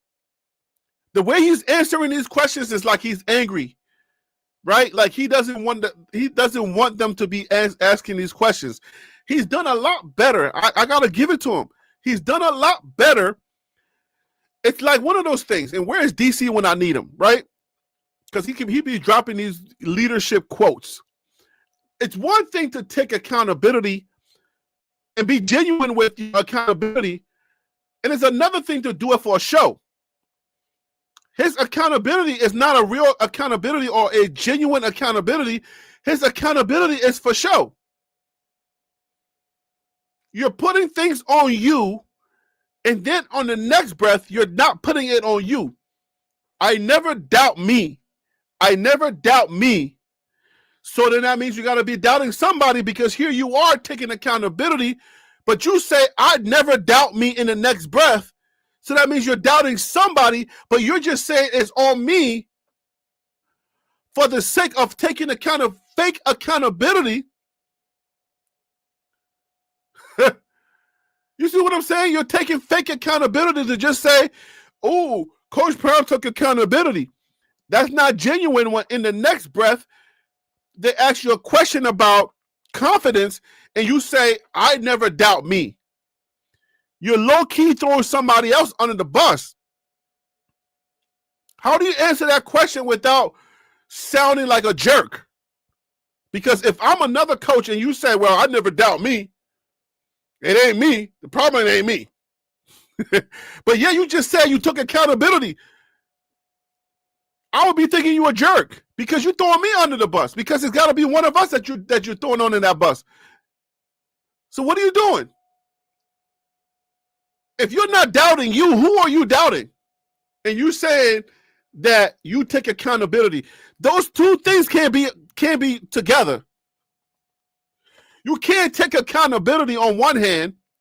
On the other hand, you never doubt you. So who's wrong? Yo, this is tricky. If you can't look, man, if you're not in the right mind frame to answer some of these questions, I would say just slow it down, bro. The best thing for you to do is slow it down and say, listen, man, we just got our butt whooped. I understand that you guys want some answers. Let me take some time to just process this. Maybe I'll have some more answers. Right now, we got our butt whooped. It's a little emotional, something, and we're trying to take this in stride. For 2 weeks now, we got our butt whooped, and we had no answers. Obviously, I'm the head coach, so everything's going to fall on me. So I got some soul searching to do to figure out what the answer is. Because my coaches, we're having great practices, but we just don't know. But you should never in one hand say, I take accountability, and the next hand say, it ain't me. That's weird, bro. As a leader, let the question land. Take a deep breath and answer the question.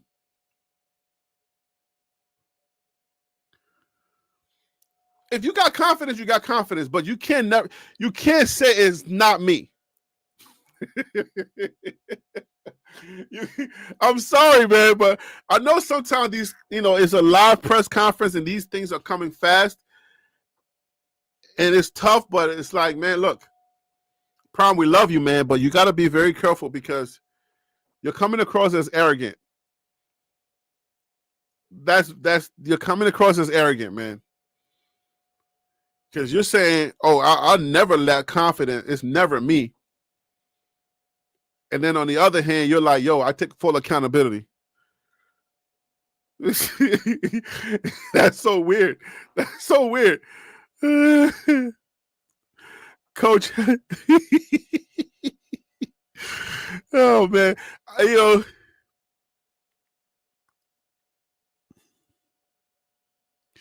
DC says if you keep getting beat like this, you need to doubt your process, procedures, and personnel. But it's never him though.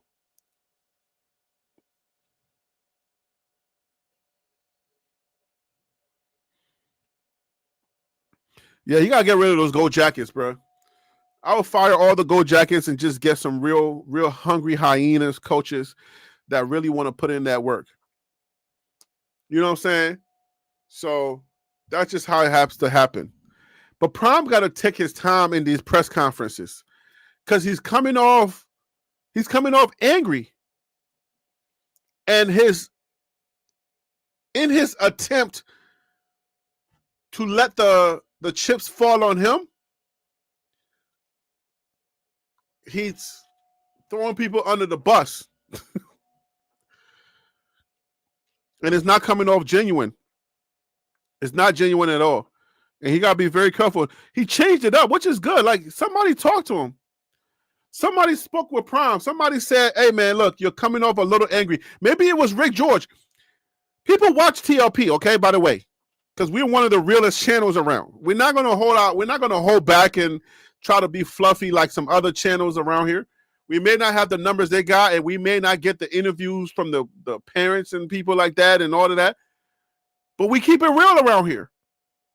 So when the stuff is coming out and we say, hey, man, look, you got to be very careful how you talk to how you talk to the media.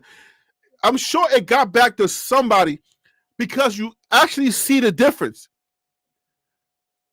You see the difference in like how Prime he's actually handling the media now. We came out and we said something like, Prime, you can't do that. So, in his attempt to switch it up, okay. This is what I see happening. Rick George or somebody within the organization sat Prime down and they had a conversation and said, you got to handle the media a little differently. You got to, like, you're coming across angry and combative. And he probably got some coaching and he's trying to switch it up. Because now the questions are coming and he's taking responsibility. But that's almost like going against his own way of doing things. So now he's just like, something else is happening now. Now he's sounding a little weird. Now he's sounding like, I don't even know how to call it anymore. I'm like, dang, yeah, you're taking accountability, but now you're not genuine. You're like, I'm transparent. No, you're not being transparent. You're being deceitful. Because you're saying you're taking accountability, but you're like, I know the answer. I know what the answer is. I'm just trying not to tell you. I said, well, wait a minute. So you're not being transparent. But you know the answer? Wait. So what is the answer? I'm trying not to tell you, but I'm being transparent. I'm transparently trying to tell you I ain't being transparent. What is going on? Oh man. How can you tell somebody that you're transparent, but then you tell them, I'm trying not to tell you something? But I know the answer. I know what it is. All right, Prom. All right, Prom, whatever that means. Whatever that is. Because I'm sure I just asked you, what's the answer? And you said if I knew, you'd be the first one. Did y'all miss that? Did y'all catch that? Because the guy asked the question. And Prom said, look, if I knew the answer, you'd be the first person I'll tell. Y'all be the first people that I would tell. Right? And then 2 seconds later, that little meme that they put up. 2 questions later, Prom says, I know the answer.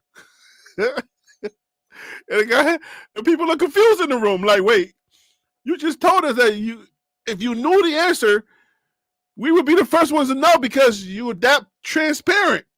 And then 2 questions later, you say, oh, I know the answer. It ain't never me. I know what the answer is. I'm just trying not to say it. Oh, man.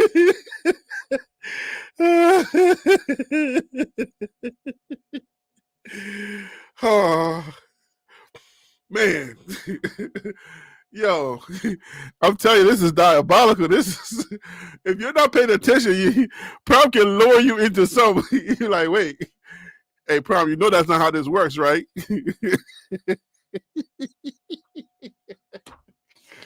I love Prom. Yo, dang, Prom is entertainment, bro. Prom said, I'm very transparent. I would tell you the answer if I knew it.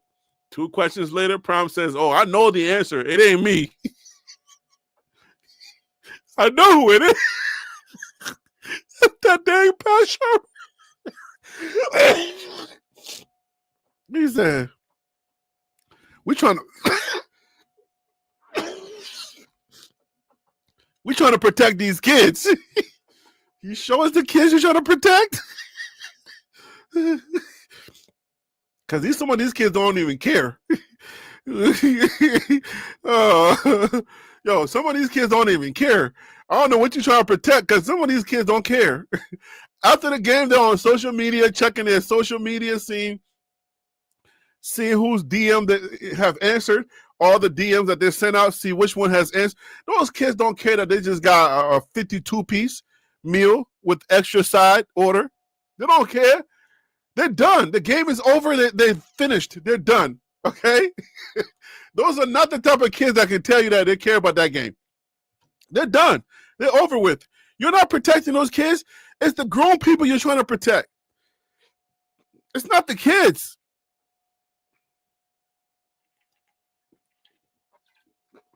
Now, Cannon Soto, on the other hand, you might have to protect because that kid look like, I don't even want to say it, but he seemed like the type where you might have to check on him.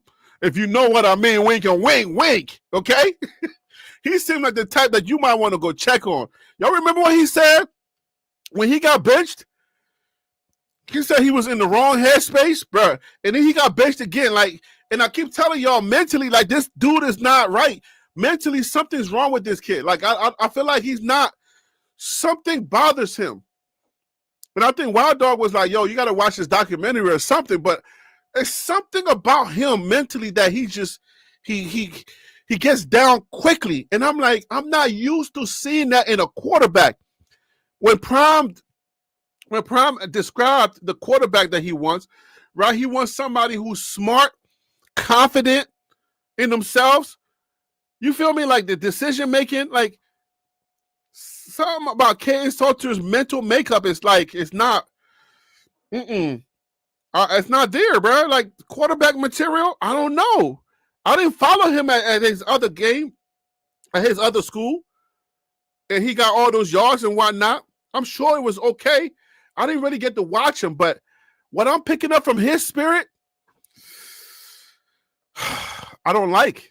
Not as a not for a quarterback. He'll be one of those kids where I would take under my wing and be and try to build him up mentally. Try to say, all right, man, look, we got to fix you because something broke. Something broke. I'll be making jokes and stuff, but I feel like something broke and he got to get fixed. And it's going to take a man's man to fix that. Whatever broke, got to get fixed because it needs to get fixed quick. You know what I'm saying? Whatever he's going to do in the rest of his life, you got to fix that. So he's not just a low soft. He's a lot soft. He's a different kind of soft.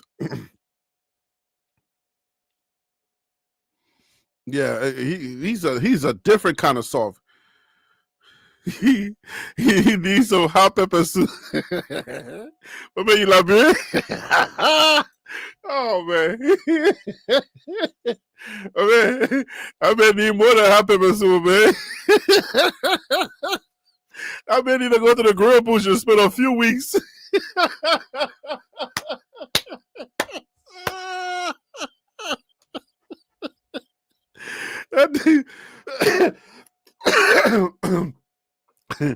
Somebody need to come.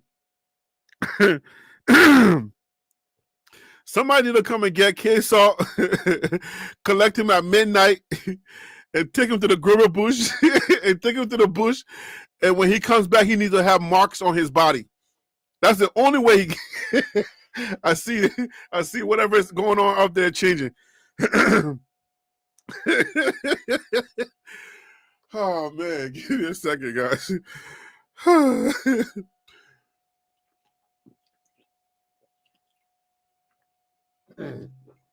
Is this Roseanne Barr playing poker on FS1? Or just somebody that looks like Roseanne Barr? Oh man. Man. Oh man. Salt is the leading rusher here in Soft. But hey, Wild Dog, who told you that the leading rusher had to be the hardest dude? That's not, it ain't hard to run. All right. If you can run, you can run away from situations. So like anybody can run away from situations. That's all he does is run away from situations. That don't make him hard. That don't make him like tough. if you're always running away from situations, you're not hard. You're not tough. That means you can run away from situations. You got legs, you can run. And you realize that he doesn't even deal with situations because the second that he sees anybody coming close to him, he checks out. When that line gets collapsed on him, nah, bro. Nah, Wild Dog. I'm not. No way. Nah. Case, hey, Wild Dog, I don't know if you're really paying attention because you might like the dude too much. Right? You might like him too much, so you're not going to see what I'm talking about.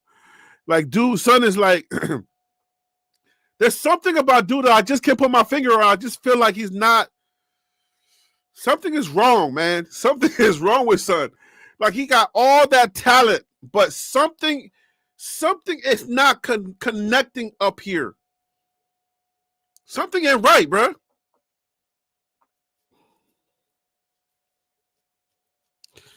QBs are not normally real football players.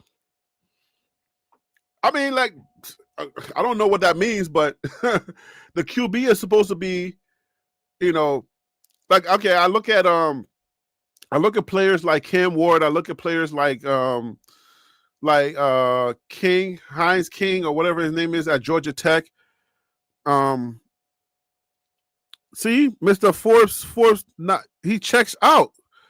That's what I'm trying to tell you. I'm not the only one. Like, he sees that. He checks out. Mentally, he checks out. Oh, Georgia Tech took their first L today? Oh, wow. Who beat them?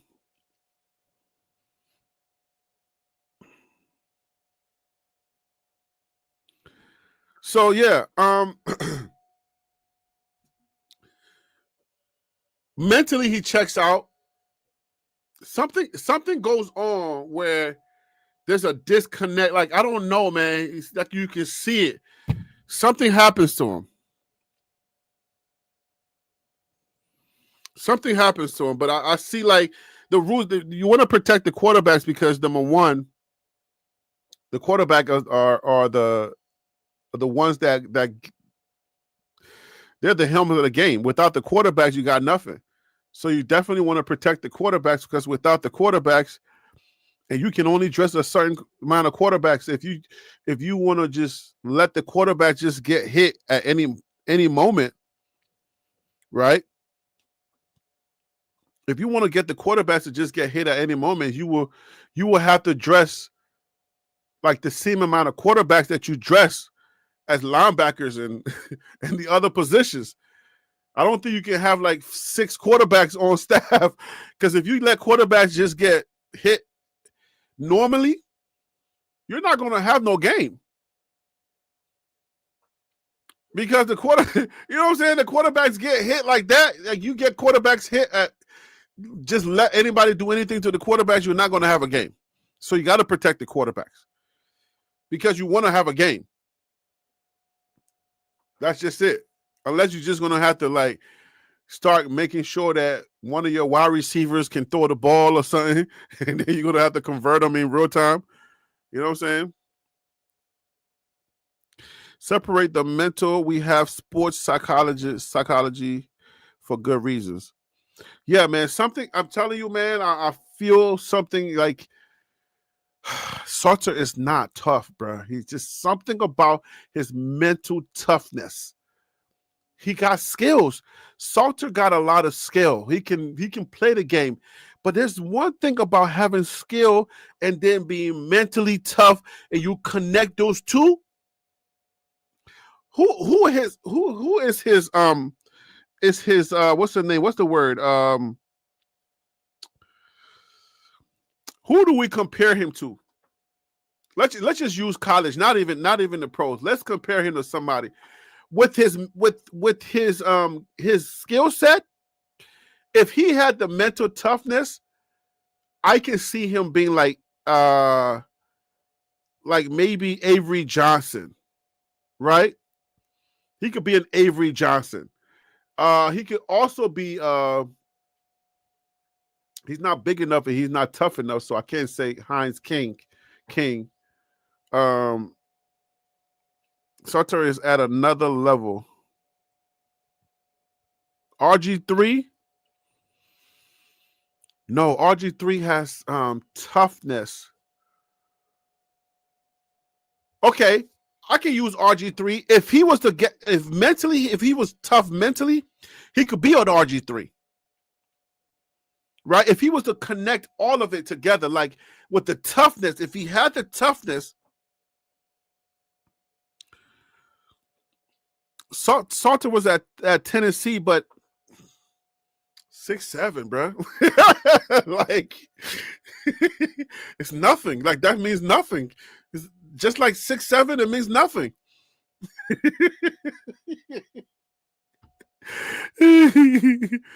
Right? It's 6'7", bro. Top. He been at Tennessee at 6'7". It means nothing. Because right now, is that Roseanne Barr? No, that person looks younger. Okay. You can compare him to Jeff Sims, the quarterback we play next week. Definitely Big Burner. He should have stayed at Liberty. You know, I think he stays at Liberty and just finishes his career at Liberty. You know, because I just feel like what I'm seeing at Colorado, if he got playing time at Tennessee, that would have transpired also. You see what I'm saying? Because I feel like Colorado is actually protecting him a little bit on the offensive line. He's getting some type of protection. But K-Salt is just not, he don't have the mental toughness and the physical, the physicality to really like thrive at that position. So I'm thinking you stay at Liberty, you light it up, and then if somebody gives you a chance, but now you're getting exposed at the Power 4 level.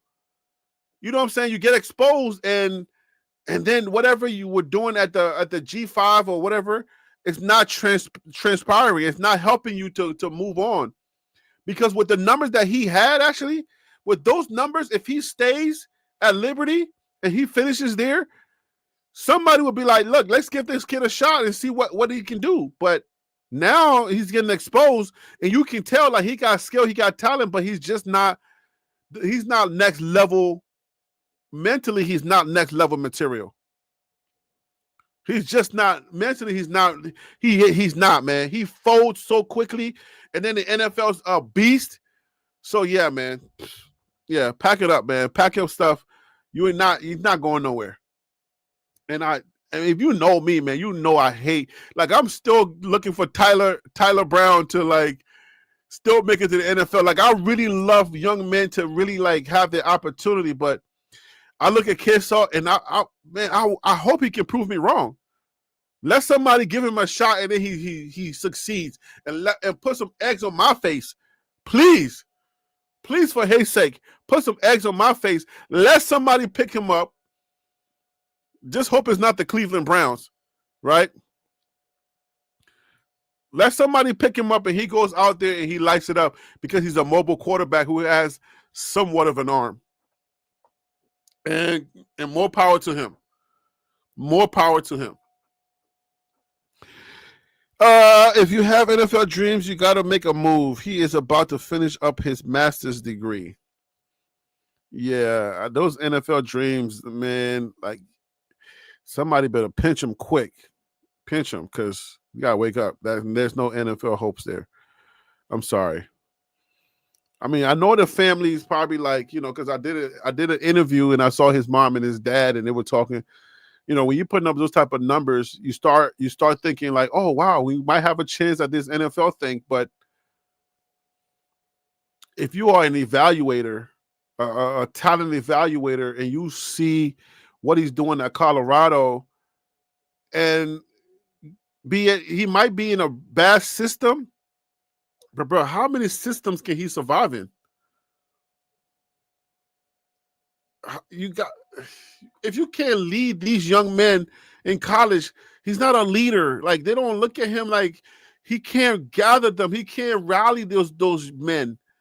So if you can't do that here, like in the NFL, now you got grown men who got families to feed, and you out there, you don't know what to tell them to get them going. Like they'll be looking at you like, look, what's wrong with you, bro?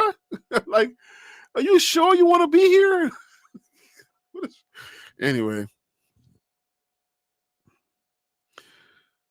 he wanted exposure at CU. Prime sold him all his dreams. Forgot to tell him that he has to be able to play.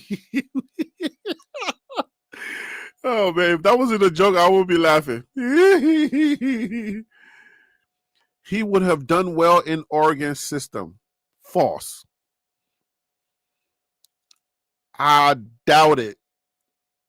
What? Okay, hold on. Let me think about that for a second. Because Dylan Gabriel did do well with Oregon, and he's trash. Total garbage.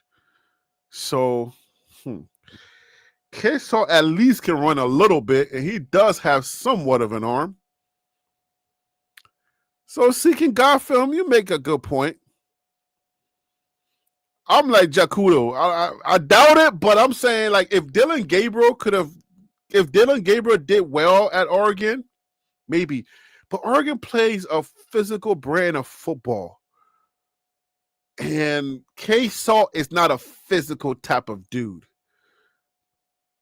Even though at the quarterback position, you ain't got to be that physical.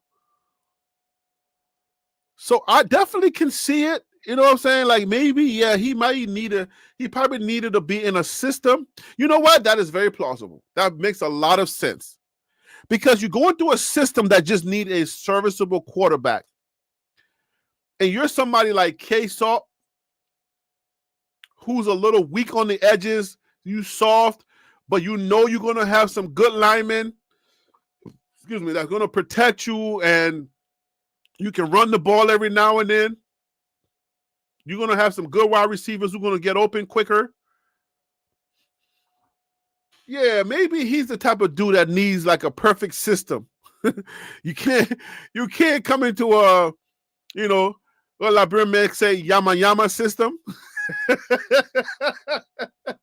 You can't come into a yama system and try to, you know what I'm saying? Like yeah, you got a point.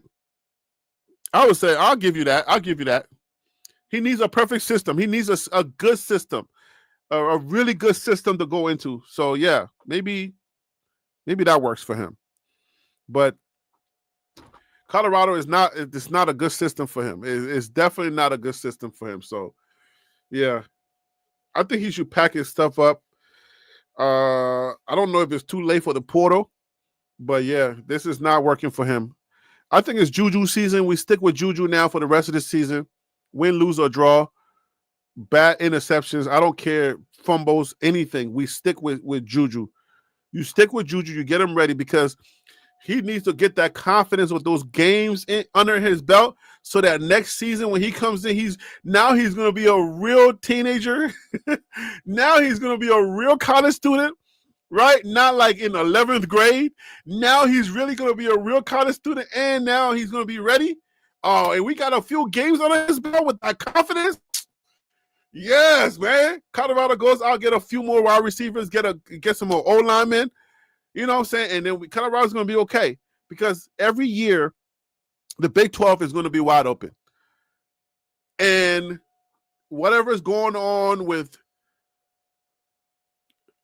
Robert Livingston, if he's already got another coaching job and he's already checked out because that defense is looking horrendous. So I don't know if he's going to be here.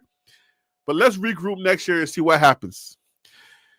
I'm an advocate for mental health. No joke. The mental health crisis is real. Ask Tyler Brown. Bruh, if anybody's an advocate just like you, I am one as well because my wife is a therapist. We deal with mental health stuff all the time. We have conversations. Yeah, mental health is something serious, but I don't know what it is for Juju, but I know there's a disconnect. Something happens, something's broken, and it needs to be fixed, right? And I don't know that Prime even knows what he needs to fix on that end. I don't know what's broken, but something's broken. It's obvious. And then he's not a tough dude. He's not tough at all. Like, he needs to get. I feel like he's just, just talking from like barbershop talk. He needs to grow a set. Like straight Brooklyn talk. Like, son, you need to grow a set, bro. You know what I'm saying? Like, he just needs to grow a set. That's how I feel. Like, even if he can fight, like, yo, put him in a fight. Let him lose. Let him get rocked a few times. He just need to get tough. Like, he somebody jump that kid. I'm joking. I'm joking. But dang. Let his teammates just do a soft jump and see what he does. Like, dang, got it. Anyways, I don't advocate for violence, by the way, YouTube. So there you go. All right, guys. Look, man, let me get up out of here. We're gonna be look out for the other videos. Phil So Real is gonna be giving me the scores for the week 10. So look out for the roundup scores around the league, the top 25 top scores, guys. And then we're gonna be getting some honorable mentions. Colorado's probably going to make the honorable mention again because it just got a 50 piece. My Lord. So anyways, look out for that. TLP, we're always dropping stuff. So look out for everything we're dropping. I appreciate you guys hanging out with me tonight. We will see you. It's 11:49 right now in New York City. I'm up out of here, man. Wherever you are, stay safe. God bless you. If you have food stamps and you depend on food stamps for your food and the government is not, doing whatever you need, just let me say a quick prayer for you before we get up out of here. I don't know if the government has, reissued food stamps. If the